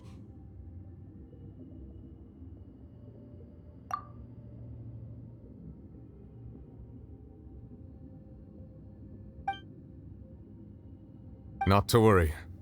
Focalor has already managed to deceive the heavenly principles.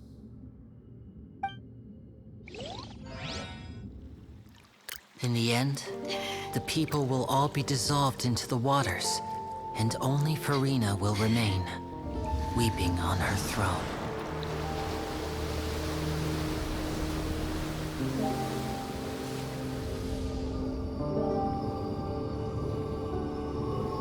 Only then will the sins of the people of Fontaine be washed away.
Initiate emergency rescue!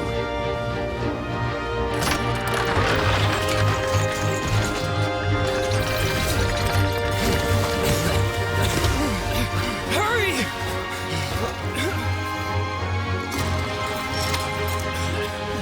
Hey, lend a hand!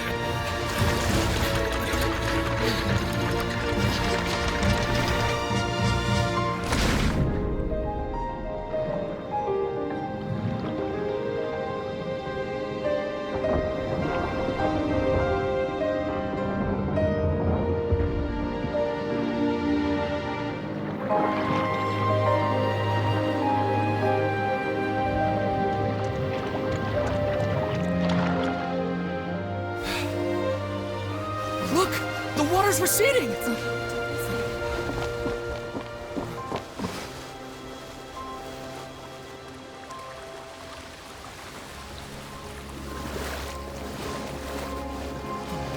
It's a miracle! Water's receding. We didn't dissolve. The prophecy was wrong. The prophecy was wrong!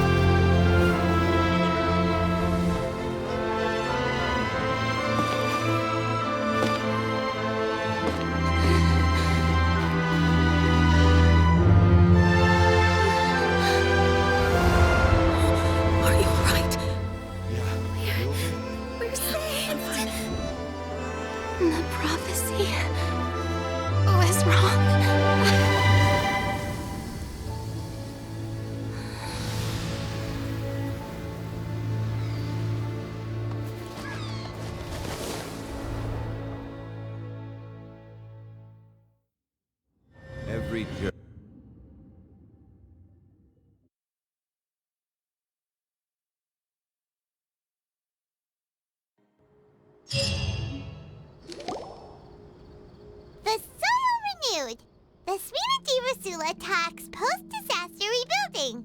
I recently visited Poisson to meet with Miss Navia, spokesperson of the Spina di Rosula, and we spoke about Poisson's present and future. Old soil can still give birth to new bloom, Miss Navia stated. Hope is like seeing a small cookie when you're starving late at night. You just need a little of it. ship winglet, Booner Bane of the Fontaine Research Institute. The various disputes that have arisen on account of Mr. Edwin have suddenly become a shield over the Institute, with Jurier turning out to be a once-overlooked hidden gem. People always call the first researcher mad, but few know what to call the second. And should that latter person achieve a miracle, they would find it all the harder to find a word with which to classify him and his team. Wow! Paimon barely recognizes the people in the reports. Are those really Jurier and Navia? They sound like real big shots. What do you think? Pretty enthralling, huh? The Steambird's idea was pretty simple. With the disaster just having passed, we would print a free edition packed to the margins with good news to calm people down. The value for these big scoops lies in their inevitable follow-ups. We'll publish further reports and go into the stories behind those people. Edwin's assistant, Jurier, created a true flying ship, while Navia is leading people in the reconstruction of their home. I'm sure that these stories could draw even your well-traveled eye. Paimon's curious too! Wait a minute. Didn't we watch everything happen from start to finish? What's there to be curious about? And that's exactly why I'd like you to come conduct interviews with me. You're the best incubators of news, if you haven't noticed. And also, with you around, I'm sure I'll get to see that Duke. Are you sure? Hasn't he turned you down several times already? Oh, this time will be different. Come on, let's head to Poisson first, and then make a trip to the fortress. There are some things you'll only know when you get there.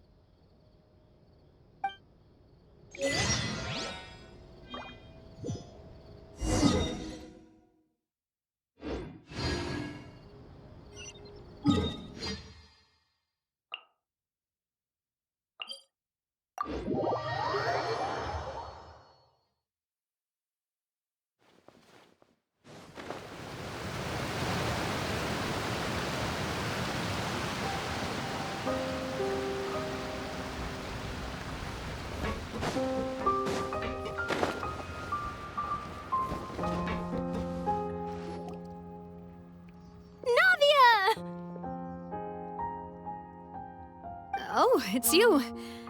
What brings you all here? Hey, we're just having a look around.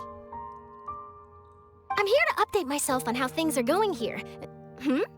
Oh, the Fatui are here too. Let me introduce you. This is Mr. Garunt Snežević. He represented the Knave in sending us a large amount of supplies, and is helping with our work. Our residents are hard at work as well. Thanks to everyone, work is progressing nicely. We've lost a lot of people, but we're moving forward. That will have to be enough. Hello, Miss Charlotte. I'm a big fan of yours. I especially like that article you wrote last year about Fontaine's stray cats.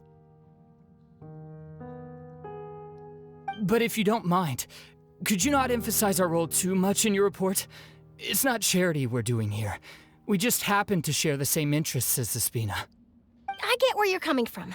I'll keep it as simple as possible. Or would you be willing to feature as friendly neighbors? That would be fine. Thanks. Oh, you're back too. How are things? We finished laying down the construction materials. It'll be another hour before the workers are able to go over there. Huh? You're here too, Clorand? Well, her reputation's greatly risen after that whole duel business with Miss Farina, so she's here in Poisson to wait out the heat. All right. She really came here to help me out. There's too much to consider in the reconstruction of Poisson. The Spina has need of more decision-makers. And, well, I do already happen to be connected to Mr. Callis. Oh, wait just a moment. Do you mind me asking a few questions? You know, about how you felt before the duel, about what it was like facing down a god. There's lots of exciting material there, I bet. Forget it. I'm sure you can find a better theme than that, Miss Charlotte. I see you're the same as always. Couldn't you do me a favor, for Navia's sake? Well, if we're talking about doing things for my sake, you might as well just take a few more photos of me. Or of the Traveler. It's better than wasting time persuading Clorand, at any rate. Of course I will. I'm not gonna let him off that easy. All right, then everyone who wants to be in the photo, gather up and smile.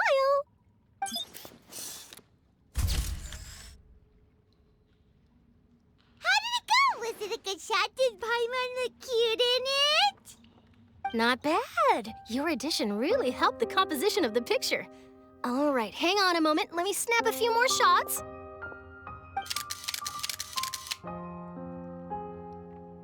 All right, that should do it. I'll be back here later anyway, so let's call it a day. You're very quick. Speed is of the essence when it comes to the news, and freshness is the key. Also, not to brag, but I'm pretty good at building connections. Who knows? I might eventually get that interview with you after all, Miss Clarand. Wow, you really do have that never say die spirit. I'm impressed. I'll hazard a guess that this is how you got that interview at the Fortress of Maripede. Whoa, you're well informed. Let me make a guess too. I asked Sijuin, who told Monsieur Nervillet, and he told you, right? That's a very complete information chain. In truth, all Monsieur Neuvillette asked me was, when did the fortress become so friendly towards the media? I told him that it was best not to speak too soon. There's no guarantee that Ridsley will make a personal appearance. You're right. I've got to treasure every moment I have with them. In which case, I'll be making a move first. Stay safe now, and tell me if you hear anything interesting. I'll treat you to afternoon tea in exchange.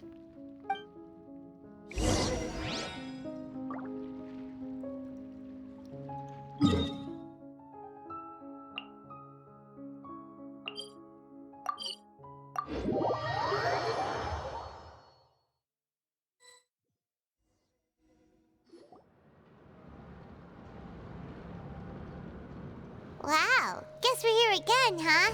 There's a real nostalgic feeling to this place. Looks like you've been missing us. Duke! Did you come all the way to the entrance to greet us? Of course. I'm here to welcome you and our dear Miss Charlotte, whom our good head nurse recommended to me. It's an honor to finally meet the much-rumored Duke. Thank you for consenting to my visit to the fortress, sir. No need to thank me. But that said, I shouldn't be the focus of your interview. I trust you recall our agreement? Of course, of course. All right then, this way.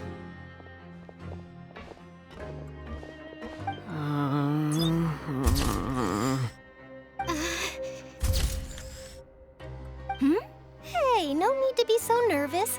I've already taken all the photos we need.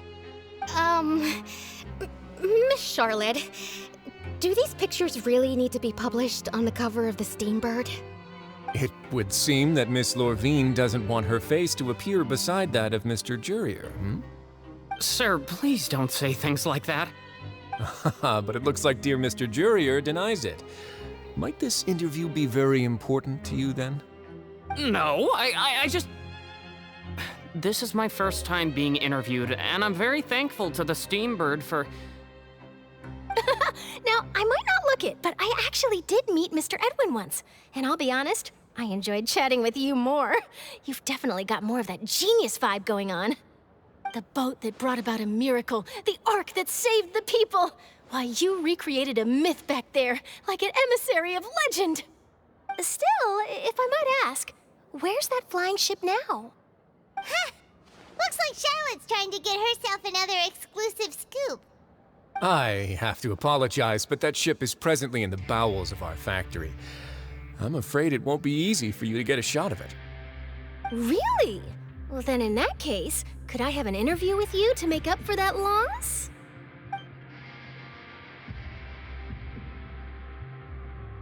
You already know my answer, I'm afraid. Best you interview our head nurse instead.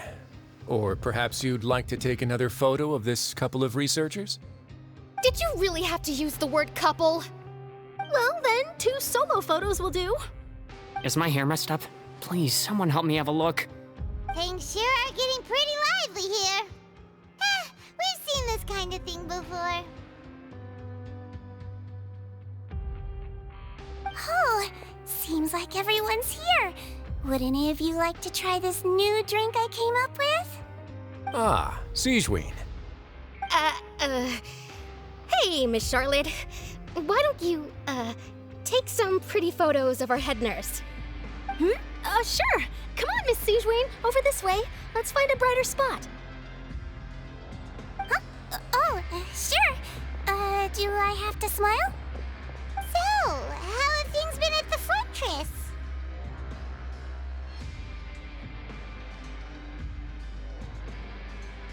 Same old, as you can see. Fontaine's undergone some changes, but this place is still more or less the same.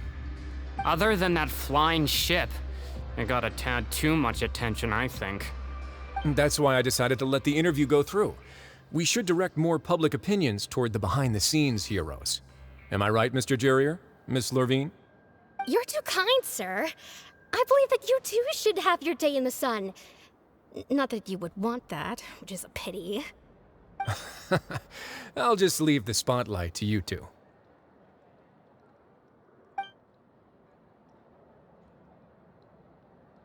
I see. Lots of things happened that day, huh? Anyway, regarding that Harbinger, I'm not sure you remember, but his 3 young followers are still waiting for his return. He sure did win them over, huh? I'll tell them that there's good news and bad news. The good being that their boss seems fine, and the bad being that they must face extended sentences for abetting his escape. Oh, actually, what about you? Are things gonna change for you too? What change can there be? The fortress will keep chugging along, and so will my duties. As to what Miss Farina's departure will mean for the nation, and if our laws and governance will be transformed, we'll leave those to the folks in the overworld. Hey everyone, the photo shoot's done. Good. In that case, let's call it a day here. Thanks for your cooperation. Come on, Traveler, let's go. Till next time, everyone. There'll be a next time? Maybe. Who knows? I might write a story about the underwater factory next time. Until then. All right, last stop, the docks.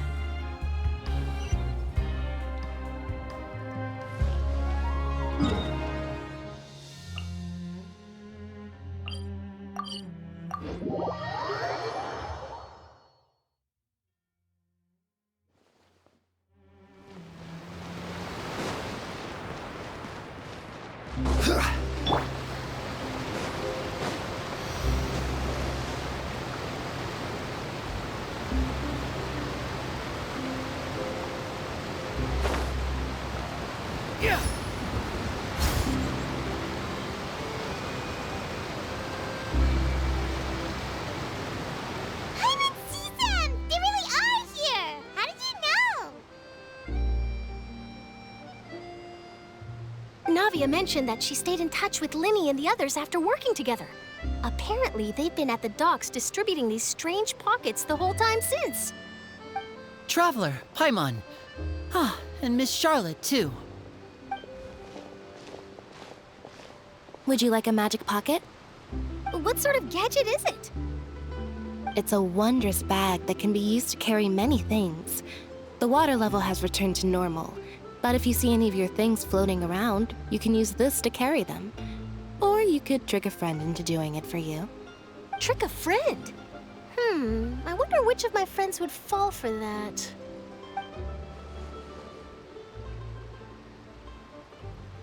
You could just make a friend like Fremine here. Isn't that right, Fremine? Is this what you meant by, I'll help you make some more friends? To be honest, that sounds pretty sweet. Could I have your contact, please? Sure. Please, write down my address. You sure are working hard to help Fremine socialize. He was the one who proposed doing this. He even wants to assist in our magic shows. Yes, I was planning to first introduce Pear as an assistant, and later Fremine himself. In the future, I think we can leave underwater escape magic to him too. That said, would anyone want to see a diver escape underwater? Oh, it'll work out. Every journey begins with the first step. He'll become a part of our show eventually. Lynette, could you come over? Miss Charlotte says she wants to take a picture of us. Got it. My, that Charlotte is rather perceptive. She got rid of everyone the moment she realized I had something to say to you. So, how have things been, Traveler? Father says that you did a great deal during the latest events. She's very grateful for your contributions to Fontaine. That's all right. We were more than happy to help.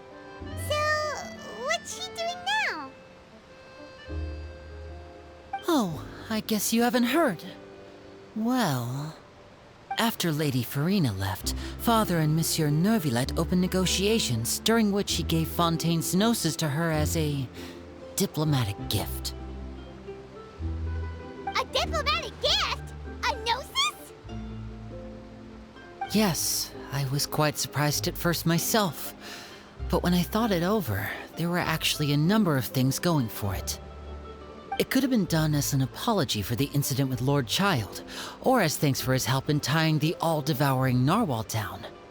Furthermore, Father did also lend significant aid to Fontaine and Poisson. Well, that's true, but this is a gnosis we're talking about. Doesn't this seem a bit irresponsible? I would agree, but I've also heard that it seems that Monsieur Neuvillette has had a significant change of heart regarding the matter. So there's some reason for this that only Neuvillette knows about? I suspect you'll have to ask him about that yourself. Yes, speaking of which, I did see him strolling around the entrance to the Fortress of Meripede a while back. Isn't he real busy and stuff? Paimon didn't think he'd have the time for that. But back to the topic. The gnosis was given to the knave, right? What about Child? They say that he's returned to Snezhnaya to recover from his wounds. I hear that the recent disaster really did a number on his health. That's true. When you think about it, we've had loads of run-ins with the Fatui. To think we'd be allied with them this time. So shocked by such a simple switching of sides?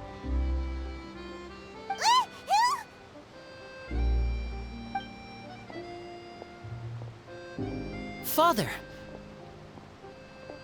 Well, what do you know? Come to the docks to see how my children are doing and meet the Traveler by chance. Please do not pay my accomplishments in Fontaine too much mind. I would have done them regardless. Are you going to take the gnosis back to Snezhnaya?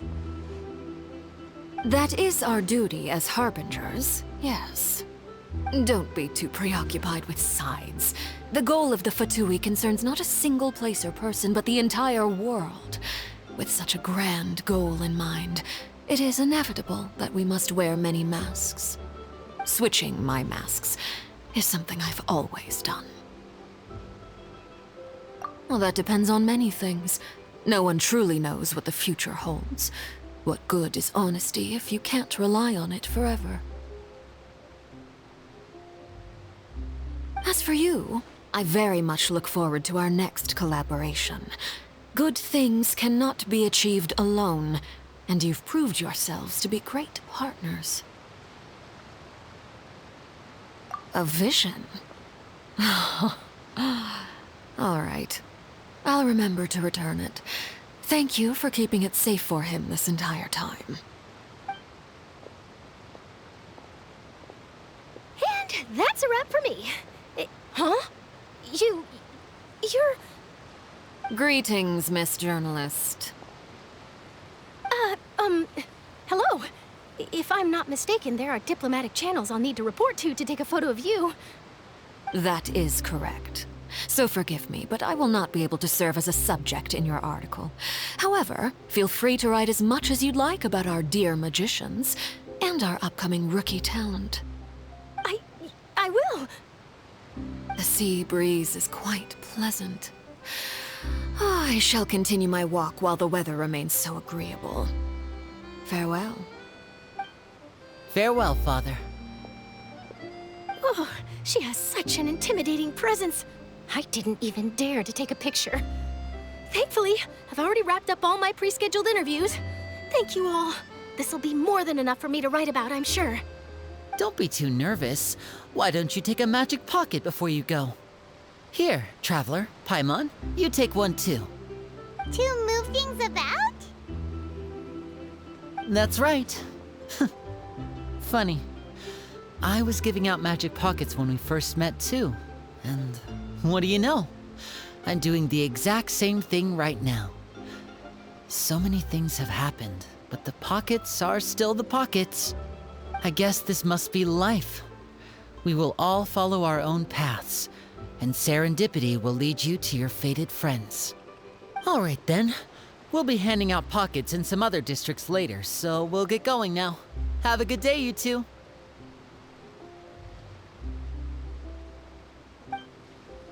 Well, guess we sent Charlotte off. Shall we go see how Neverlette's doing? As long as he's not so busy that he doesn't have time to chat anyway.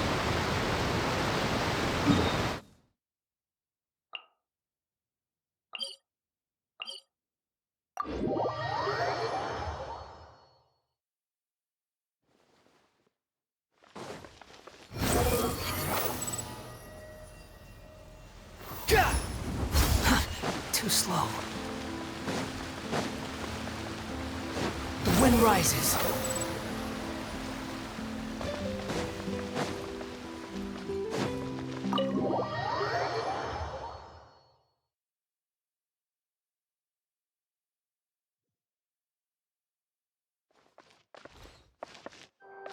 Quit following me.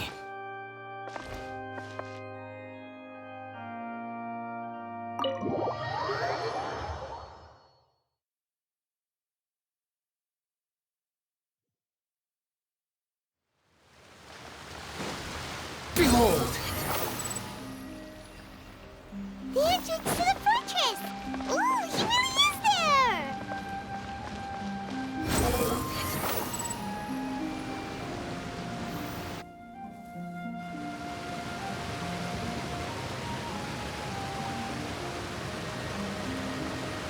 So, you really are here, Neverlette!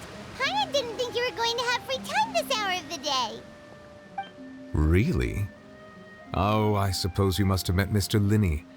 He took the time to greet me earlier when he passed this way. In any case, you came at a good time. I was just considering reaching out to you to set up a meeting, so I may explain some things that I haven't had the time to before. Aw, Paimon's glad that you remembered. Thank you for keeping us on your mind, what with you being busy and all. Alright, let's have it then. How was Fontaine actually saved? The whole business is still quite the mystery to us. It is strange how words can often leave a bitter taste in the mouth when it finally comes time to say them out loud.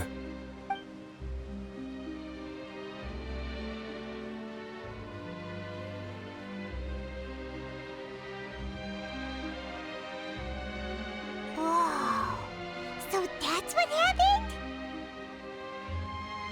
Focalor destroyed the divine throne of the Hydro Archon and restored your power to you, transforming you into a fully fledged elemental dragon sovereign!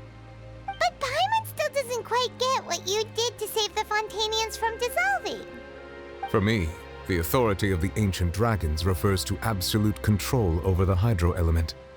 Fontainians were incomplete humans born of Egeria's use of the power of the primordial sea, with constitutions similar to that of mimics.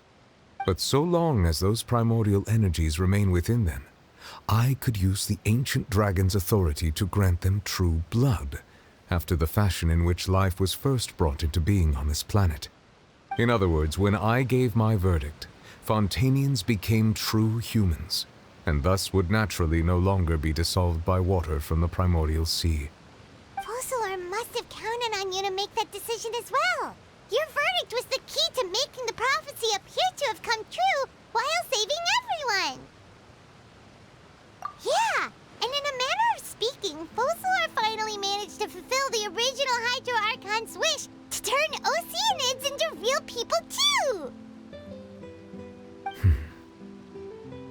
It seems from your expressions that you still have more things you wish to ask. Ask away. I will tell you the truth as I know it.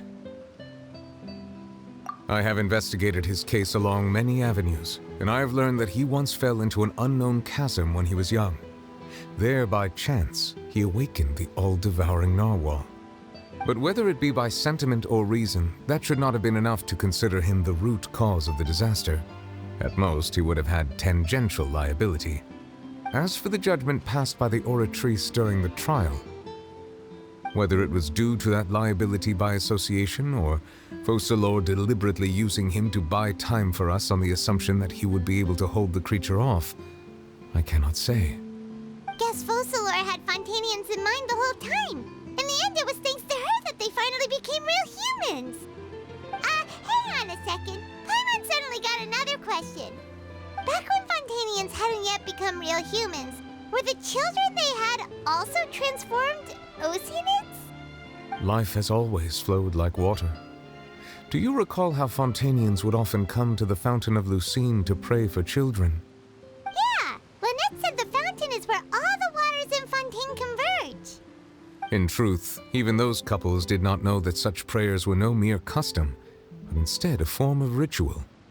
Those Oceanids who were blessed within the spring water would later descend as new humans in the coming months. Paimon sorta gets it now. Either way, it seems like this ritual won't be of any further use, but it'll probably live on as a local custom.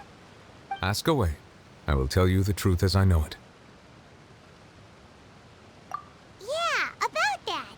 Risley said Farina has already left. What's that all about? Ah, Lady Farina. The people are only aware that her death sentence has not been carried out. She abdicated the post of Hydro Archon and left affairs related to that title to me, before leaving the Opera House. I related Focalors' words to her faithfully and completely. After hearing them, she seemed neither saddened nor comforted. She simply said that she was tired and needed to rest. Having said that, she then packed her things and moved out of the Opera House, not unlike how an ordinary person might. But she's still got a place to stay, right? You need not worry. I will make arrangements to ensure that she will not want for food, clothing, board, or travel. In truth, I am somewhat happy for her. The wear and tear on her spirit will, of course, take time to heal. But now that she no longer has to play the role of Focalors the Hydro Archon, she can finally lay down her burdens and lead a normal life. What about you then? What are your plans now that you've regained your full powers as the Hydro Dragon? After Focalors passed on, the Oratrice also ceased to function. This matter will directly affect our trials. After much careful consideration, I've decided to take over its role in our courts. From now on, I shall hear cases and pass verdicts by myself. Looks like you're still considering stuff from the perspective of the Udex, huh? As an elemental dragon, there are indeed many things that I must do. But this power and this duty, in a manner of speaking, you could say that both were granted to me. As such, before I attend to my other responsibilities, I must first and foremost continue to serve Fontaine as its highest judge. The duty of the Hydro Sovereign and the duty of the Udex shall coexist within my person. Additionally, the Hydro Archon's departure has brought about another problem, which is that the Opera House shall no longer produce indemnitium. That's true. That power was derived from the people's faith in the Hydro Archon, wasn't it? Wait, but the various mechs and machines in the city are all still okay. Where are they getting their energy from? As I am now, I have full command over New Musia, and it can serve as a complete substitute. Another reason why I cannot quite leave Fontaine immediately. Wow. This ancient dragon's authority stuff is really quite useful, huh? Ask away. I will tell you the truth as I know it. Oh, that's right! They say you've given it to the knave as a diplomatic gift or something! Leaving aside their intentionality, the two Fatui Harbingers have indeed done much for us during this crisis. Their sole remaining goal in Fontaine, at least at this point, would seem to be the Gnosis. The Oratrice has ceased to function. The Hydro Archon's divine throne is now no more, and I do not need the Gnosis's power. As such, it has lost all meaning for Fontaine. If the Fatui have impure designs, then we might as well accede to their request now, and avoid unnecessary conflict. What complicated considerations. Paimon thought you were just giving it to them out of gratitude to the knave and as an apology to Child. Ask away. I will tell you the truth as I know it. You will soon be heading to Natlan, I presume? I'm afraid that I have little talent as a travel guide, so all I can do is tell you what I know about that land. As far as I'm aware, Natlan can be said to be a nation of dragons. A nation of dragons? You mean like you? No, I suspect that I would not find myself welcome there. Unlike ancient dragons such as myself, the dragons of Natlan have undergone long years of development and evolution. Large numbers of them have entered a form of coexistence with humanity. Natlan is also the nation of war. War ravages those lands like an undying flame. There is one other piece of information I got incidentally from my negotiations with the Knave that I believe may be useful to you. The Harbinger known as the Captain has thrown his hat into the endless ring of war. The Captain. Sounds like a real tough customer. Seriously, everywhere you look, there's a Fatui Harbinger doing their thing. I suggest that you fully prepare yourself before going to Natlan. In the meantime, Fontaine's doors will always be open to you. Ask away. I will tell you the truth as I know it. Hang on a sec. Paimon's still got a question about the Gnosis. When we spoke to Linny earlier, he mentioned that your attitude towards giving away the Gnosis had clearly changed. We guessed that there might be some reason for it that only you were aware of. No wonder the House of the Hearth is the Fatui's intelligence division. They are certainly sharp. So regarding this specific issue, I was just getting ready to share something with you. What is it? In truth, I exchanged some further words with that lady named Skirk after sending you two back to the surface. It went something like this.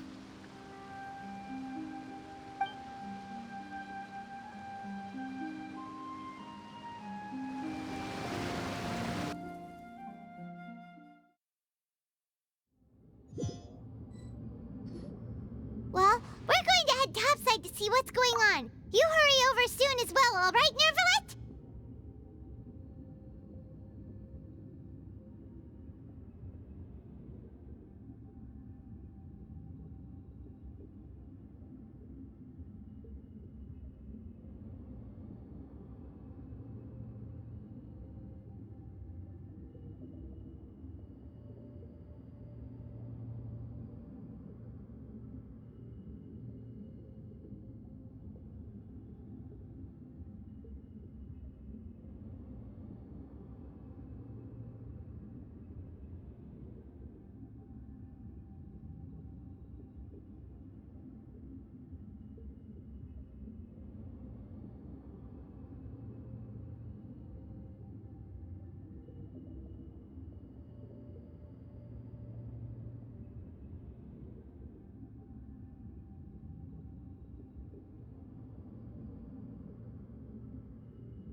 What next? The all-devouring narwhal isn't here, so I'm no longer getting any interference. I can finally catch the scent of your power, what it's made of. It is the authority of the planet's primordial dragons, but with something very similar to a god's curse mixed in. It's quite a novel blend. I'm sure I've encountered something like this before. What was it again? I do not know what you speak of. Of course. How could I forget? You should have the remains of the third descender on your person, yes? Remains? I've never heard of any such thing. According to your parlance, I believe it may be called a gnosis. Well, that much is true. After Focalor's divinity faded, she handed her gnosis to me. But I fear I have never heard of it described in the manner that you just did. I've been training with my master, the Foul, ever since I was young, and I have never returned to the surface since. So most of the information I possess, I got from him. It is only natural for those who are greater than humanity to possess a different sort of common sense, which is why there are so many problems in our attempts to communicate with humans. Regardless, you should probably get rid of objects of misfortune to prevent any disasters from befalling you. To live in itself is a blessing. But once a person dies, the bonds he once had with this world shall all turn to curses. What do you mean by that? No need to fret. These are just my personal thoughts, and my reason for no longer wishing to return to the surface. This third descender you refer to, who are they? And when did they die? Master never mentioned them to me. Perhaps it just wasn't that important for me to know. If you're interested, though, I could ask him. I'll be sure to pass the answer on to you next time. Next time? You believe we will meet again? I do. Wait. I have a disciple of my own, don't I? He can be the messenger then.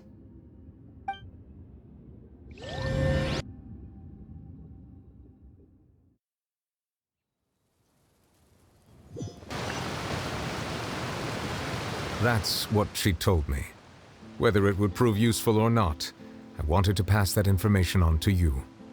The remains of the third descender?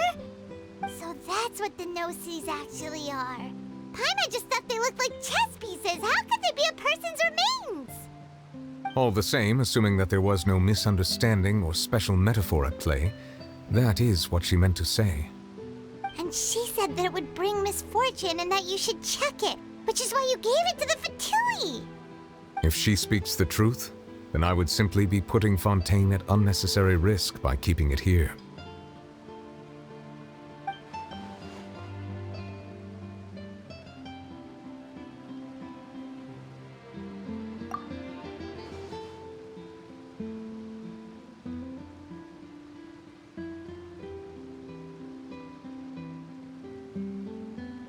I had guessed that you might already be familiar with this concept, but I did not expect you to be one of them.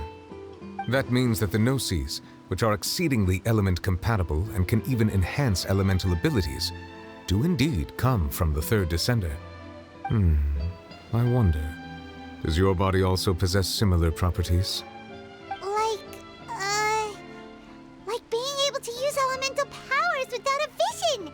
That does sort of count as special compatibility, right? No, let's not think about this stuff right now. It just feels creepy. Comparing the Traveler to the dead third descender and all. That's what you say, but this topic still feels like bad luck. Once Child recovers, let's get some more answers out of him. Or go look for his master and get the answers that way. I too believe it unwise to make too many blind guesses when information is lacking. The same is true of being at court. All right. Whatever the case, it seems like the crisis here in Fontaine's over for now. Yes. All of Focalor's efforts were for this moment as well. But she sacrificed herself in the end as a god, and she suffered through all those years as a human. Was that really what she wanted? I suppose that would be the mystery of a god's will. I suspect not. But once in a while, I too would guess that if wishes were like the clouds in the sky, they will one day return to the earth as raindrops. Life flows like water, and rain is the final answer. The water levels may sometimes tilt one way or another, but the rain falls fairly upon all. And what, ultimately, is the difference between the rains that fall upon all of us?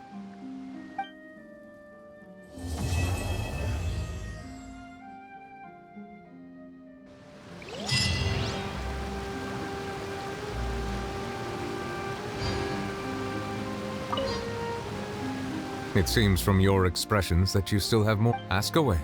I will tell you the truth as I know it. I suggest that you fully prepare.